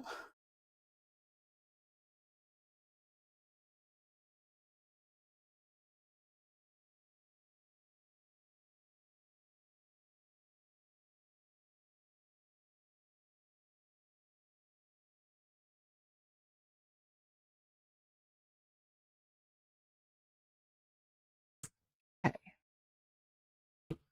Now, hopefully you're good. Not ideal, but I think it'll be okay. Yeah, this just doesn't want to be held down in place here. Ah.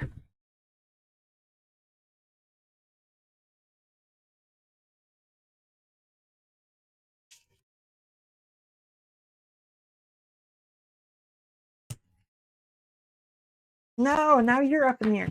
Oh my god, Hoop. You test my patience, sir.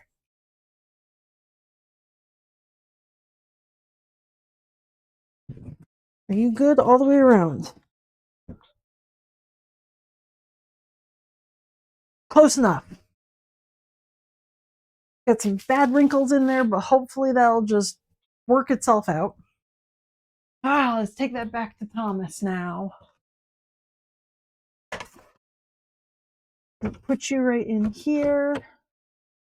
I'm going to start with black, I think. Black outline. Because then you'll do the black outline and the black eyeballs all together.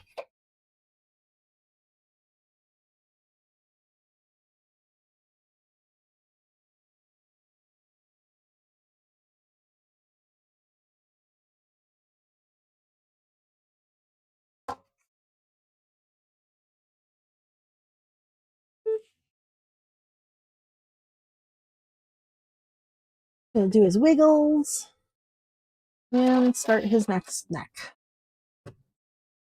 Okay, he is snacking. Means I'm going back to sewing. I don't need that foot. I do want my 1/4 inch foot again. There we go.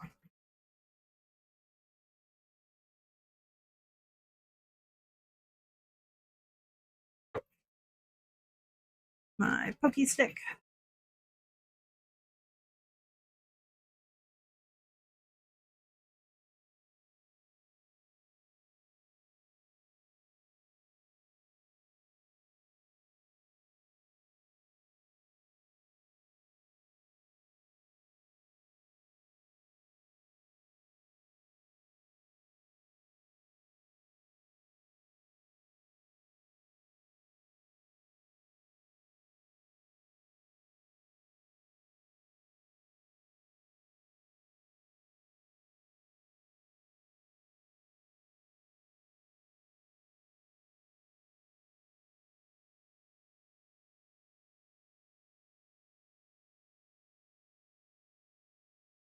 Push you there.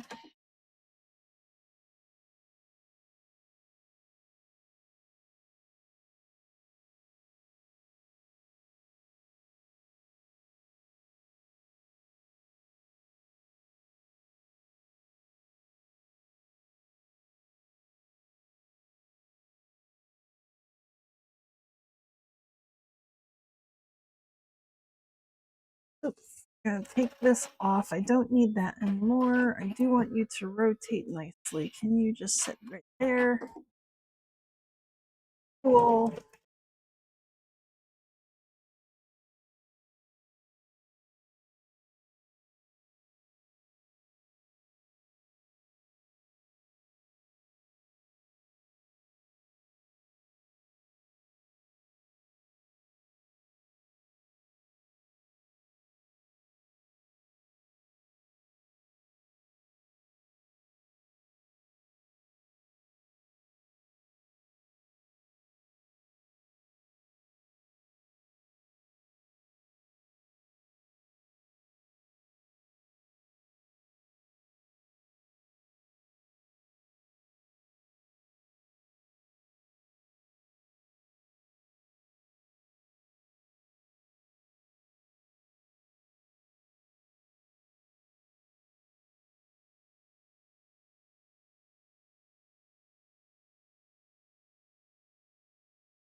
Come on. Good. Okay. There's my tail. I will be trimming down this end because there's a lot of fabric in there to be stuffed right into the end of the tail, but otherwise the tail is done. Throw that back over there. The ear now needs to begin right here. This ear is a complicated little area.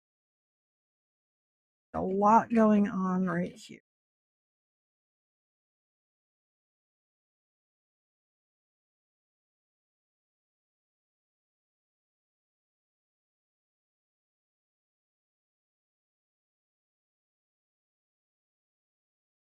Thomas is ready for black, so I'm going to get him going on the eyeball.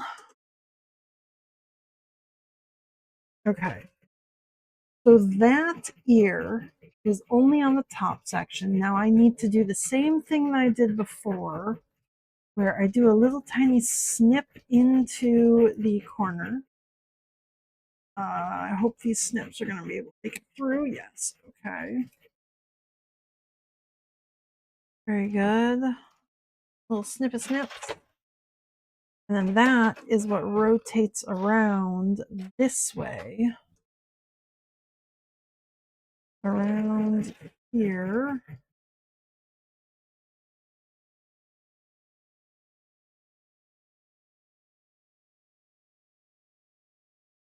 Oof.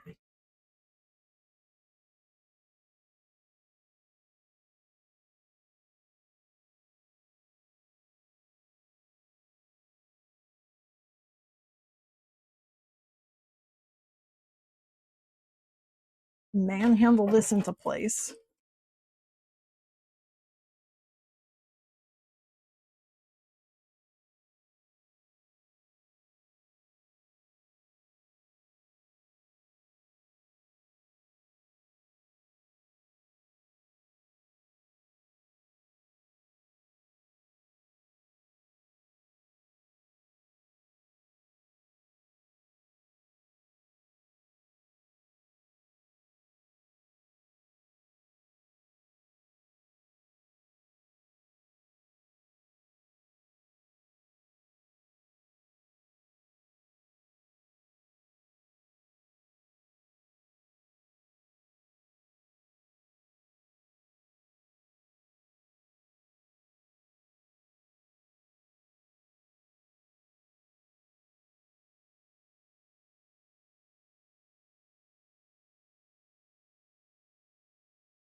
Yeah, I don't think I need that last pin there. I'm gonna just kind of hold everything.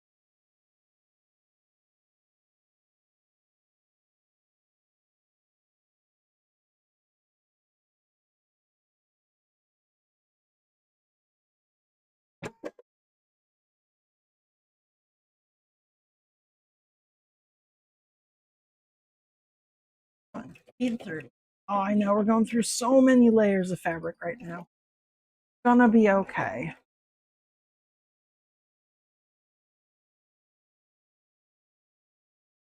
This isn't even all of it. We're gonna add like another 3 layers, right? That may end up being a little bit of hand sewing.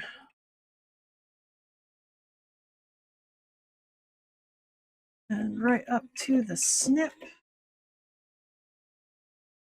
Ah, okay. We've got our silly little wolf ear right there.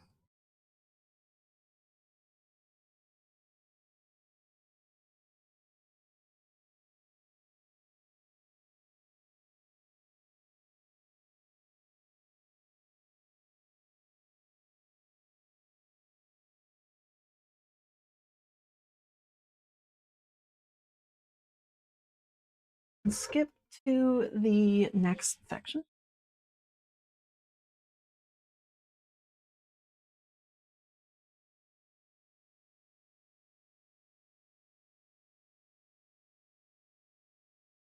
Give me 2 seconds.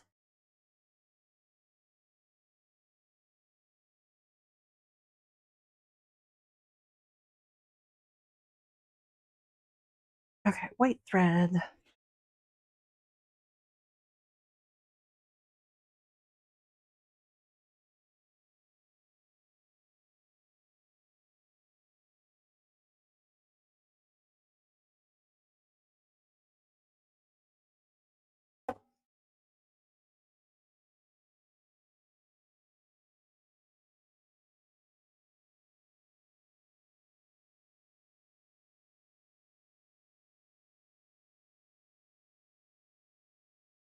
And we're just gonna give you a little start there.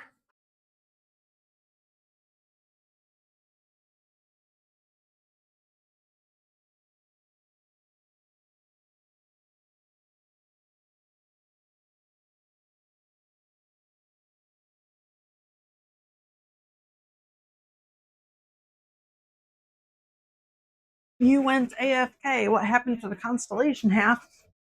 Right here. I am starting a second snake.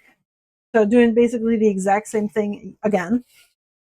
Um, this one I don't want to take off of the paper yet though, because I'm going to use the paper to basically stitch it together.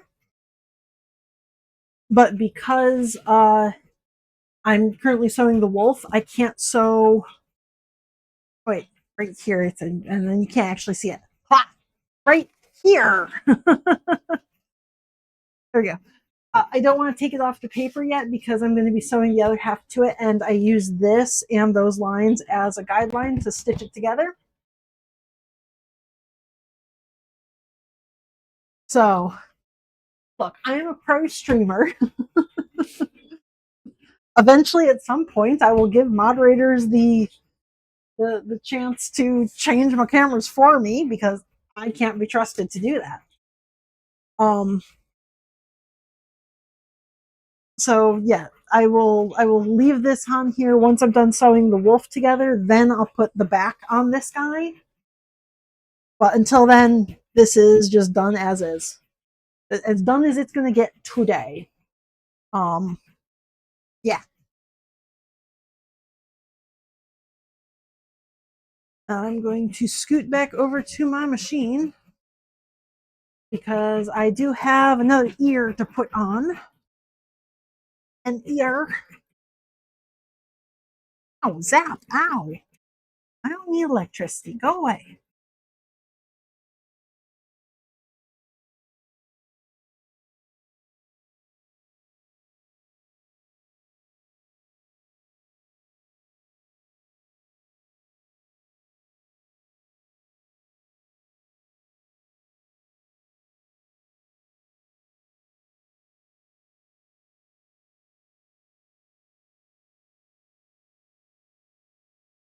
Okay.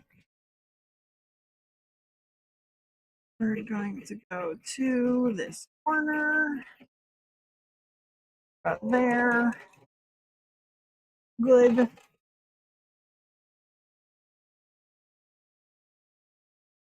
Okay. And then this gets a snip right here.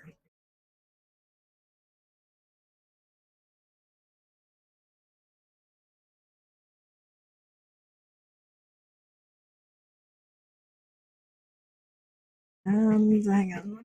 Try and manhandle this.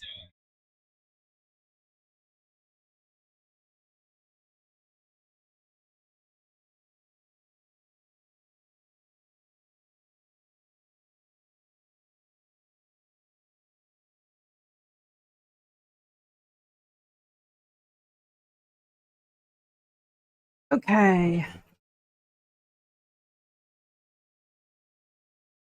Here we go. Okay, I did that snip, but I didn't do it very well.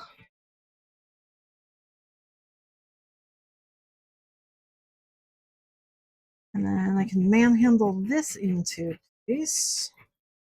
Ah.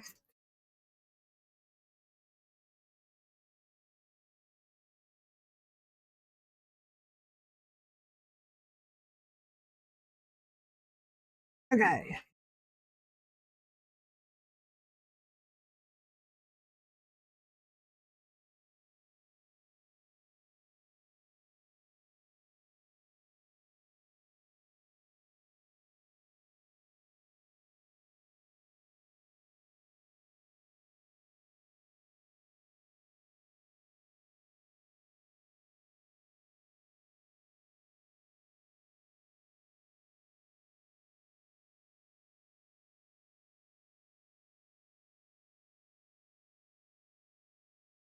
One more pin here. Okay. There we go. That should be good there. Everything's kind of squashed into place. Ugh, not that back. Oh, that's bad. Okay, let me try that part again. Let me re-smush this together.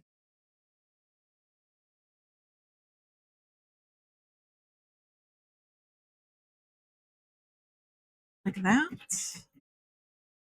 Okay, we got this. We got this. That's gonna work. Shh. Kneel down in. Cool. Pokey stick. This is all you now.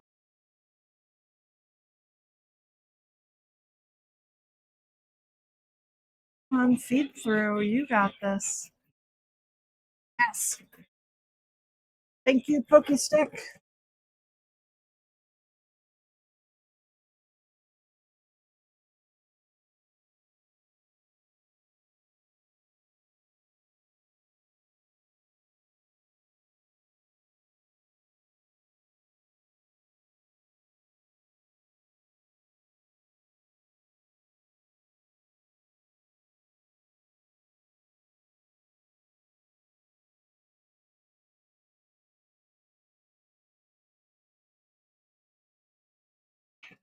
Okay. Back here. Ugh, that was not a very good corner. It's a good thing that is in the very bottom center of the ear. Oh, that's the part of the ear that nobody sees but me.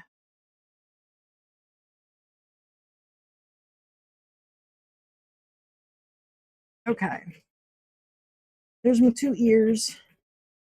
They're looking very nice. Back of the body so that I can then go and peel everything. Put you there and down. Okay. All the way up to the very good.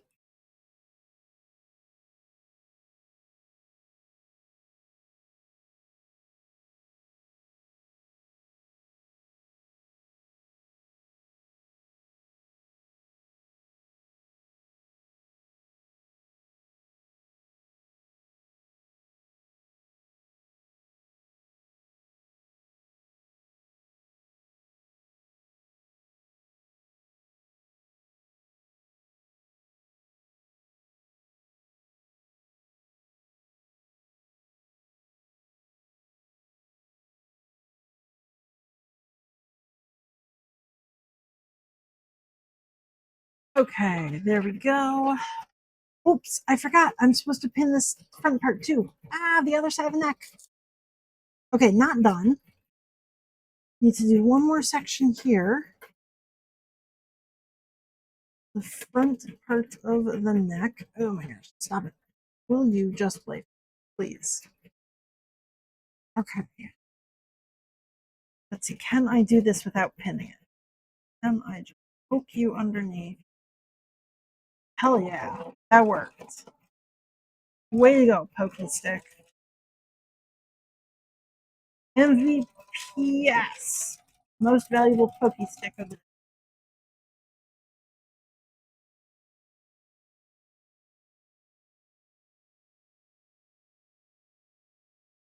There we go. That's garbage now. Can't reuse that.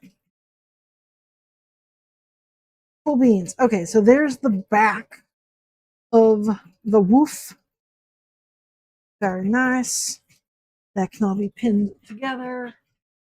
Let's go back to my table with a tiny Thomas.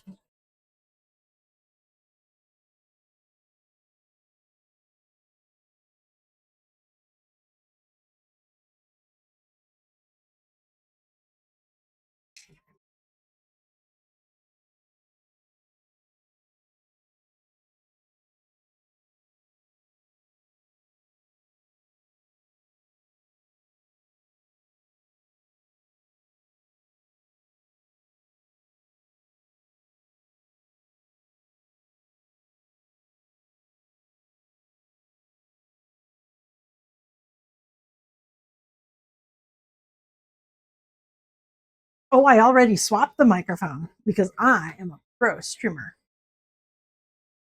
I don't have a zap command.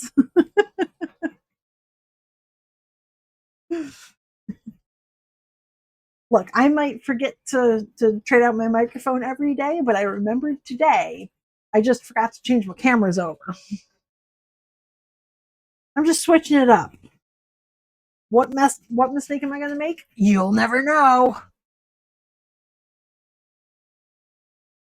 Okay, snack, you go off to the side. The tail is done. Let me cut down some of this bulky bits.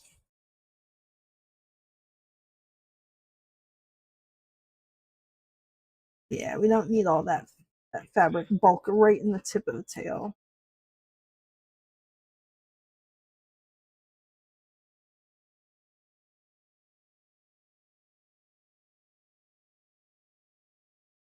Okay.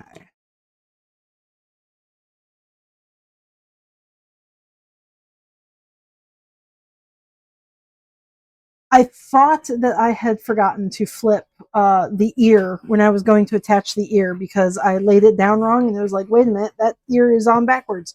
No, I just put the bottom part in the wrong place. But yeah, forgetting to flip a piece, I've done that. That just means I have an extra piece for the next plushie I make. Okay, there's my tail. Cute little tail. That's going to get hand stitched on, so it is done for everything today. This is going to get stuck to the body. Let's see. This is the right side. Okay, so this is the good side. Good sides go together. Boop. Just like that. Everything here gets pinned together. The body and belly are going to get stuck together there. The face needs the center of the face to it. This is going to be a very interesting part to sew because there's just so much bulk going on right here.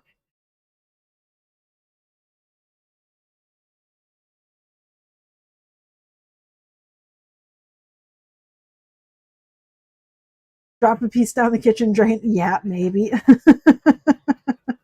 See, no, that's actually plausible though, because I do wash them in the sink. So that's actually something I could do. You are right. I haven't done that yet. Not yet though. Just give me time. I will eventually.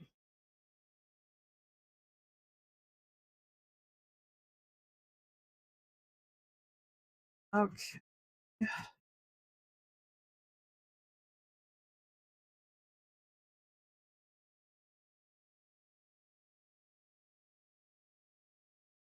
Ugh.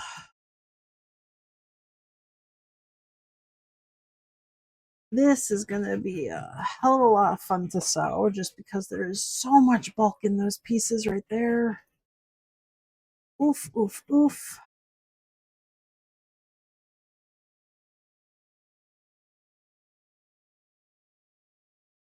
I think, let's see, 1, 2, 3, 4, 5, 6, 7, 8. There's 8 layers right in here. 6 layers through here. Yeah, that's going to be fun to stitch. I'm sure Bernard's going to be real happy with that.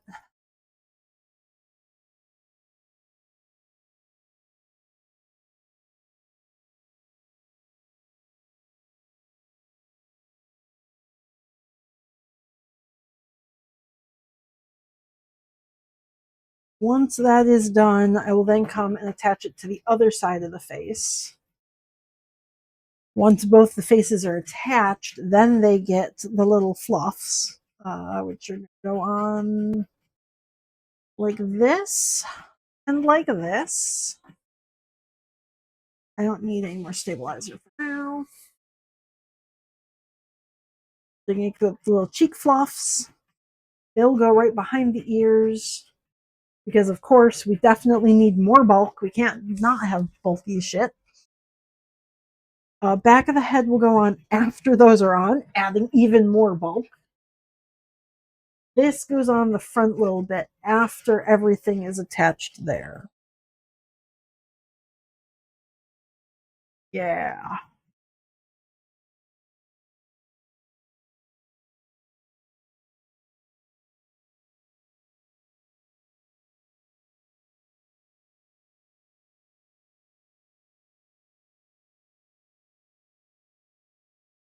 So this is going to be the next part.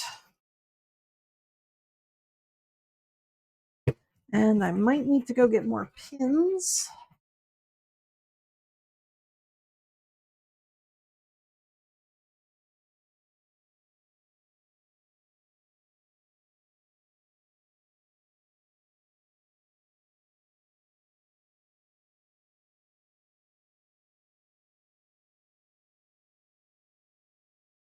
Let me get your armpit pinned.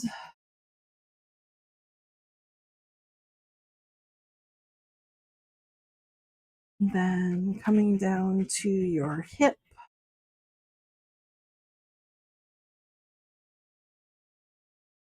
Then your ankle.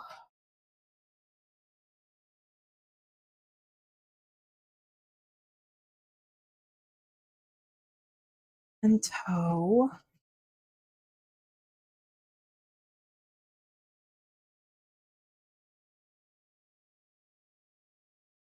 And your heel.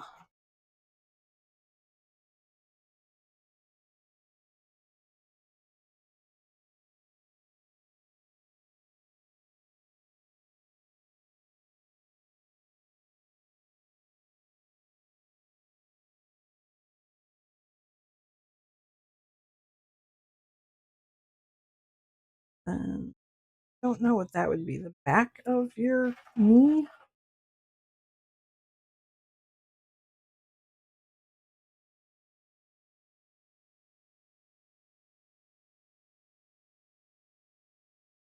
Center of your butt?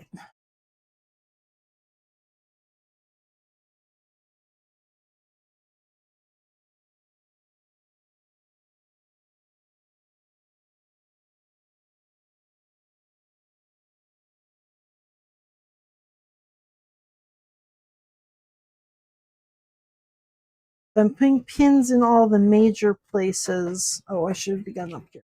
I'm putting pins in all the major places just to keep them all together first. I'm going to go around this curve and then down the side. So that the most important places are going to make sure that they line up.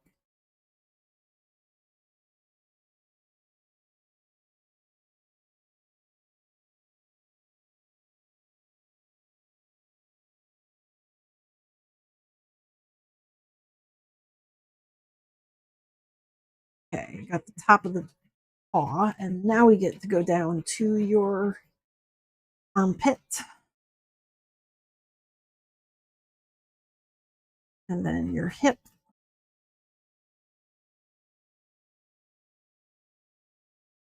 Okay. There we go. So those are all the major points. Now I can go in between and add in all of the extra pins that we're going to need. Because this man's going to be so full of pins.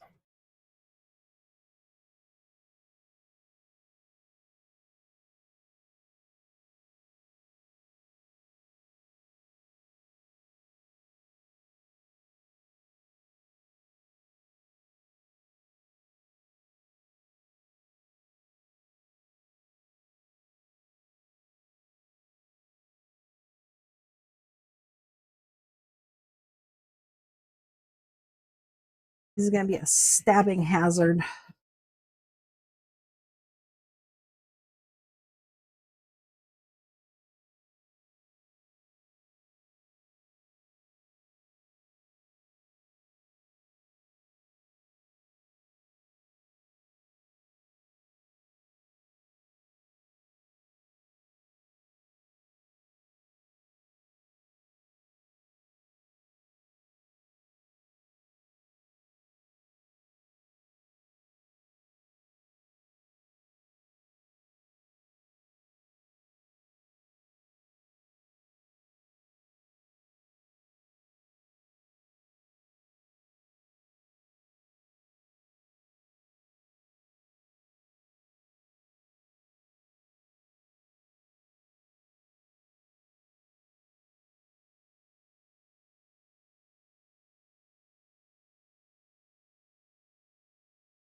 Okay, let me center your little chin. You good right there? Yes. Good.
Ah,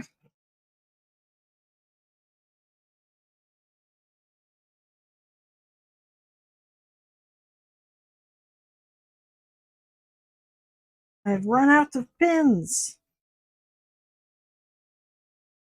Swap the pin cushions with Bernard then.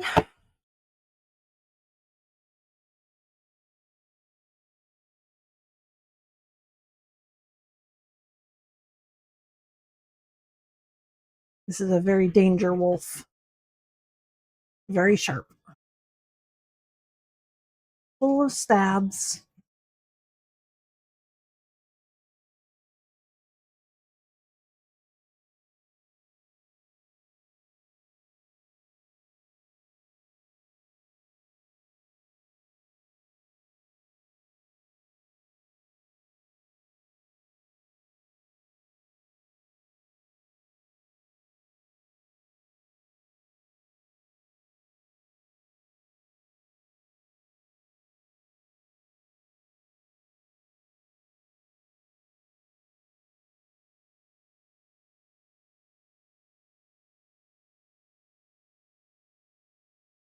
Oops.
Okay, there is my very, very stabby wolf. There's a couple of pins in there. Just a couple. This guy is good to go here. I might actually be able to stitch this guy on right now. Ugh. This is going to be so many layers right here.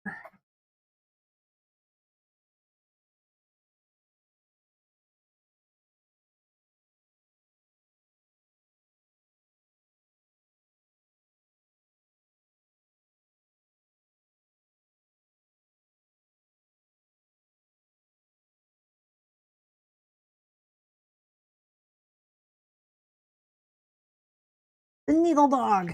Yeah. Very dangerous, very sharp.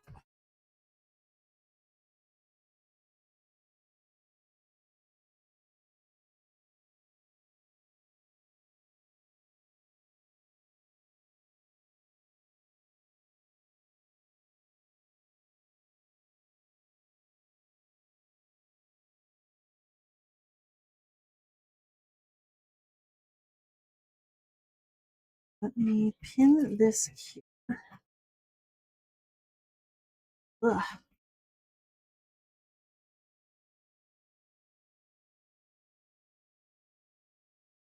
And then this here.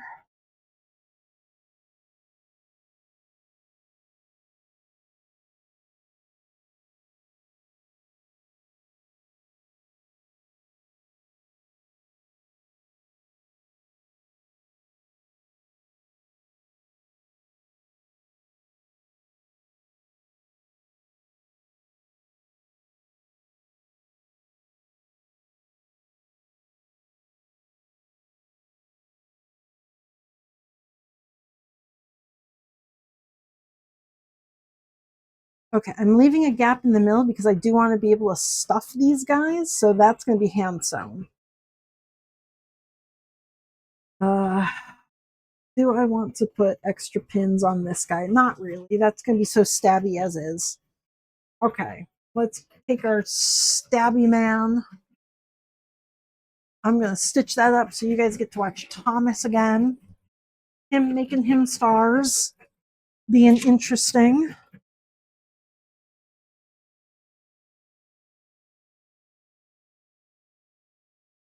And I am going to try and not stab myself on all of this stabby stuff.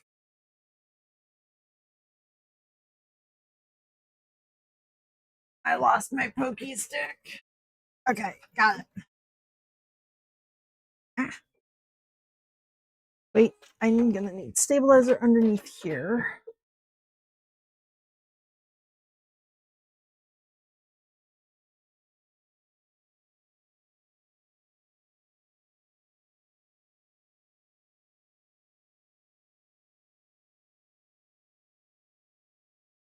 Okay.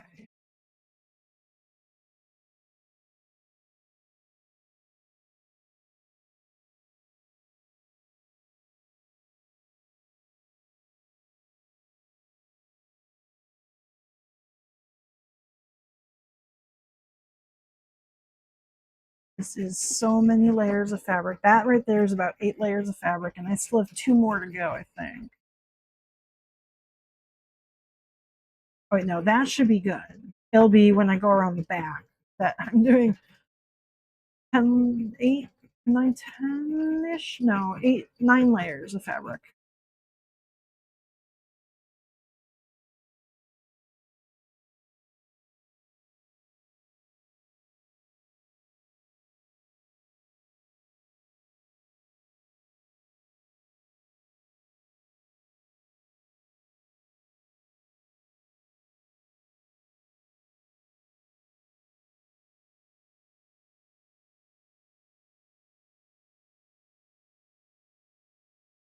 Right there. One more stitch forward. There.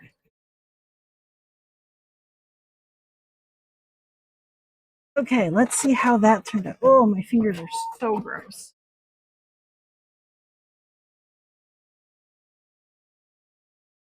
Ah, that actually worked. He did it just fine. Thank you, Bernard. Not a complaint. That was lovely. Oh my gosh, you did that perfectly. Minus this little thread that's sticking through, but that's fine. We can just tear that off. Perfect. Oh my gosh, Bernard. That was lovely. Oh, so good. Okay. Now let's see how this goes.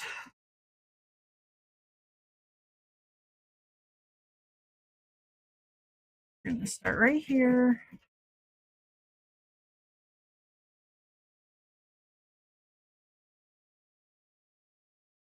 Forward and back, right up to the edge. Yes, okay, nice.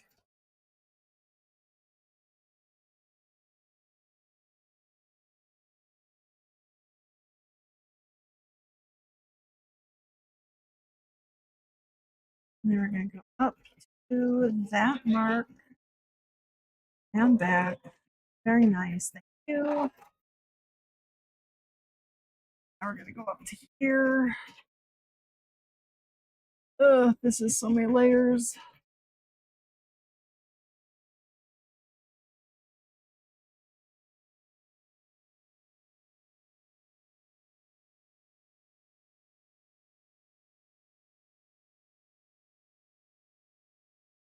Slow. You got this. Ah, you're doing so well.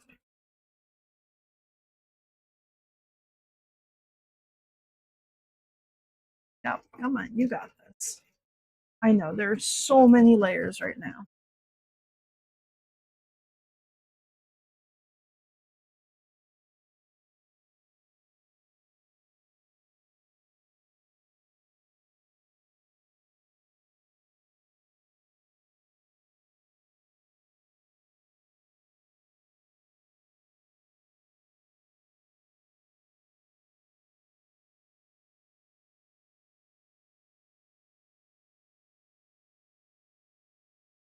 Ah,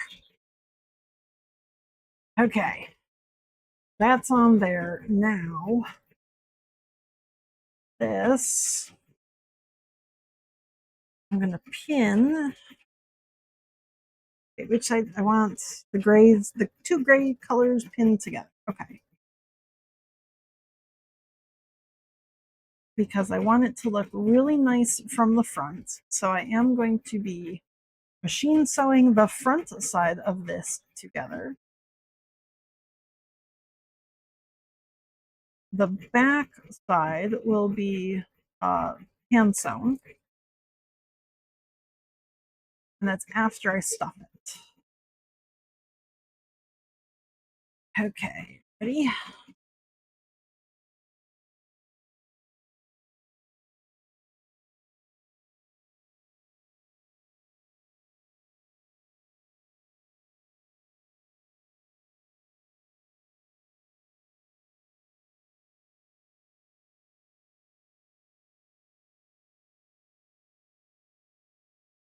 Get the white fabric out of the way.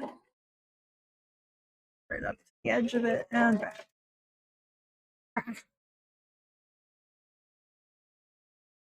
Okay, so now that cheek fluff is all machine sewn down right in there, but the back is still open so that I can stuff it. Yeah.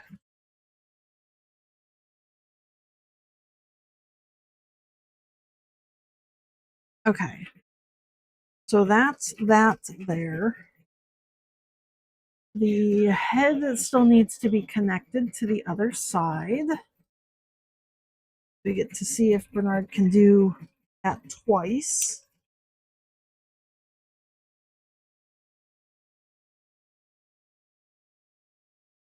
Here's some extra bulk.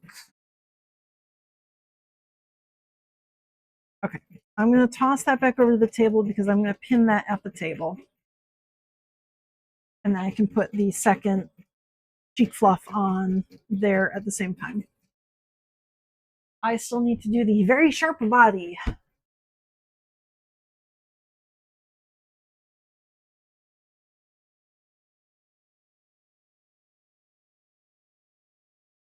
Hello, Link. Welcome in. I am making a stuffed wolf and trying not to stab myself with so many pins right now.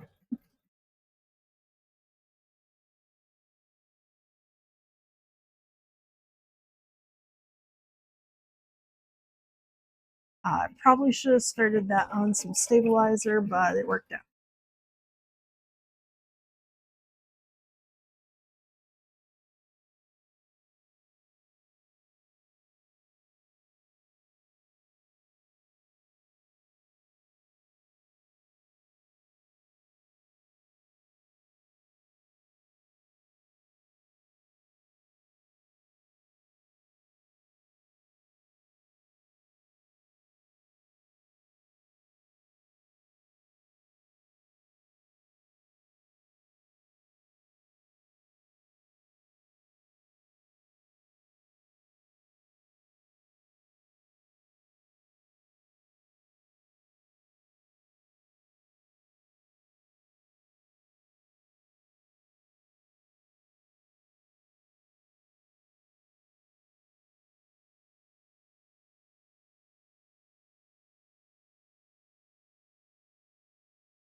Oh my gosh, this pie is being so nice so far.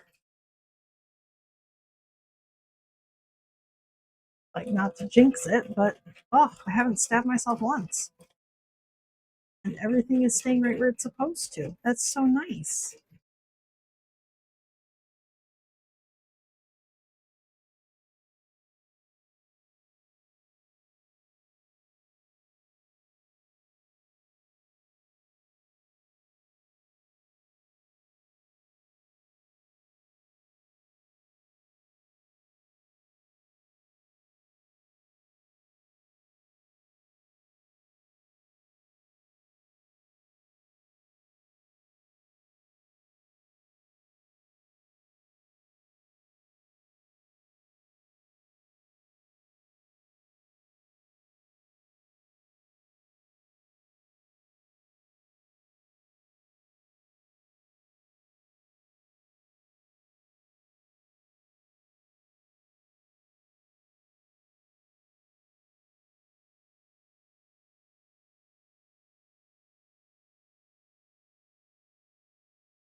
other than the fact that you're making little weird noises. I don't like that.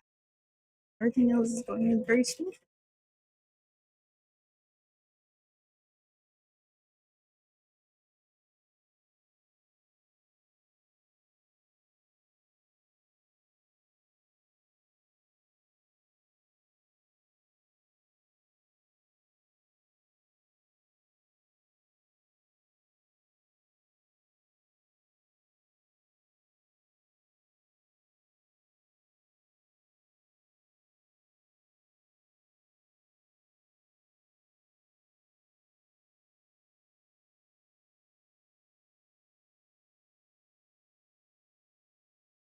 Ah,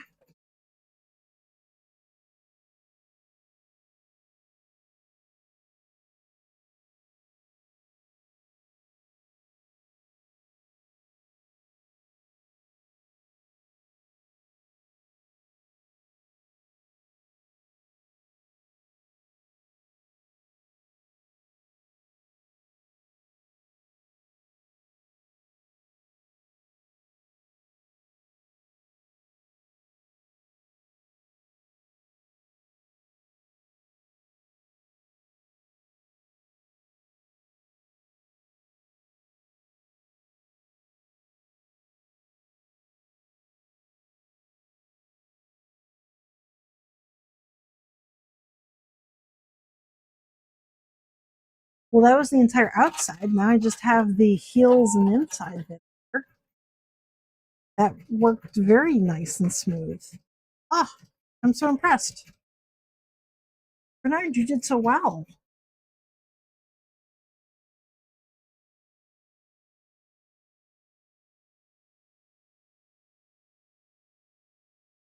This is gonna be.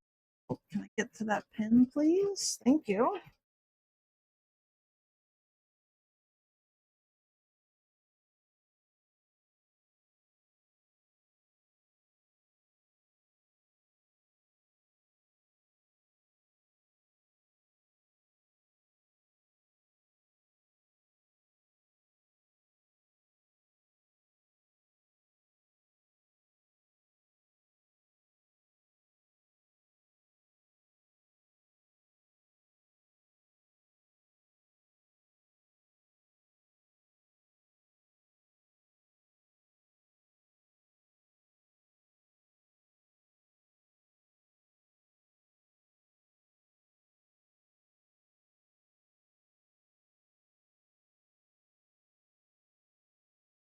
Rid of that pen.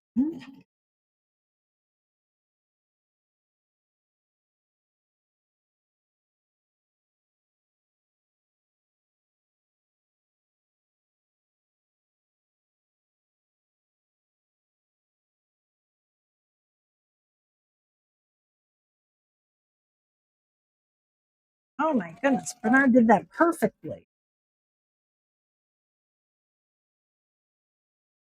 Wow, not a single issue on that. And I didn't even stab myself.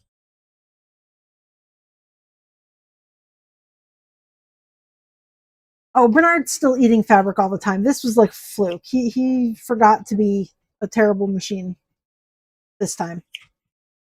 Don't worry, he will eventually. Okay.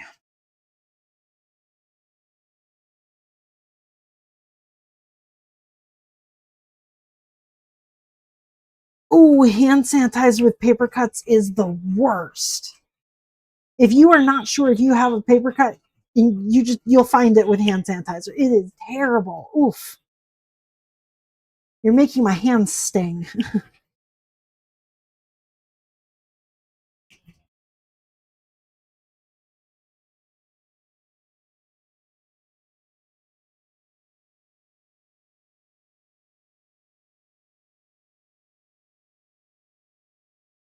Okay, all of the little places that need to be clipped have been clipped, which is just anywhere the fabric makes a C shape. So like this right here is a C. So that needs a little clip right there. That looks good. So the body is good. I need footers on that. Uh, actually, let me do the face first because that piece goes there.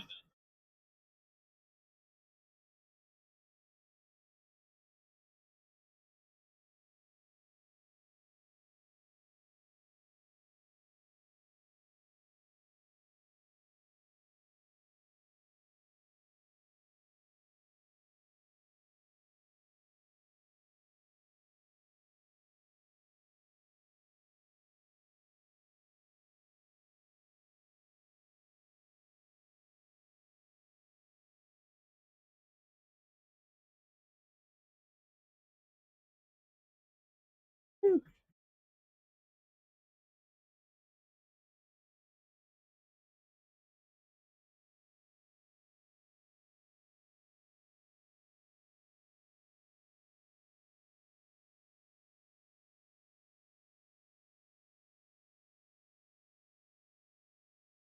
You have to have your jacket repaired. Good luck. I always say like, oh yeah, I can just fix this clothing item that we have, and then they end up sitting around in a pile for like, I think going on like a year on some of them, because me and just fixing broken things don't get along. I am much better at like making from scratch. That's the fun part of sewing. The me and repair work, nah.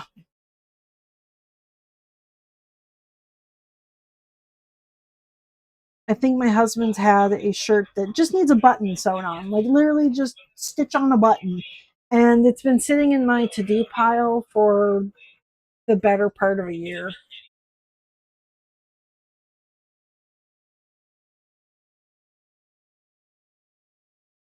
Like, yeah, I can fix things and I'll do it, but you're gonna be waiting a while.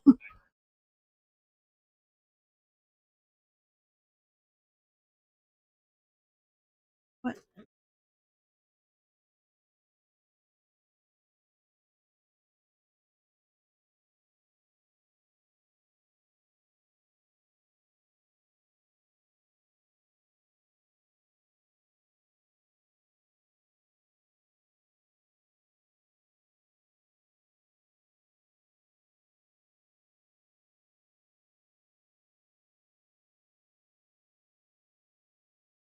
to be a cheap repair, just need to be sewn back on with the sewing machine.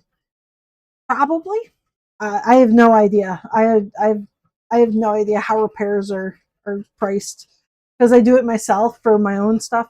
Theoretically, after years, I've never actually looked into repair costs or anything like that. You have a shirt belonging to alt with a hole in the sleeve? Yeah. I have, let's see, a shirt that needs a button. I've got a hoodie where the cuff is just falling off of it, so I need to just fix that. A pair of jeans that needs the belt loop stitched back on. Probably some other stuff. I don't even know. It's in a pile, out of sight, out of mind.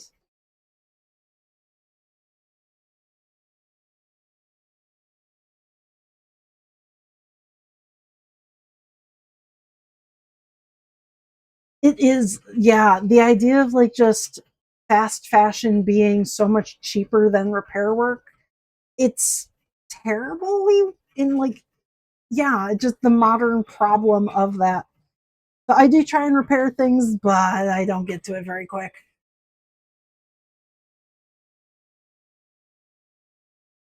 Finding people to do repairs and everything is also more difficult now, I guess. Like, I worked at Joanne Fabrics, just a sewing machine and fabric store, and for so long, people would like all the time. People would come in and be like, "Do you know where to do this?" And it's like, "I don't." You can like maybe check like the local seamstress, whatever. And eventually, the seamstress like called the store and they were like, "We don't do repairs like that anymore." And it was like, "Okay, we'll stop suggesting people call you," because I guess it was just not feasible for them to do it.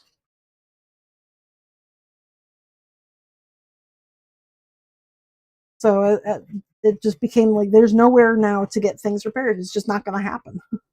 Like, okay, can I interest you in a needle and thread?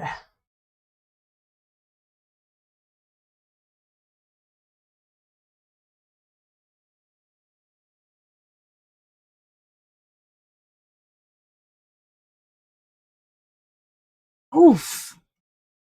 160. Yeah, that's so expensive. Yeah, at that point, it's like, oh, well, then it's just cheaper to throw it somewhere else and buy a new one.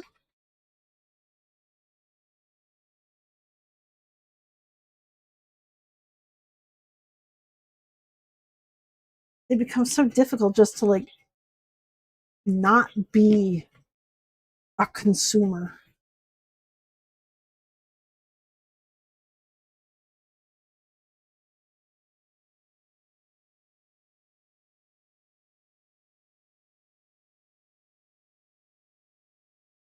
Bought it from the thrift store for $5 and they want 116. Wow.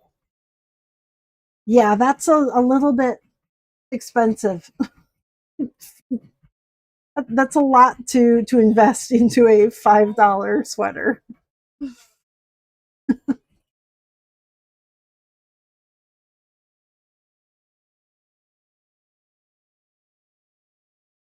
Okay, this is, yeah, it begins just above that mark. Did I do it just above this mark?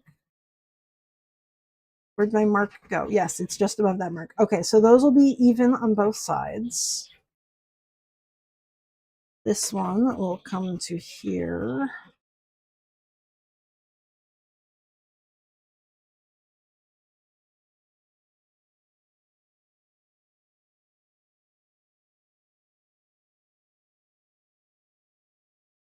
There we go. Okay, so those two get stitched together. Once that's there, I can then put the little snoot on. The feet go onto the body. Let me pin both of those up. I do need a marker actually first because I want to be able to mark out where the center point is before I start stitching. So center of the toes is right here. Center of the heel is right there. There we go.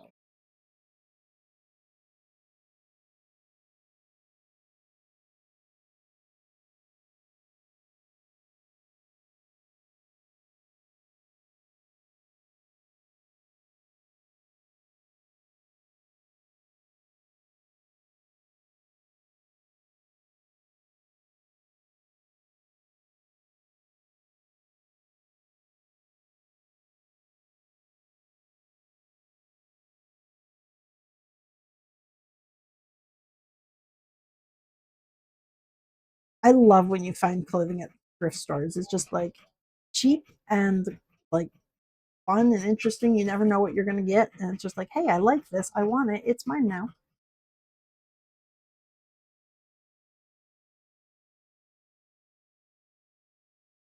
Thrift stores are great. We have locally a craft thrift store, which is probably my favorite store in the entire area. And they just take and recycle like craft supplies like yarn and fabric and just everything that people are no longer wanting. And they're just like, every time I go there, I get like an entire bag worth of stuff. Um, my most recent haul was they did a sale where you could get like a shopping bag, a big shopping bag full of whatever you wanted to fill for like $10. And so I ended up getting 80 some markers that I use for marking fabric. So I now have an entire collection of washable markers that I can draw with. So this is going to last me forever. And this was $10, where normally you get like, I don't know, 20 markers for $10.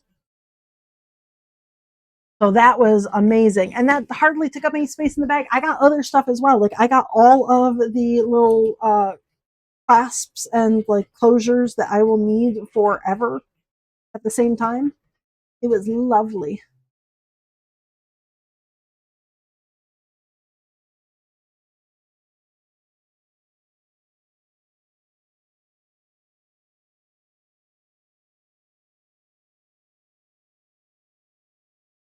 Oh, nice leather jacket in the wrong size. No.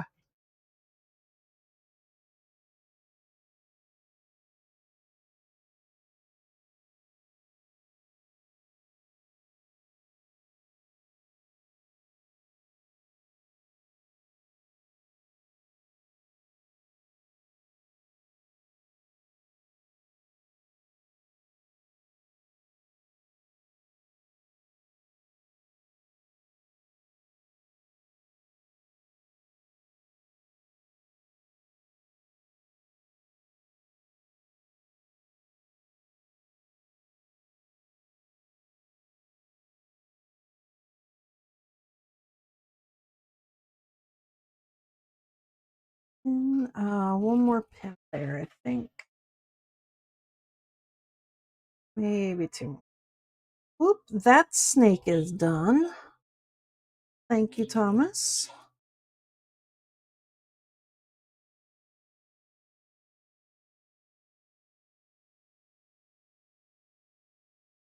There.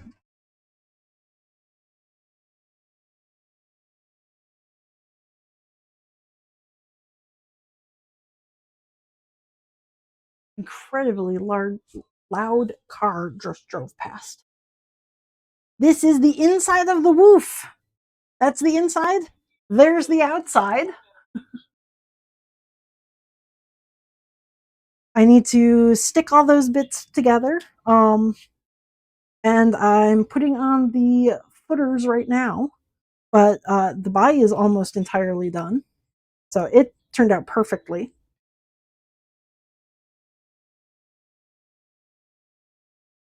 Almost done. I've got the footers go on the body, and then the body is done. I need to do these two bits here on the face to connect them. Then the little mouth needs to be attached after that. And then after all of that is together, the back of the head goes on. And that's it for the face. I haven't made the nose yet, but that's okay because I can't actually stitch the nose on until tomorrow anyways.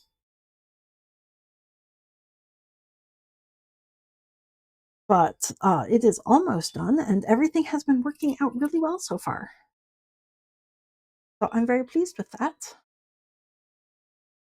And I also have two snacks that are done, or half done.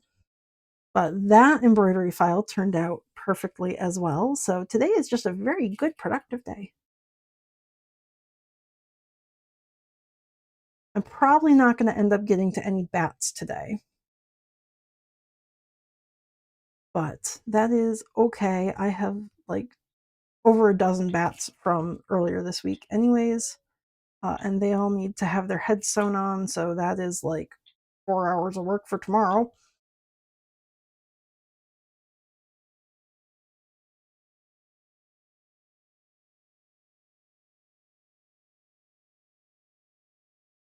One more pin there. So I've got plenty to do tomorrow, besides finishing the little wolf, which I will probably not be streaming tomorrow just because I want to get everybody hand sewn and finished up for the Saturday market. And I do my best hand sewing when I am scrunched up like a little goblin on the couch, which that is not conducive to streaming. So to be especially excited when it finds out I made it. Nice. Yes, good.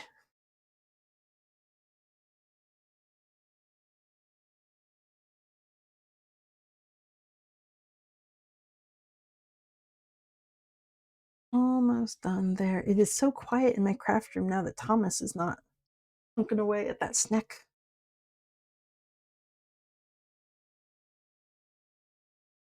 I might set him up with a third snack as well. Just because he can be running and doing that while I am doing other stuff. Uh, yeah, let me pull him out of there.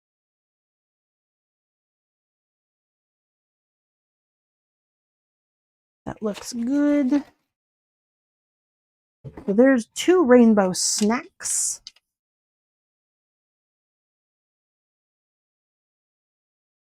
I am noise shaming him. He just sits there going chunk, chunk, chunk, chunk, chunk, chunk, chunk, chunk, chunk, and I have to turn the volume of my music up really loud. And then as soon as he stops, everything is really loud, and I have to go and like dive for the volume controls. Okay, I've got toes there. I've got this ready to sew. These guys are out of the way. The tail is done. Move that out of the way. That is completely done. That just needs to be washed. Neck there. Whoops, I brought my pokey tool back over. That's not supposed to be there. Pokey tool stays by the sewing machine. Ah, other pokey tool. Don't be doing that.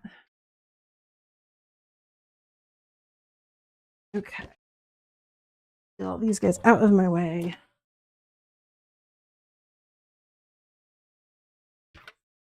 And stabilizer for the next snack needs to be 12 by 20.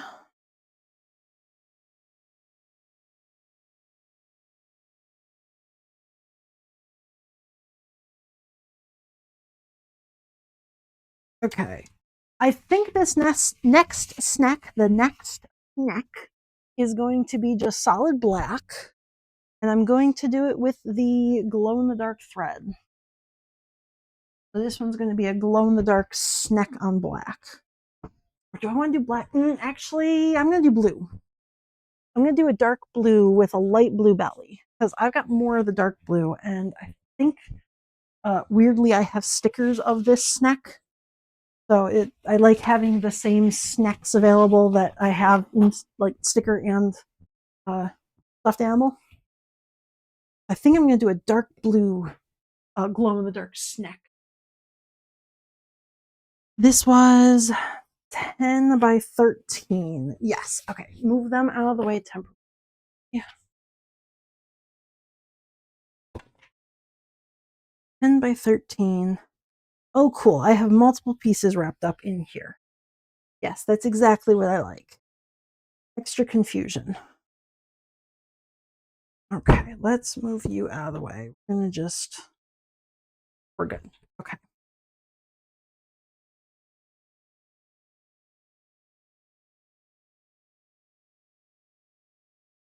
There we go. Okay. Where is my big, big, big giant ruler?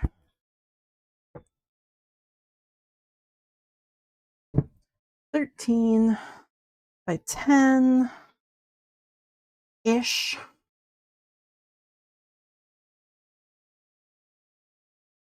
This will be enough for 2 more snacks.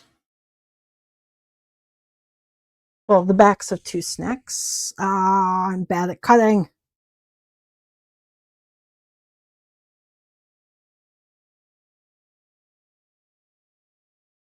Really? You didn't cut through all the way? Dude.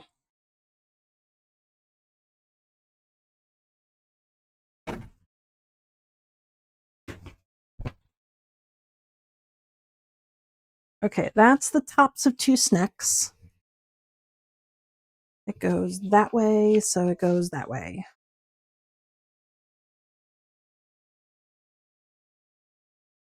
And then we're going to just fold up this blue. All of its bits together, extra confusion.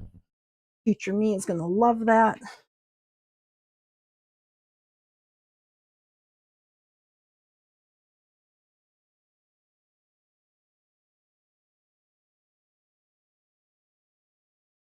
Okay.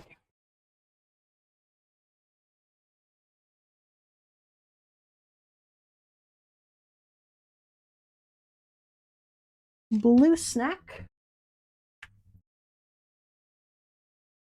Where is my hoop? Where did I put the hoop down? Oh, right there.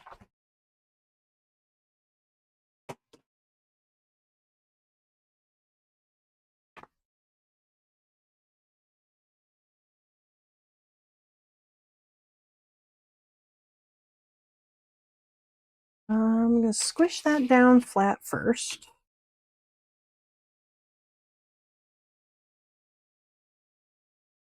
Squish, squish, squish. And this goes that direction, yes. Put that down here.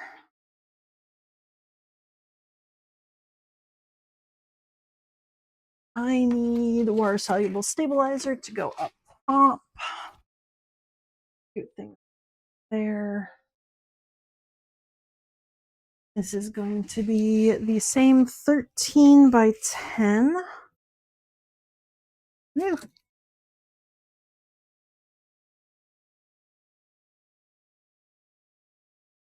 we go.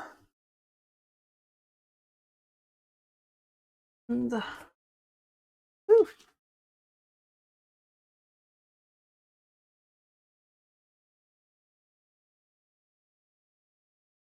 There we go. 36 to 26 is my 10.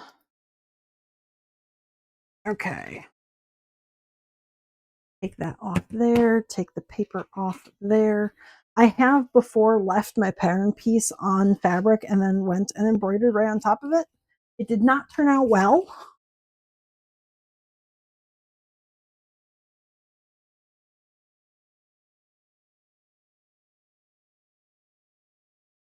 Okay. Squish you down in more or less held in place.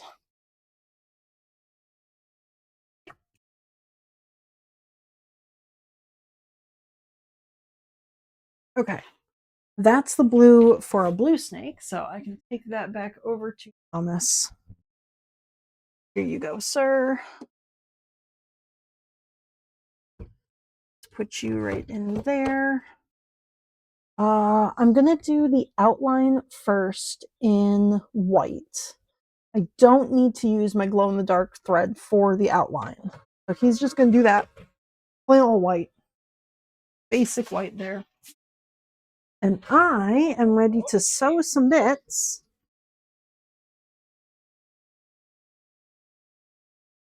So I can go back to my tiny screen with Bernard while Thomas does all of his interesting things up there.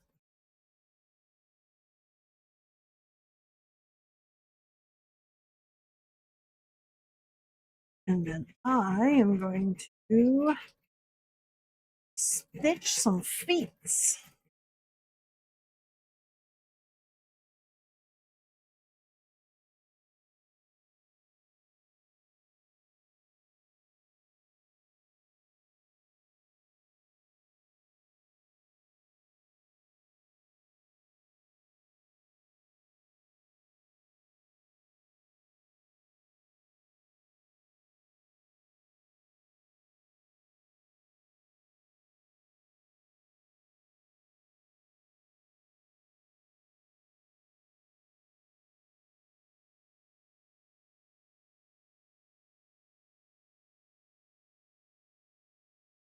Ooh,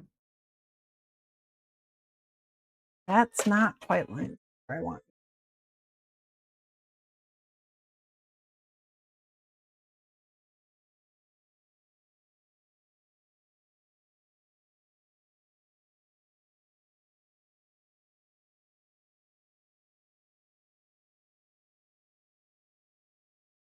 It's better.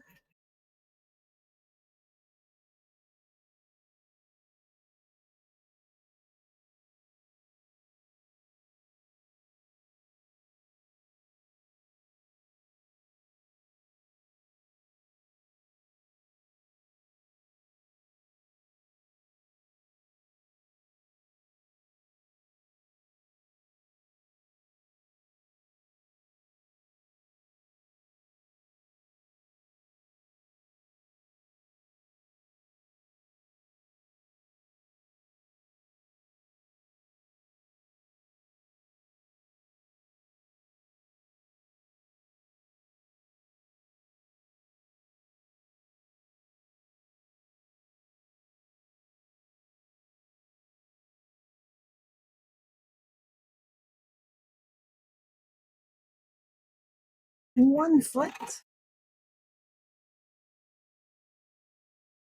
What are you doing right here? What? Okay, you're just being confusing. I did get all of that scene. Okay.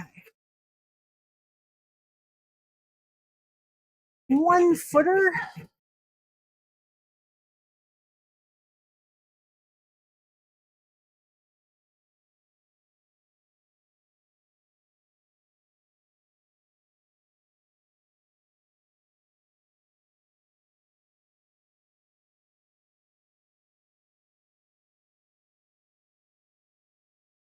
I want you to flatten down as well. Forward opening.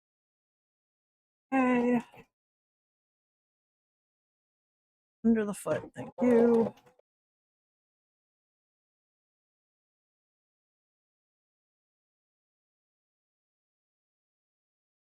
Okay, Thomas, give me a second.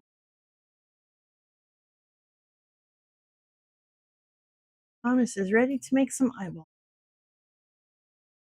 I do want to swap that though because I'm going to do glow in the dark eyeballs on the glow in the dark snake.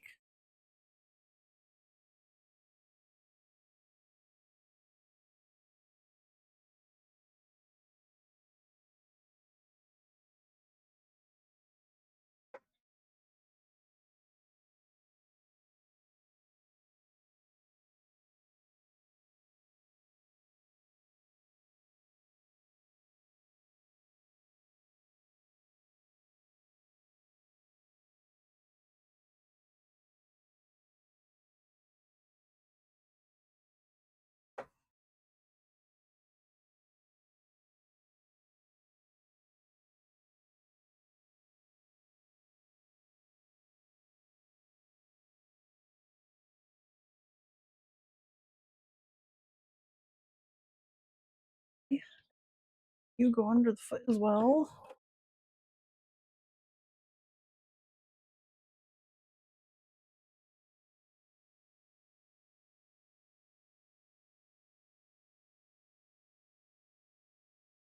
You back out there. Okay. I'm gonna have to check that area because that didn't look went to the right spot. I think that is outside the seam allowance. I'll correct that at the end.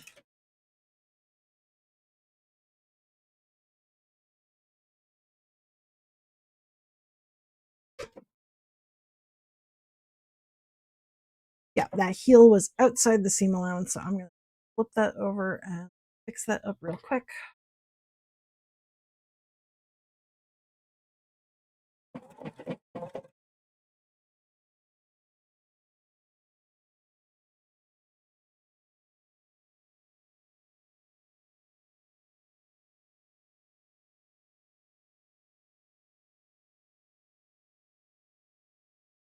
There we go.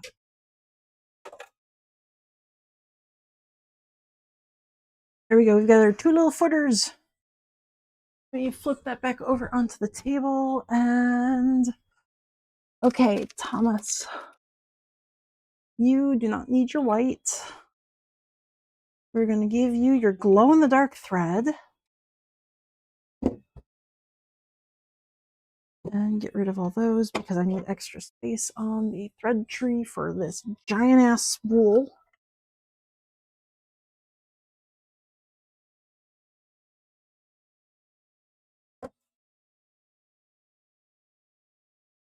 And we're going nice and slow for this part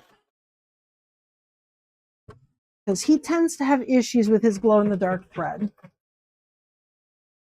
So we're going to just, I think, slow him down. He's going to just be doing that for the rest of the day, probably. Nice and slow dude there.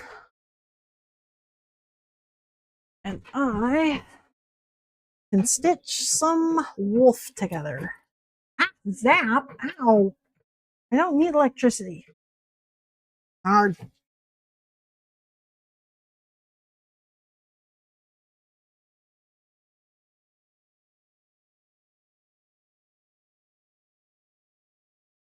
Apparently it's just extra staticky in my craft room. I do not know why.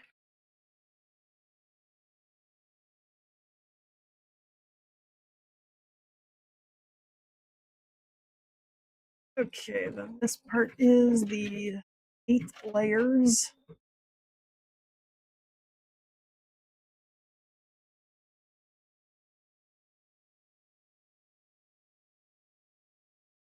Push you here, flatten you out. Good. Hell yeah.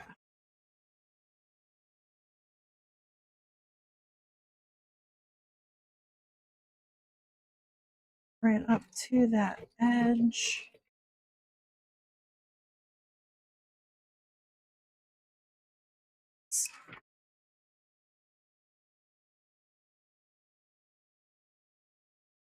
Okay, there's ear on face. Nice. I can get rid of this paper. We don't need that. I will need it to start over on this edge though. Actually I don't. I'm gonna start in the middle on this guy.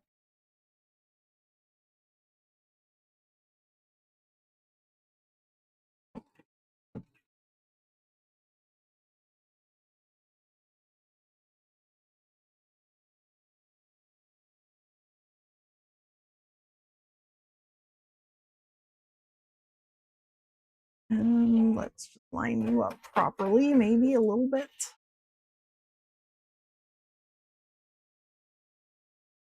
Okay, good. Right up to the edge and reverse. We're good there. Okay. Bottom section attached. Top section. Can we flatten you out?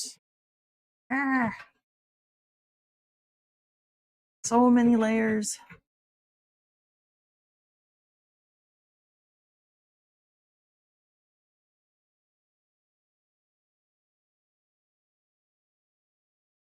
Beep, beep. Okay, give me a second, Thomas.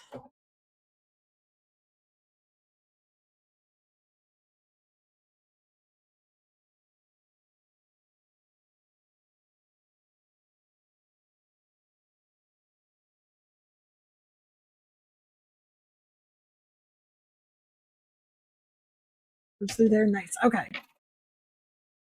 What are you ready for? You need to switch from eyeballs to the next color, make your little crescent moon, and go. Ah, hang on, pause. Okay, now begin. You gonna be good with that? Yeah, making noises about it.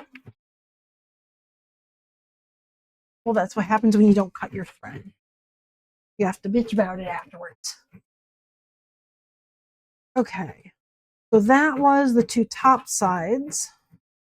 I'm going to do the same thing as I did on the other side and stitch the two gray together because that's going to be the front of the face.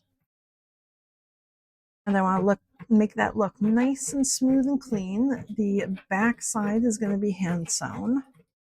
But the front side will be nice and machine sewn.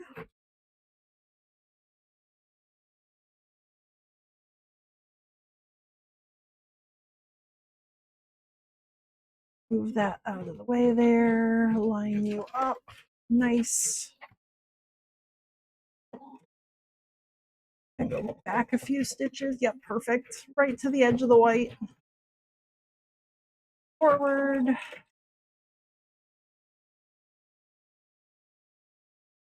Get that white fabric out of the way.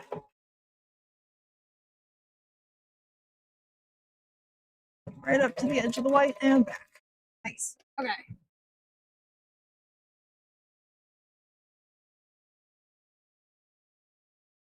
That is all straight machine sewn. Nice. Okay.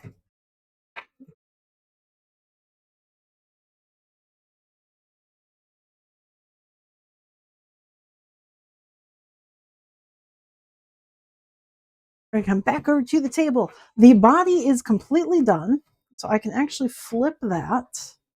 It needs to be washed before I stuff it because it is full of marker and stabilizer. But it is done.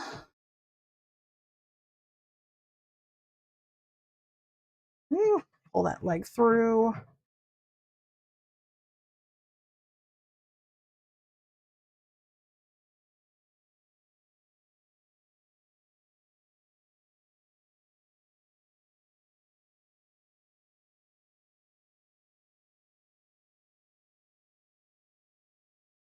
There's a little wolf body with a little wolf tail to go with it.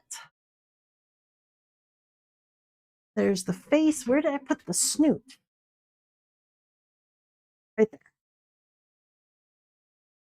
Okay. Pins. One random yellow pin on that. I don't need the yellow pins. I might for right above the ears, but not for the snoot.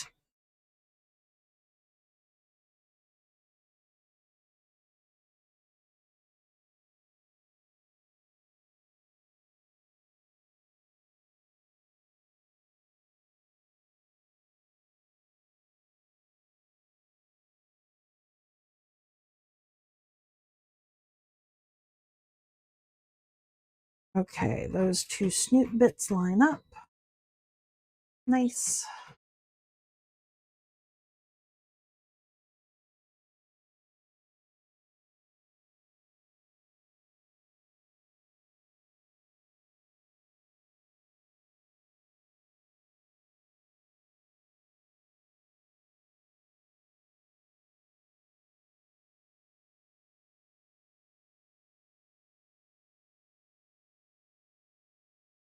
And then I'm going to go pin the bottom corner so that way I can stretch out this piece to kind of match.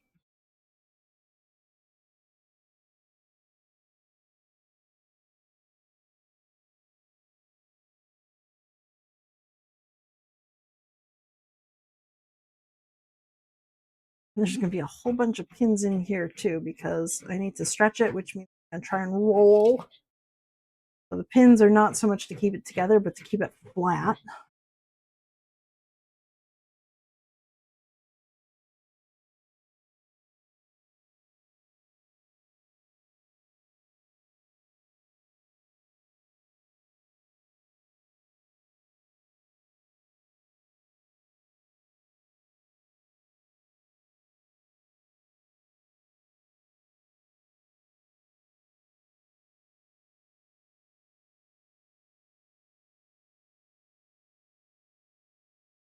One down at this side too.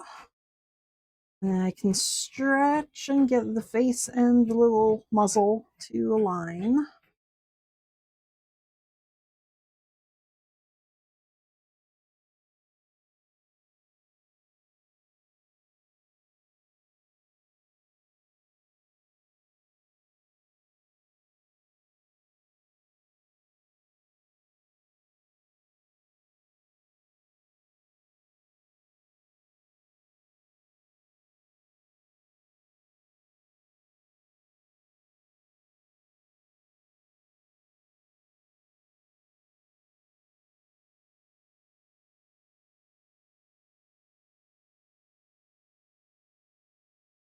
Squish that a little bit more.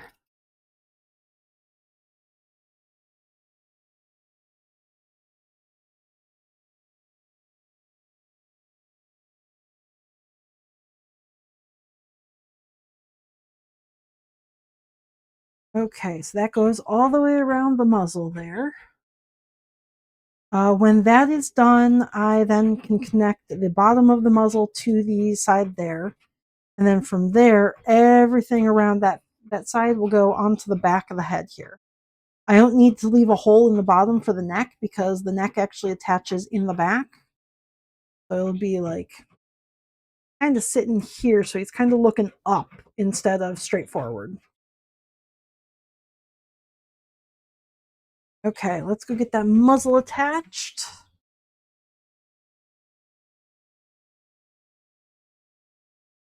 You can watch the world's slowest stars being made. I love the glow in the dark thread, but it breaks so frequently if it goes fast.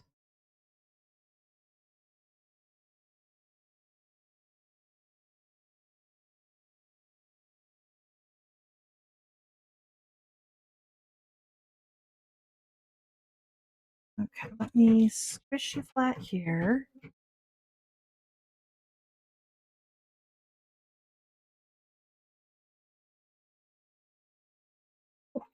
Stab. Who stabs? Unnecessary.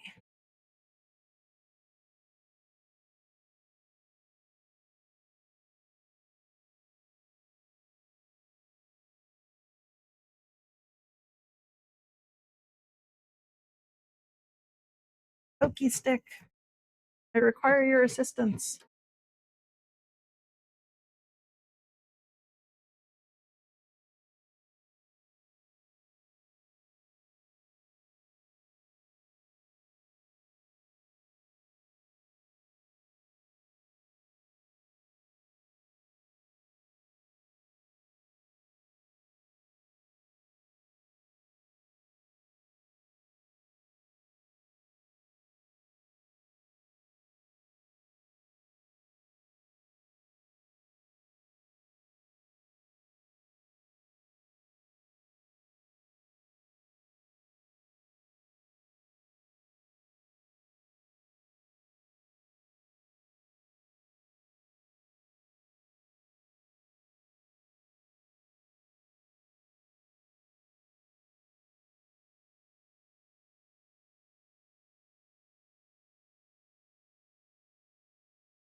There we go. There's face. Let me pin this all together. Are you making chunking noises, Thomas? Why? Don't be weird like that.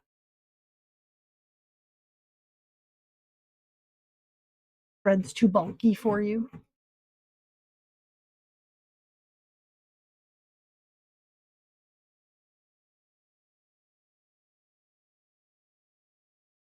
Yeah, I hear you.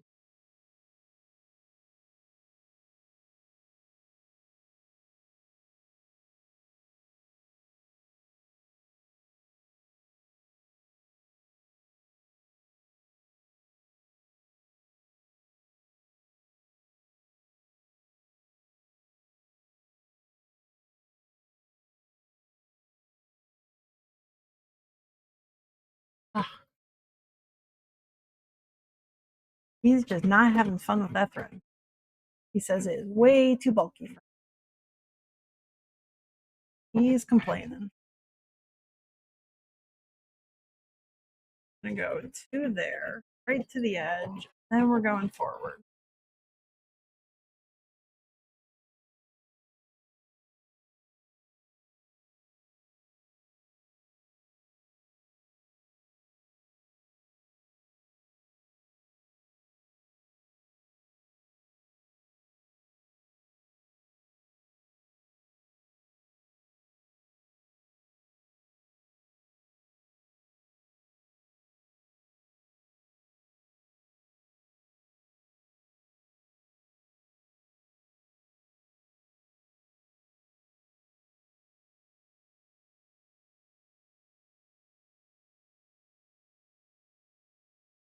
Okay. Wolf face. Him face. Ta-da! Okay. That needs to be pinned to the back. Him face. Oh no, he's got little threads sticking up from his ear. Well, I can take care of that. Tiny, tiny little thread. There we go. Now he does not have threads sticking up from his ear. Him face. Minus him nose, which I haven't made yet. But him face. So that whole face gets turned inside out there. And is going to be attached to the back of the head, which I did not mark the center point, so whoops, I should probably have done that. Where's my marker? Any dark color will do. There we go.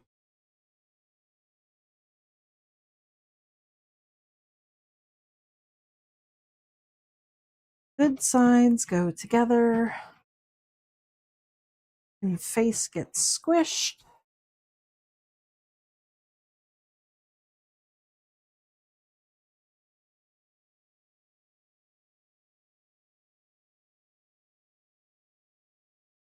Oh my gosh, so many threads.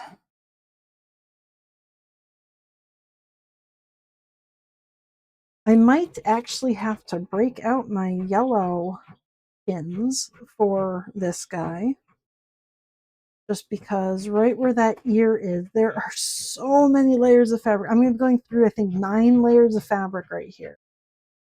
Let's see, 1, 2, 3, 4, 5, 6, 7, 8, 9. Yeah, 9 layers of fabric. 10, 11 here. 11 layers of fabric there.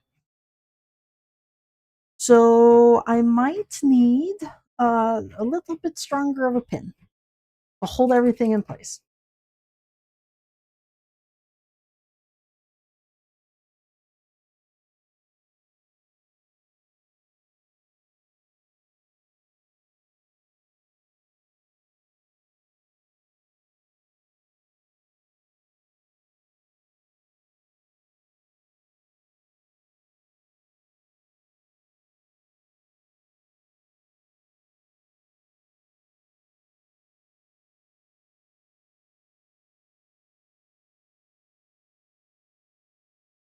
Where is the hole for this? I am going to be using yellow pins down here because I can't sew past this hole. So I use my yellow pins as like start stop markers. So right here is going to be the stuffing hole for the cheek fluff. So I can't sew in between there, otherwise I will not be able to put any stuffing into the cheek. Oh, what are you doing? That did not sound good, Tom. What the hell? Are you just dragging your thread? Ugh. Okay. The man's causing issues.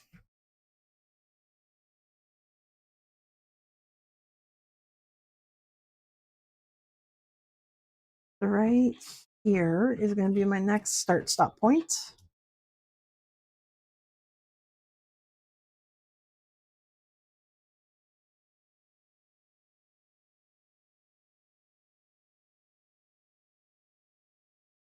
And right here is my next start stop point.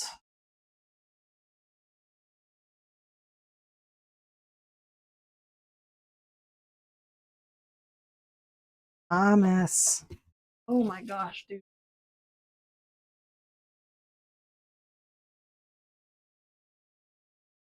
He is so angry about that thread.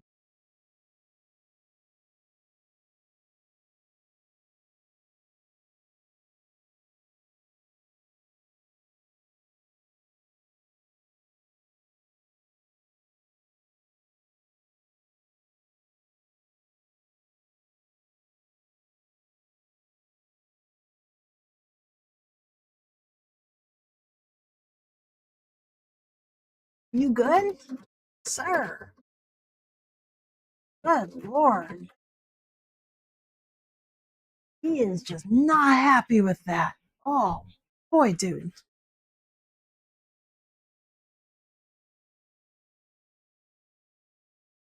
Just making big chunk, chunk, chunk noises.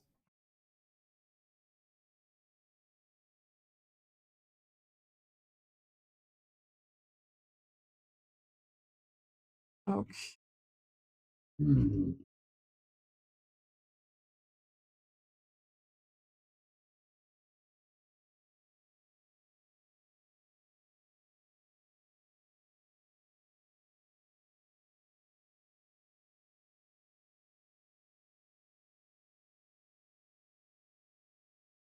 I'm going to be putting so many pins around this face, making sure everything stays connected.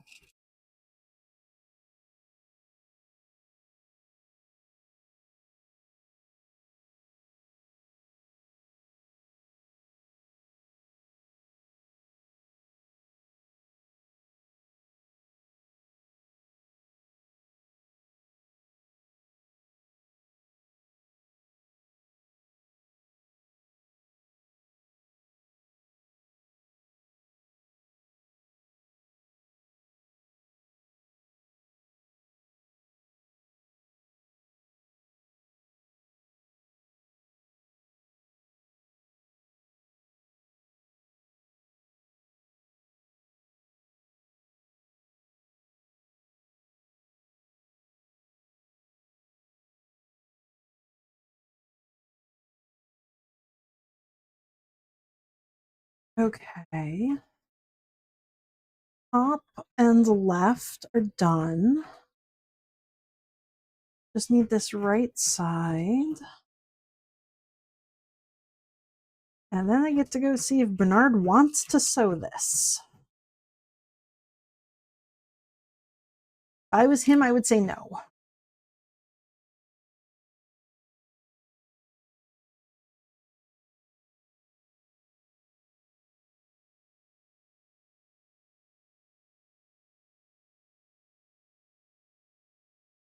Okay, there we go. Everything's pinned, got the whole head together. Taking that back over, we can watch Thomas fight with his thread. Just make chunk, chunk, chunk noises at me. Thank you, dude. We're going to start at this beginning bottom point because this seems like it might be the easier part. We're only going through like 4 layers here. Yeah, I see you fighting already.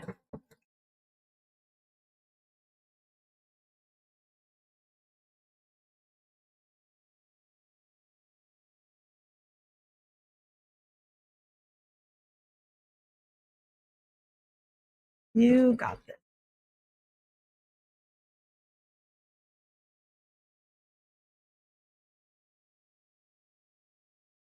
I'm going to do some 6-layer bits.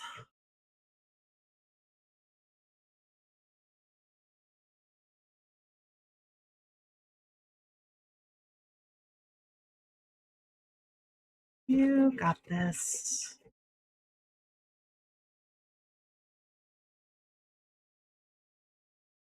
We're back down to 4 layers. Nice and easy.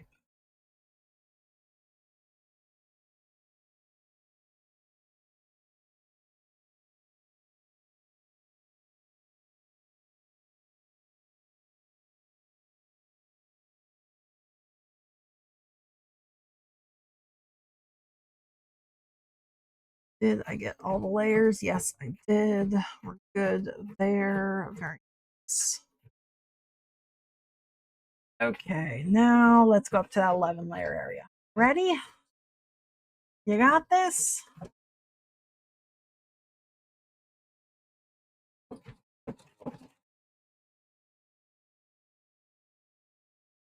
First a little bit there, lock those down.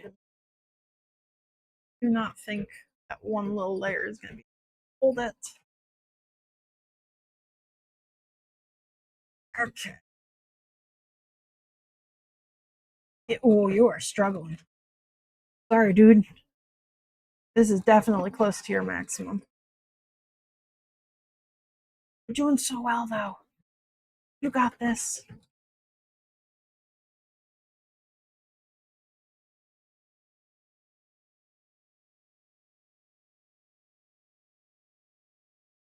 You're doing so well.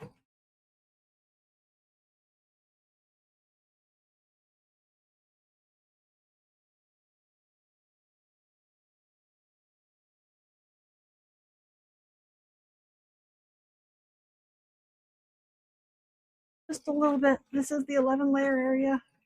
I think we're actually going to come right up to here, and then we're going to reverse.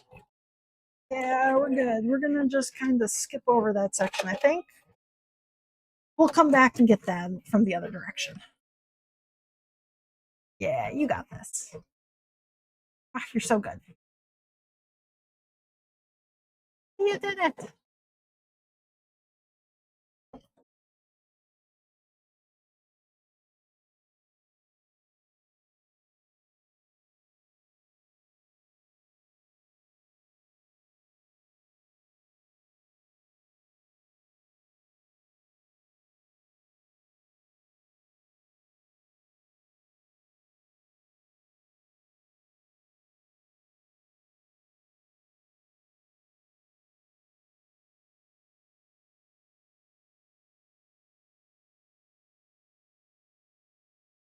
And then we're going to come right up to this 11 section.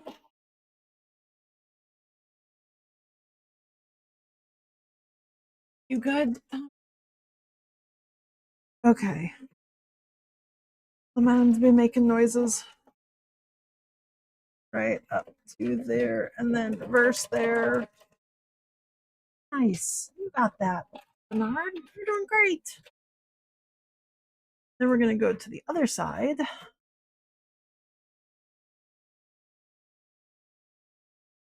Yeah. And stab everything. Go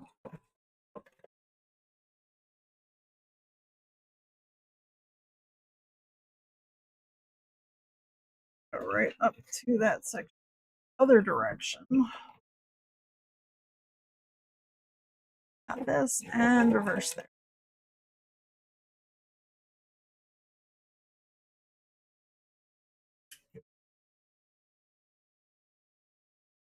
Oh, everybody's just struggling right now. I hear you, Thomas.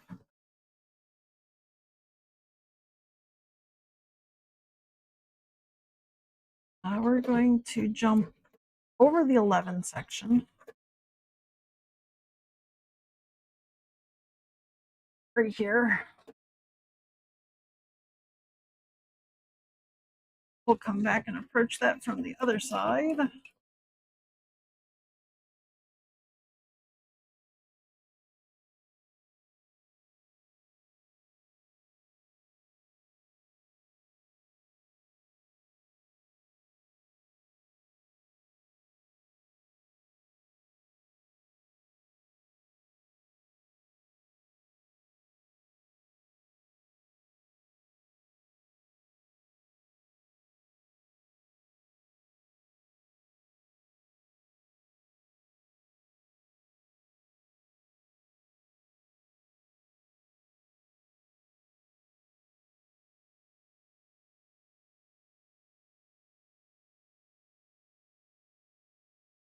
We don't need that thread. What are you onto? Weirdo.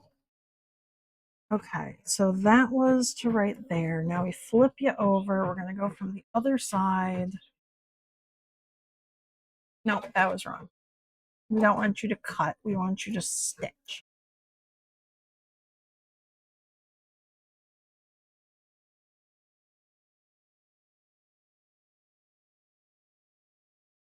Sir, we don't need that thread. That was unnecessary.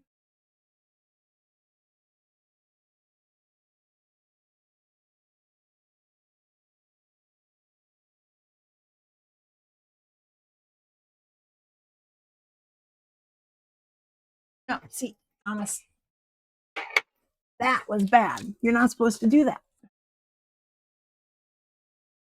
I heard you.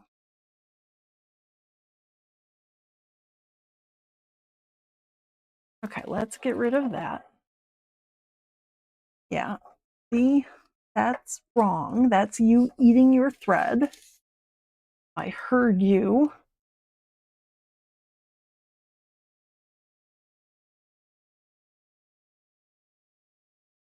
Is that a good star? Are you good? Can we continue on without you eating your thread?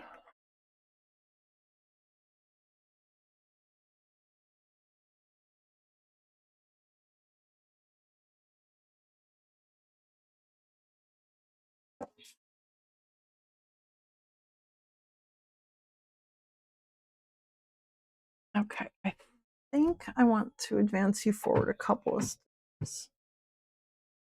Yeah, we're going to go to right there. Ready? Yeah, start you right there.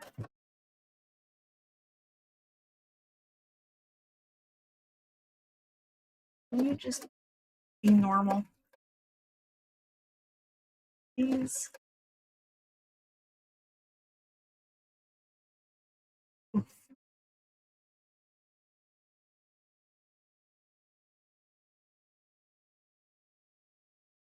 Okay.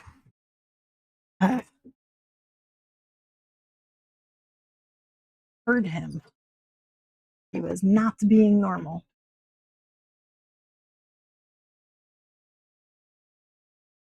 You have to come right up here.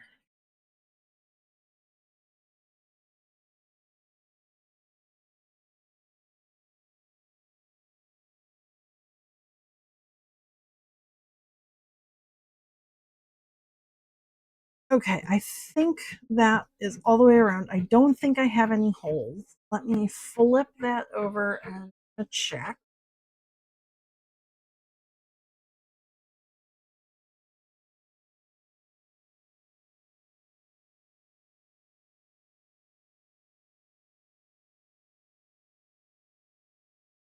Well, I've got a couple of threads sticking through, but that's okay. I can fix that as well. Ooh, a little bit of a hole right there. Okay, so I do need to flip that back over and right in the corner of this. Okay. Didn't quite get to where I needed to be.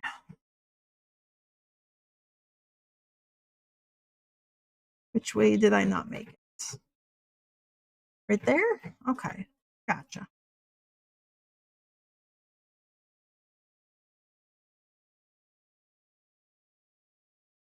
Hang on.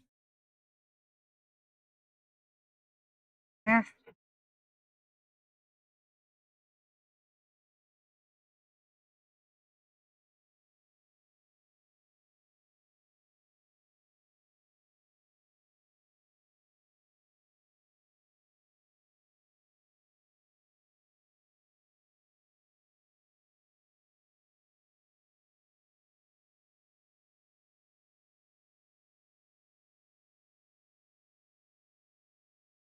Squish you underneath. Come on. Squish, squish, squish, right up to there. And reverse. Okay. Hopefully that filled in that hole there. Oh, my fingers are so disgusting looking.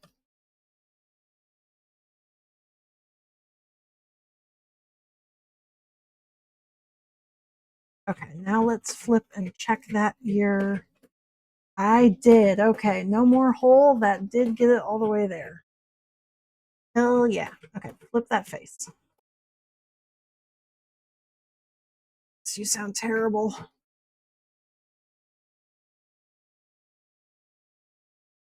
I think before I do the next glow in the dark snake, I'm going to have to change the density of those stitches because he is just hitting things that he is not happy about.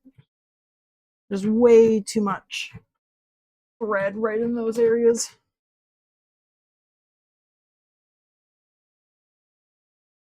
Yeah, he is not happy. But wolf face! It's a face! It's a wolf! A wolf face! Minus nose! Which I could probably make right now.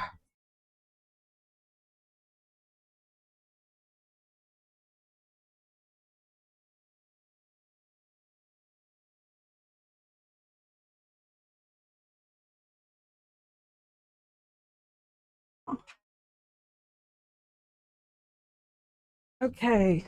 Swap back to table. A wolf face! There we go. Let me put that right there. I do need black. Where is my black mochi?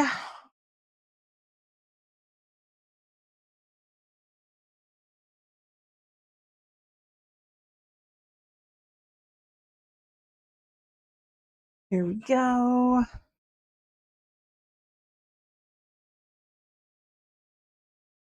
I think I'm going to take a chunk right out of here.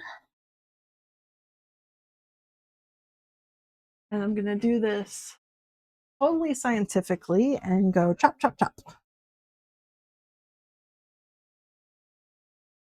That is definitely exactly what I need for a nose.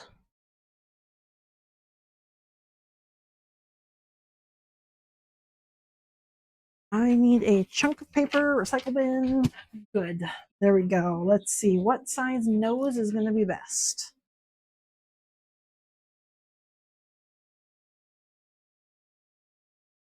Super scientific.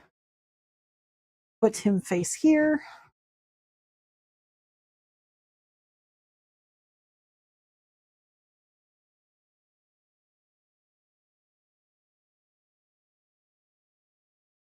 There we go. That is nose size.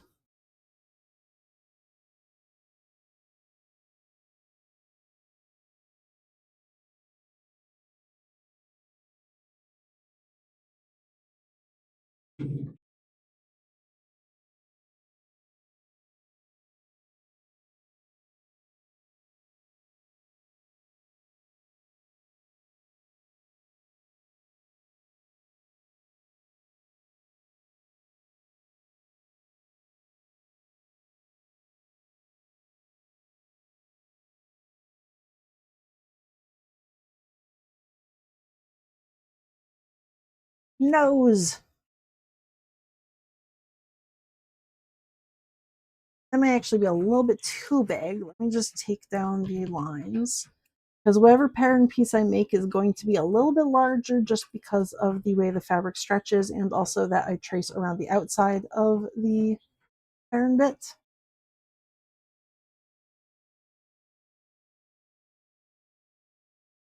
So I want my pattern to be a slight bit smaller than the final. There we go. There's my little snoot nose.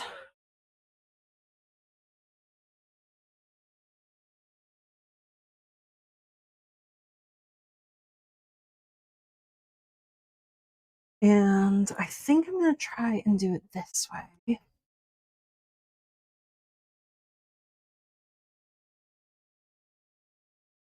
Because this stuff like flexes so much. Let's see, this is the down direction. This is the down direction. I'm going to sandwich this. Yeah.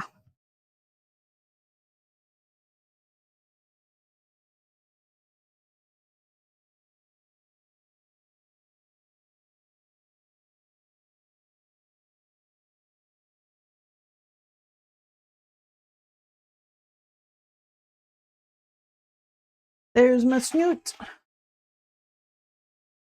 Lethal nose.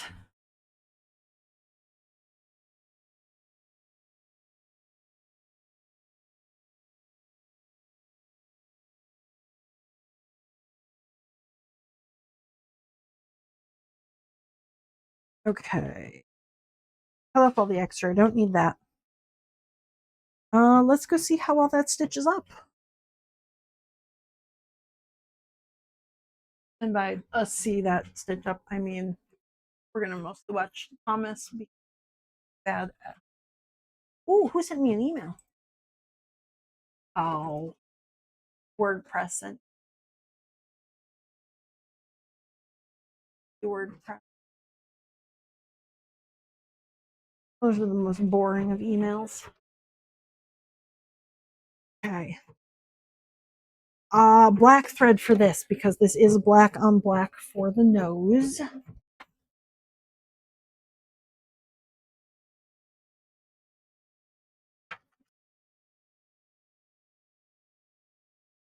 think I have a black bobbin. Yes, I do.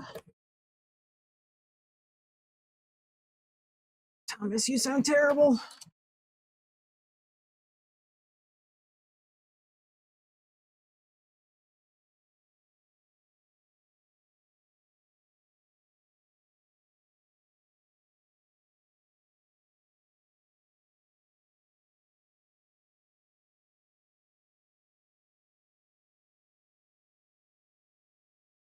Okay. First thing I'm going to do is just stitch down the outside of this.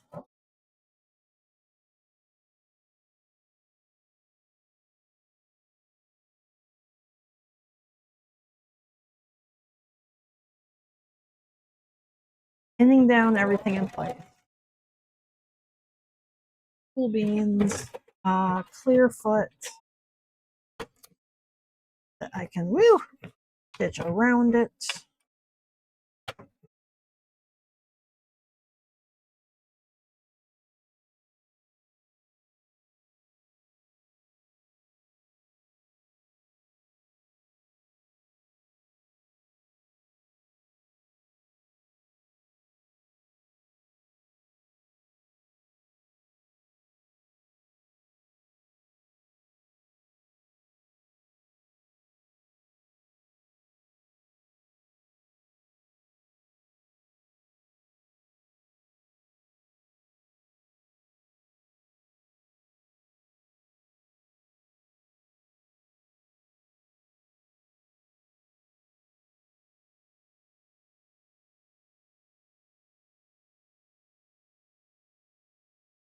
Okay. That actually worked out pretty well. That stayed completely flat. Hell yeah. There's my node. I do have to trim it out of here.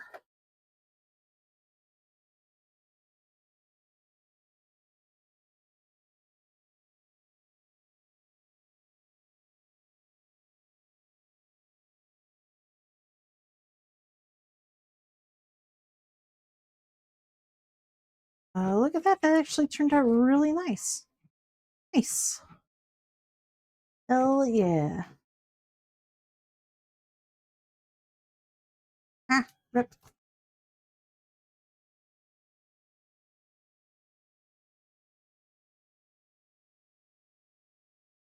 Nose. That is a good size as well. Now I can snip the one side.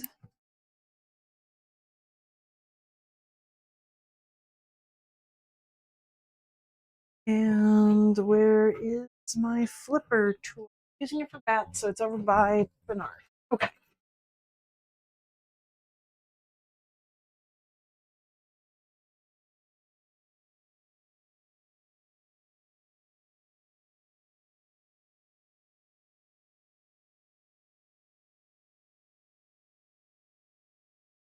There's the nose. Perfect little nose. That is pretty much exactly the size I want it to be, too. So I'm very pleased with that. Very good little nose.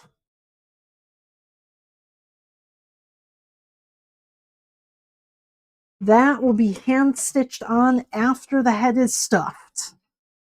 The tiny little nose goes over with the pattern pieces so I don't lose that. I do have these two snakes yet to work on today, but I think actually what I might be doing before I stitch them up is I want to edit the file with the stars for Bernard or for Thomas so that he can make the stars without completely chewing up everything. So we're going to go back to Welcome Hatch, my program there, and all of these guys. Can I change their density? So this is my stars. They're just, there's too much thread right in this center point. He's not happy with that. So is it possible for me to change the density of that? Spacing, let's see, can I do 0.6? I might have that. It's still a little dense right in the center point there. Preview. Do you have understitching? Do you have underlay? You do have underlay. Let me get rid of your underlay. Let's try that. We're going to get rid of all of your underlay. That will get rid of a bunch of density there as well. Okay, so review it. I think if I change them to 0.6 millimeter difference, why are you guys not grouped?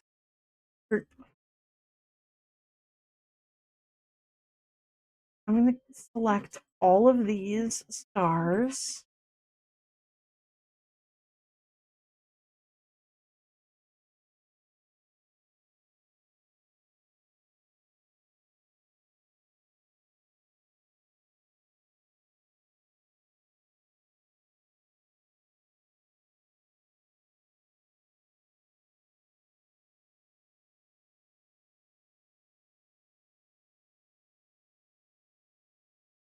Selecting everything. I've got 130. Oh no!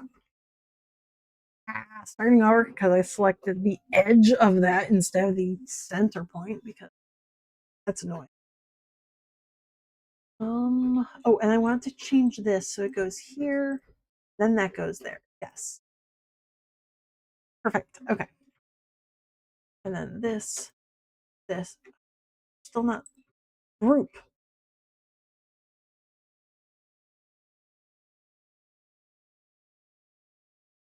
Selecting everything.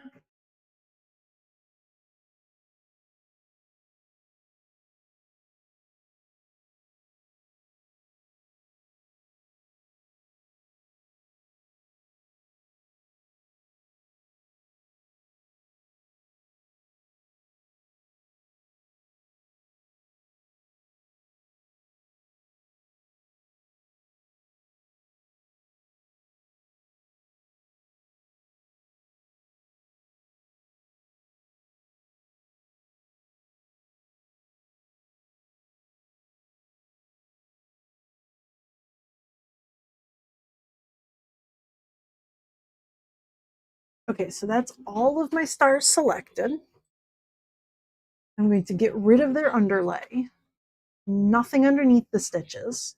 So it's just the visible stitches that everyone's going to see. Nothing hidden underneath. And I'm going to change the fill to 0.6. I'm hoping that will reduce the density on the inside here.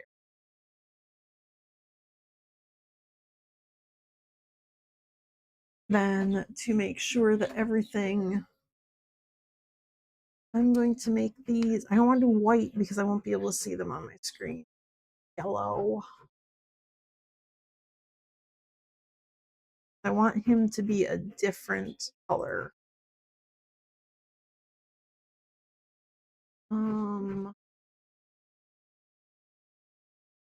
Sure, we'll do that. So this all yellow version will be my glow in the dark dude with lesser density. I'll save design as, this is not Space Snack 3, this is Space Snack Glow in the Dark. DITD. Okay, so that's saved, and can I export design to embroidery files snack? Did you save properly? Let's see.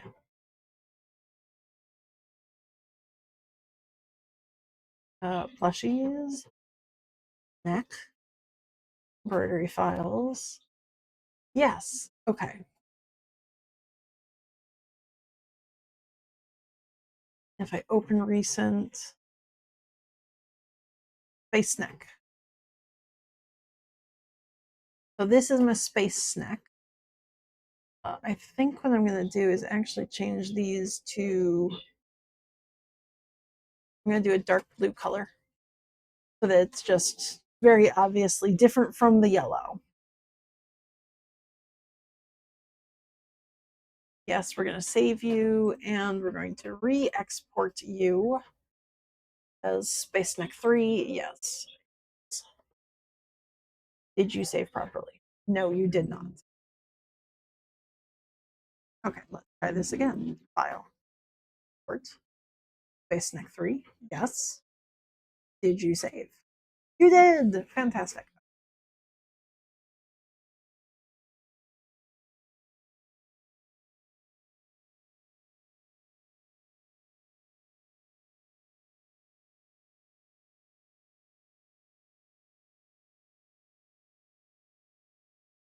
Okay, so that is done there. Now I have to go back to my table and figure out what I'm doing with these two.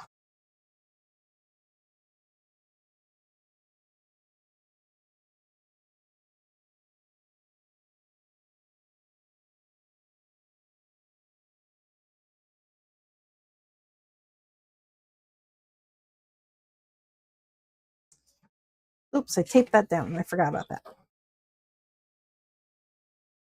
Thomas, I hear you. You're very clunky. You doing okay? We'll try the other one with the second glow in the dark snack. Secondary file. See if you like that one better.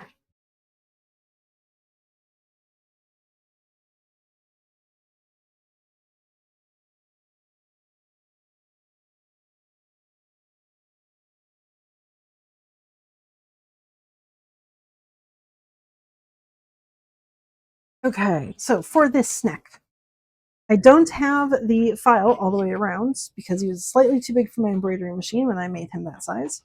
So I'm going to bring this here, line these up, and just kind of trace that edge. There we go. Now I have my entire line.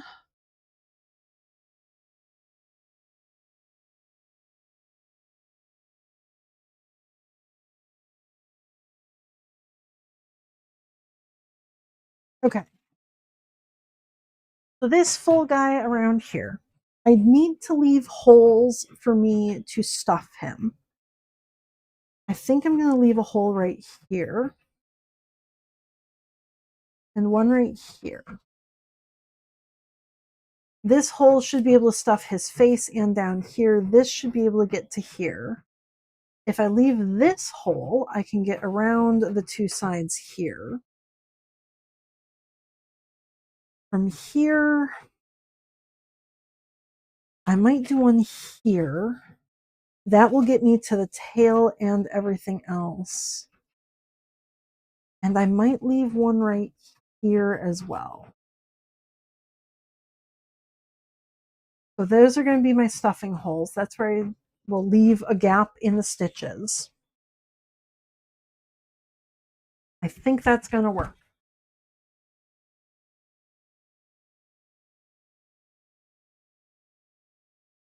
Now, what would be the best way to stitch these guys together? I think what I'm going to end up doing is I'm going to put the second piece of fabric on top here. And then I want another piece of stabilizer underneath, because doing that with the nose where I folded a piece of stabilizer on both sides actually worked really well. It fed through nice and easy. So I think I'm going to do that exact same thing. Now, what color did I want to do the underside of the snake? I was going to do it just the same rainbowy color. Do I want to do anything else? I want black? Do I want anything else? I do have white. I could do a white belly on it. That might be some nice contrast. I think I'm going to do that. I think I'm going to do a white belly, or whatever this color is. What is this? It's like cream white. I don't want to do cream white. No. You're not white. Go back in. Stuff you there. White, white.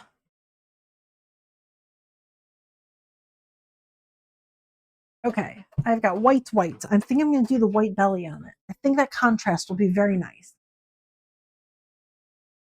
Okay, blue for another blue snack. That's going to be another glow-in-the-dark snack after Thomas finishes that one, which probably will not happen today on stream. Thomas is going to be working on that snake for quite a while.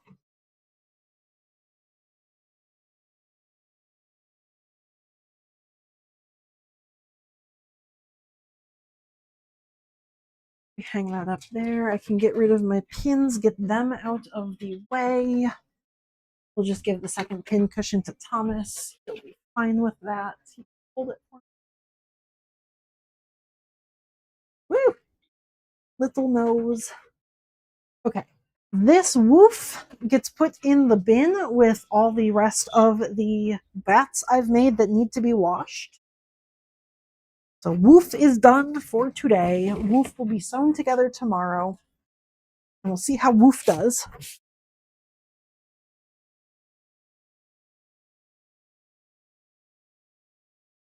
Snack needs a 10 by 13 white.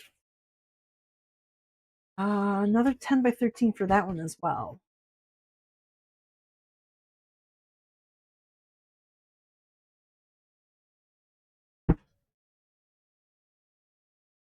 Pin comes out there.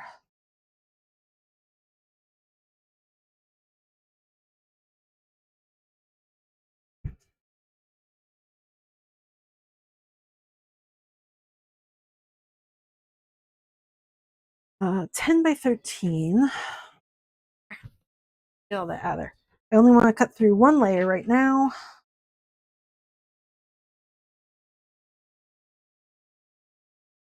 Ten by 13, 13 by 10. We're good there. Nice.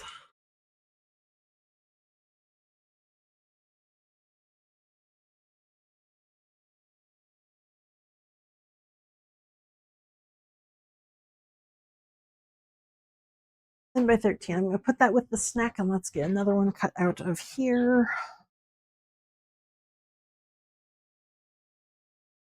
And I flatten you out without having to unfold you.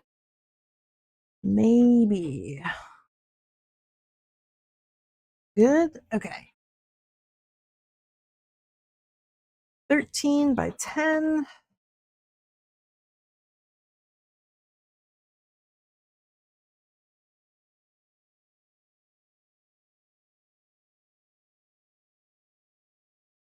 Okay. Done with that.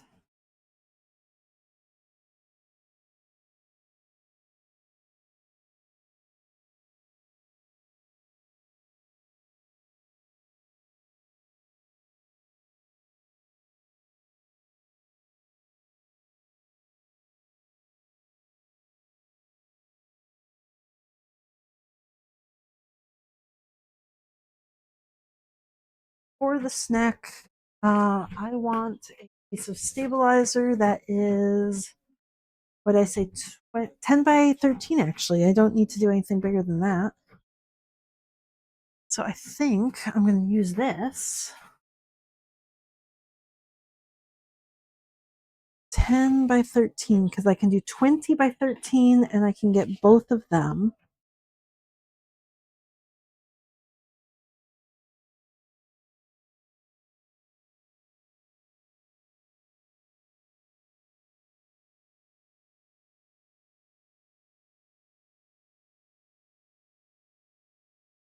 Okay, put that there. Let's move things out of the way. Oh my gosh, it's getting dark in the living room. Hang on, I have to go turn on the lights for the money, baby.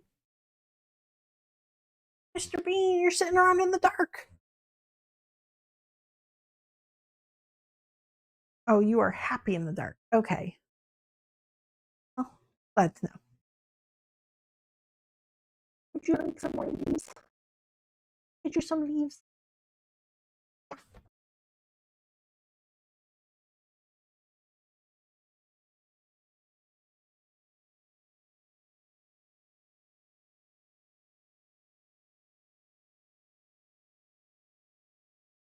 Ooh, yeah.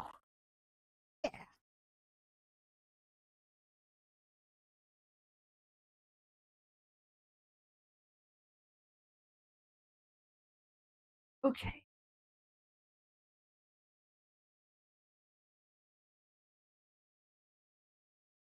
Cool beans. Okay. Coming back to the snack.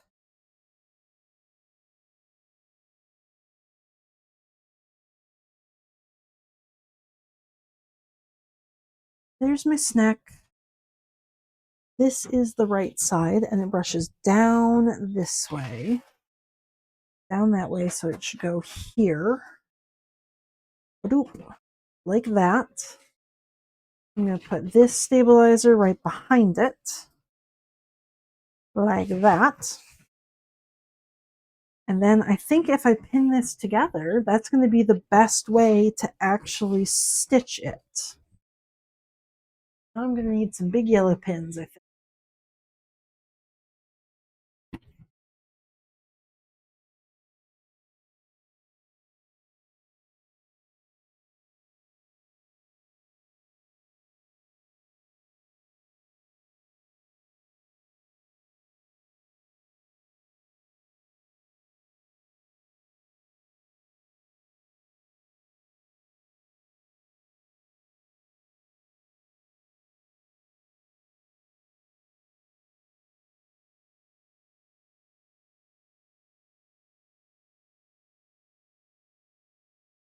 Okay.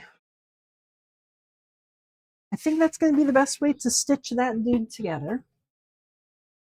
Before I pile this one together, I do want to trace out the edges like I did with the first snack. Put you here. Follow that curve for me. Oh, Thomas, you sound so terrible. So angry.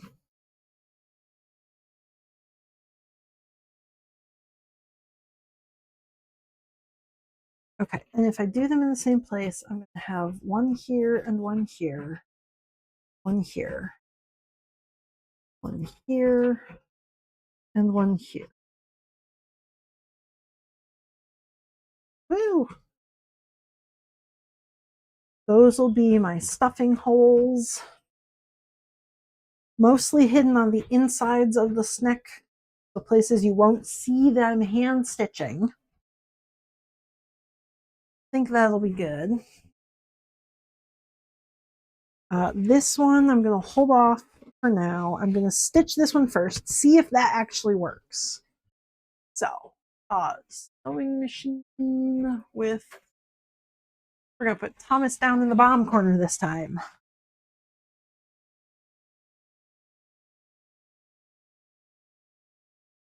Okay. I am going to start, I think, right here. I'm still using my clear foot so that I can just make sure I'm right outside the lines.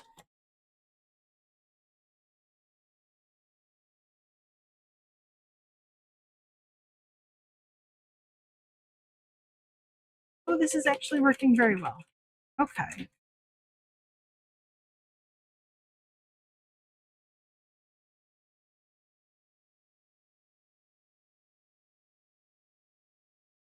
I guess we'll find out for certain when I'm completely done, but so far so good.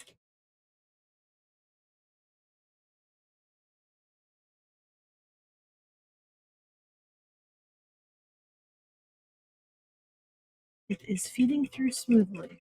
That's what I was worried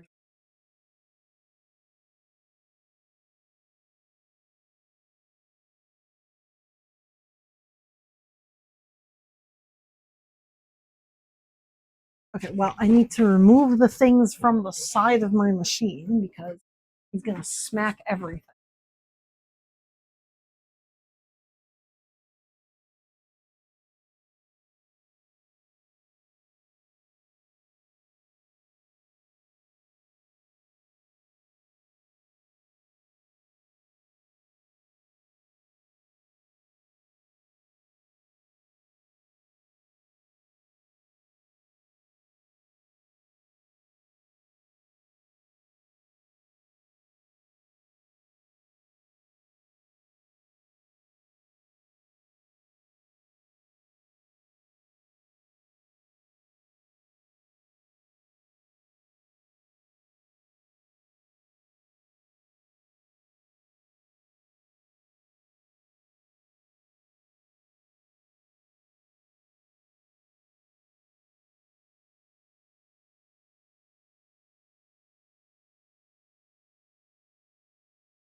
I guess I can just jump over. I don't actually have to cut it, do I?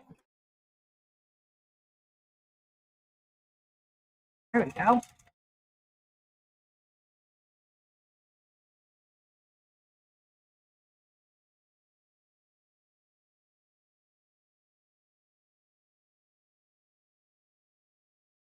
Oops. Okay, well, I'm gonna fold that up and under.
Okay.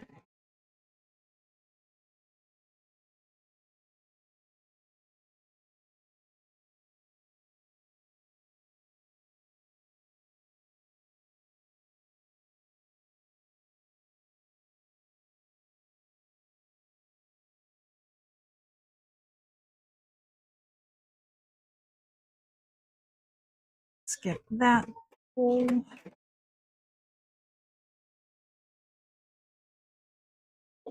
And, oops, gotta squink this all up in here again.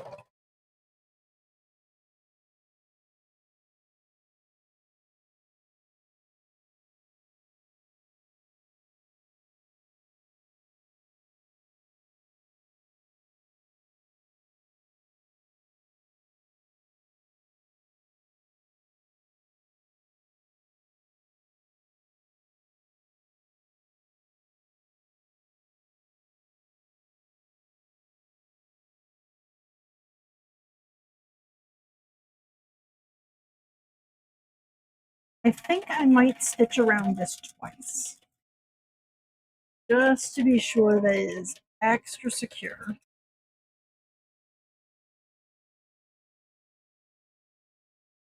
Because the reason I stopped making the snakes is that as I was stuffing them, seams kept like popping. I really don't want like somebody to like get a snake, go home with it, and then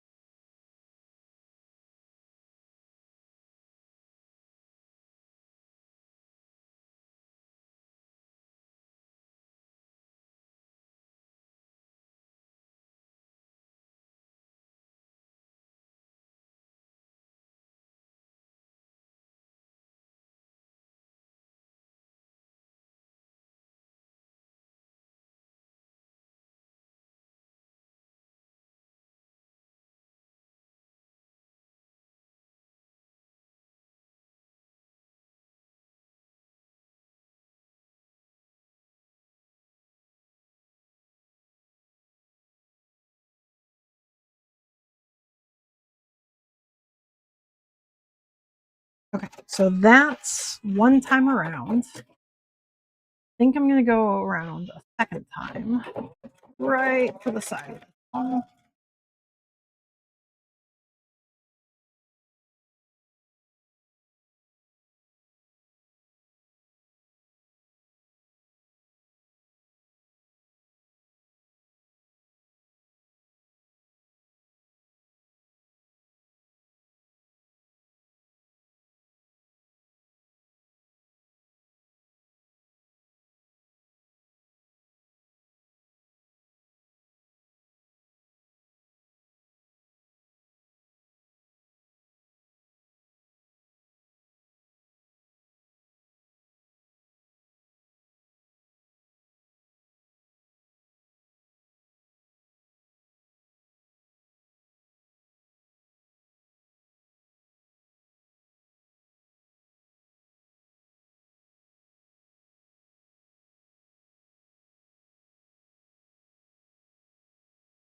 This is probably overkill, but better safe than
squinch this all back up again.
Okay, there we go. Whew. I went twice around. That man should be super, super secure.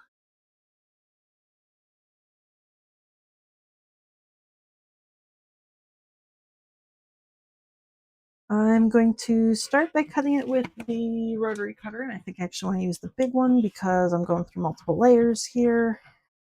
And then I will go back around and get the inside bits with a pair of scissors. Actually, I might be able to rotary that as well.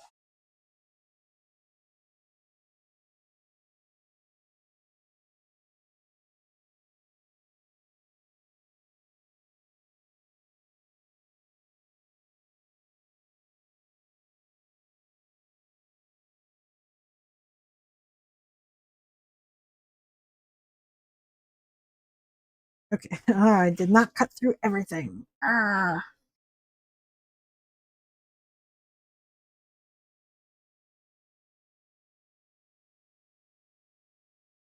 There we go. Okay. Aha. The snack.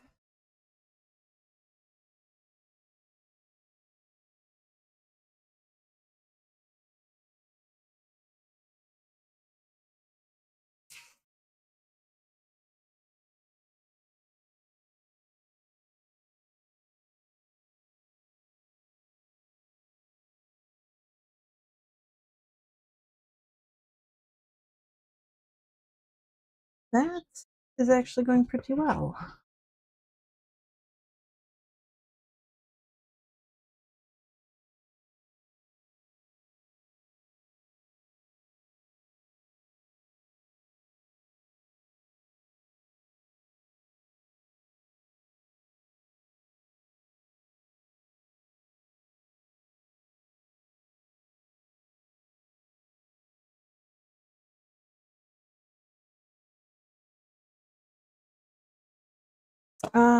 Scissors. Where are my tiny snips? Tiny snip, where'd you go? Oh no. Oh, I put them away. They're right where they're supposed to be. So I can find them easily. That makes sense.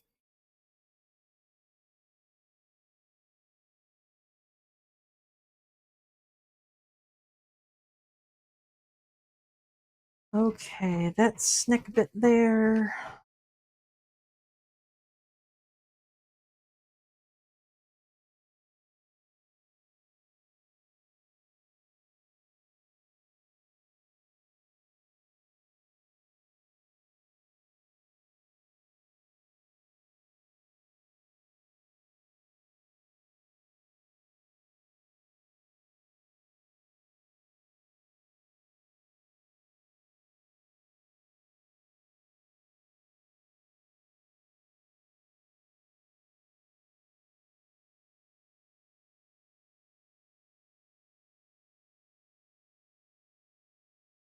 Okay. I can probably shave off a little extra there.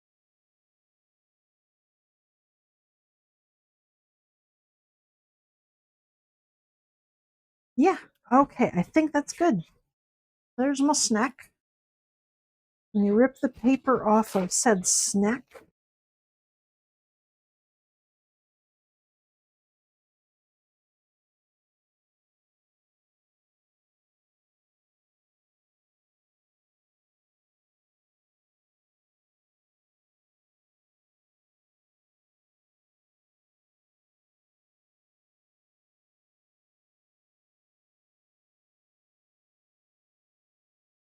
Okay, so the ripping of the paper is going to take a bit.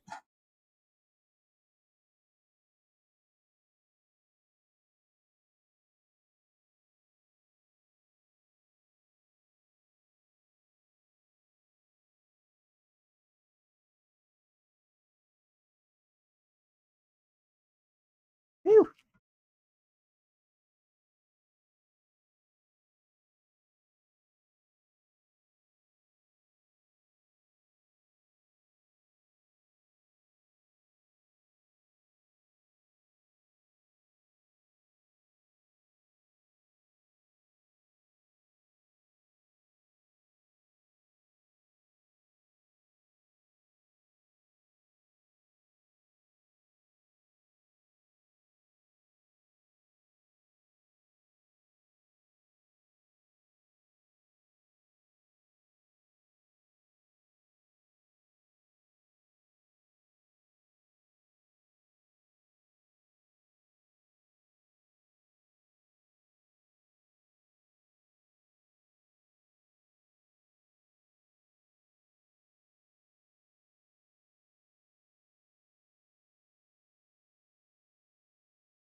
I think I am going to go and turn off any possible raids.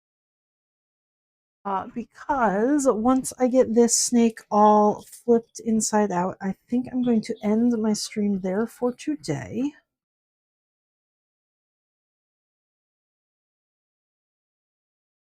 Oh, so much to rip off of him, though. Which will give me a chance to go wash this snake and wash the roof. I did not get to any bats, but that's okay.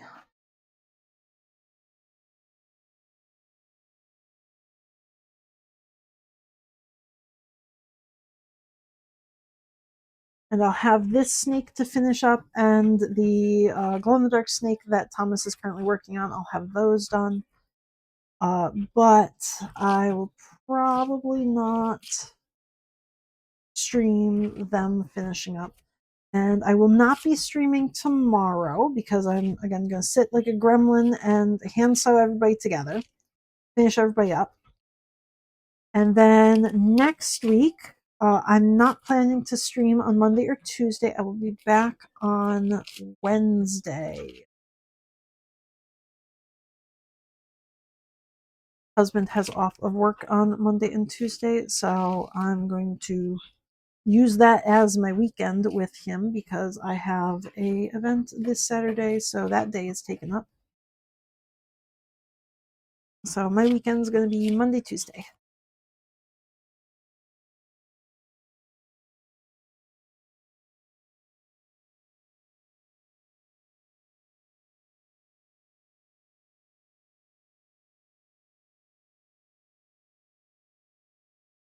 Oh my gosh, this is so much paper.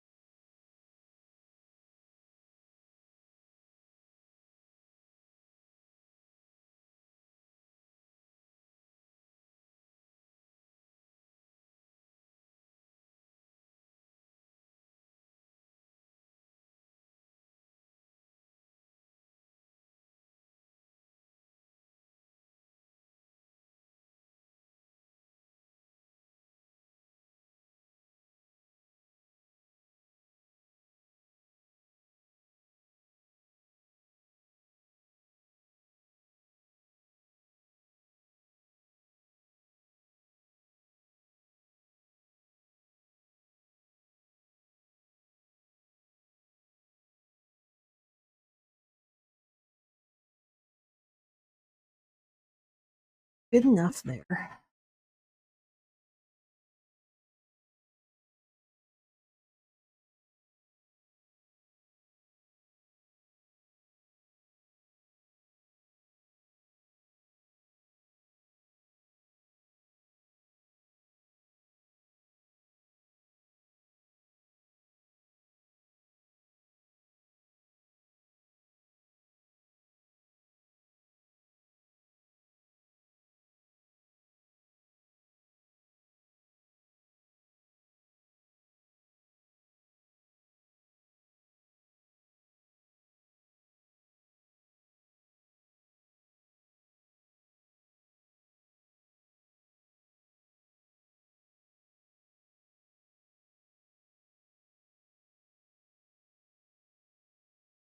Down to the tail bit.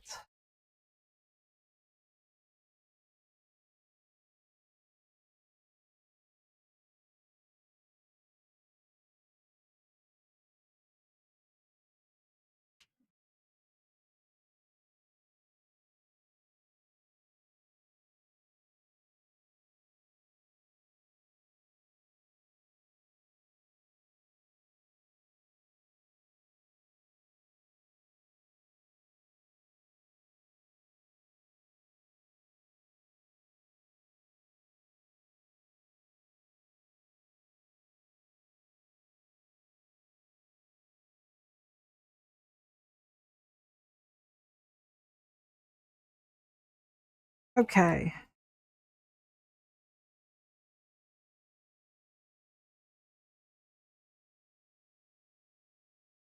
Hopefully that's going to be nice and strong now.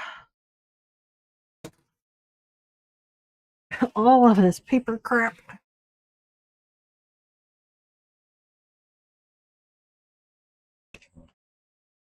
And flip of the snack.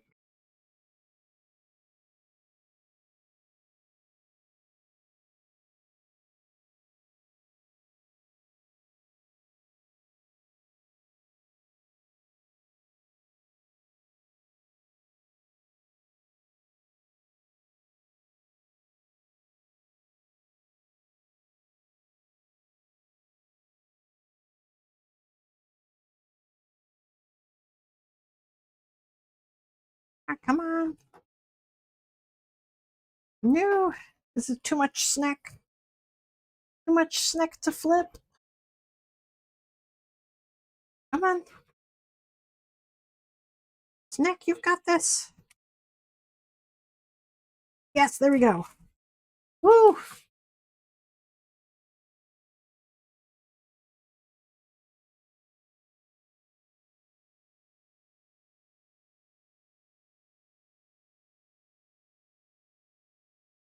I have flipped the snack. Fantastic. Okay.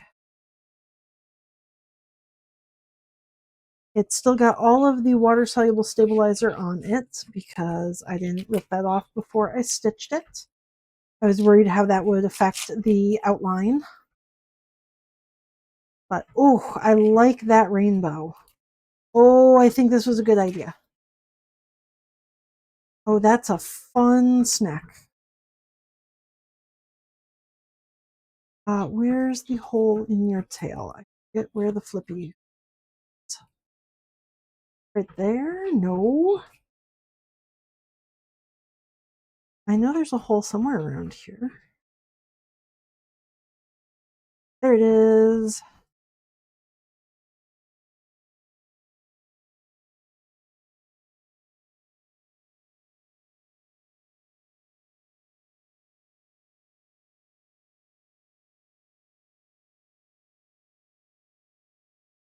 Ooh. But the lines are not all that great. Ah, okay.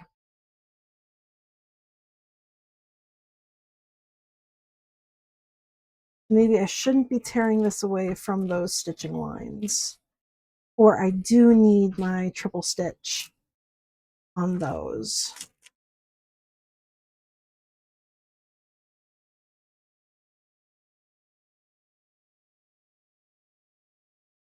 Because that line just did not turn out nice. That's okay.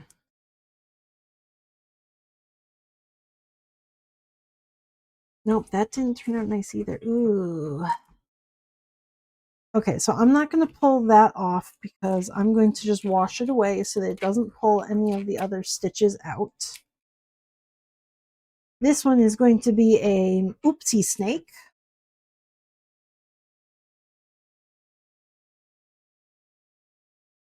But there he be.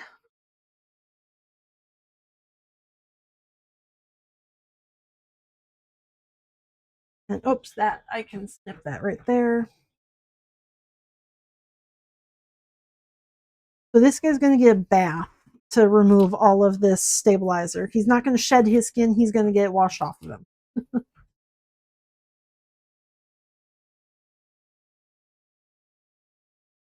But I am happy with the way he's turning out. He looks pretty good. I really like that rainbow there. That is really, really nice. I'm probably going to pull these stitches out right here because better than having this little loop of thread there. It's just not nice there. So I will fix that by removing it. This all looks good.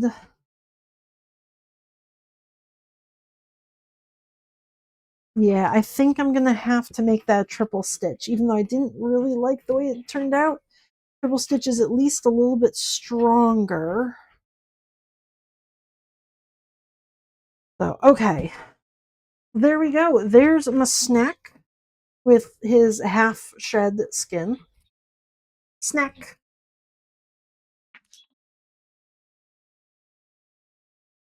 No, I don't need.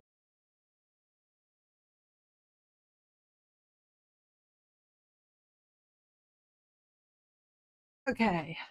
So snacks and bats. And here's my woof. Very flat. Mostly done. He's got his cute little pink paws. He's got his little tail. Little arms. And there is him face.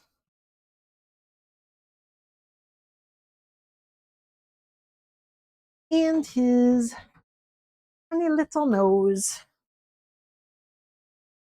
Boop. There we go.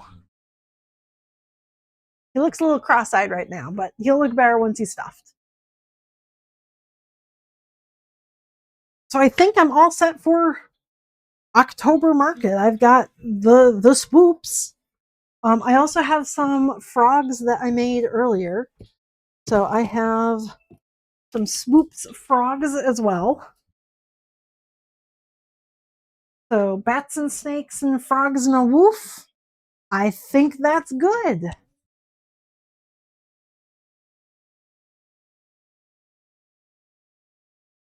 Yeah. Well, that's where I am going to end my stream today. What, that was 7 hours of stream? That's not bad. I love how this snack turned out. That is nice fabric. I am so glad I did that rainbow fabric. Also, when I turn this into a dragon, that's going to be a real cool dragon. Yeah, so I'm going to find somebody to raid. I have no idea who's on right now because I'm watching a raptor do modeling in Blender. So that's cool.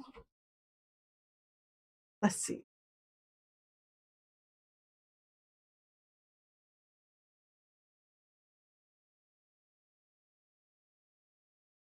What are you doing?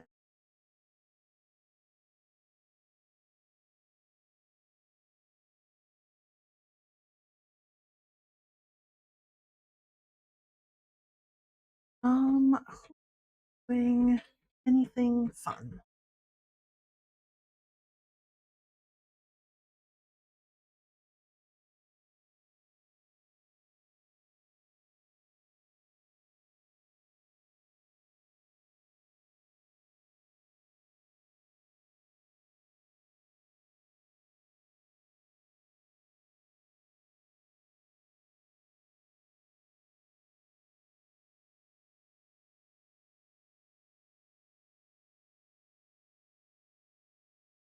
I don't know who's doing anything.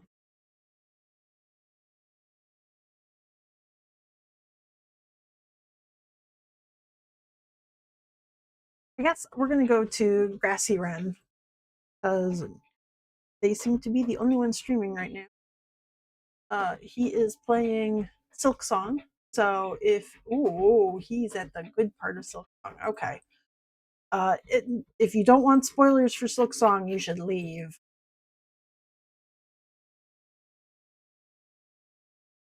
Otherwise, we're gonna go raid Grassy Wren. Thank you guys so much for being here today. You guys are all really awesome. Love you all. I will be back next week on Wednesday, and I'm planning on streaming Wednesday, Thursday, Friday. Depending on how much I sell, I will be replacing the things I've sold. If not, I have Derpy Lion that I want to make, as well as 3 different personas that I'm going to get started on as soon as I have some free time. So I'm going to have a whole bunch of non repeatable stuff that I can make. So, yeah.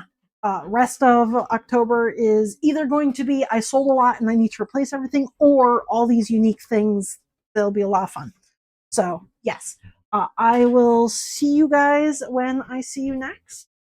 Thank you guys for being here. You're great again. And I'll see you on Wednesday or whenever I see you next. Have a good rest of your day, guys. Bye.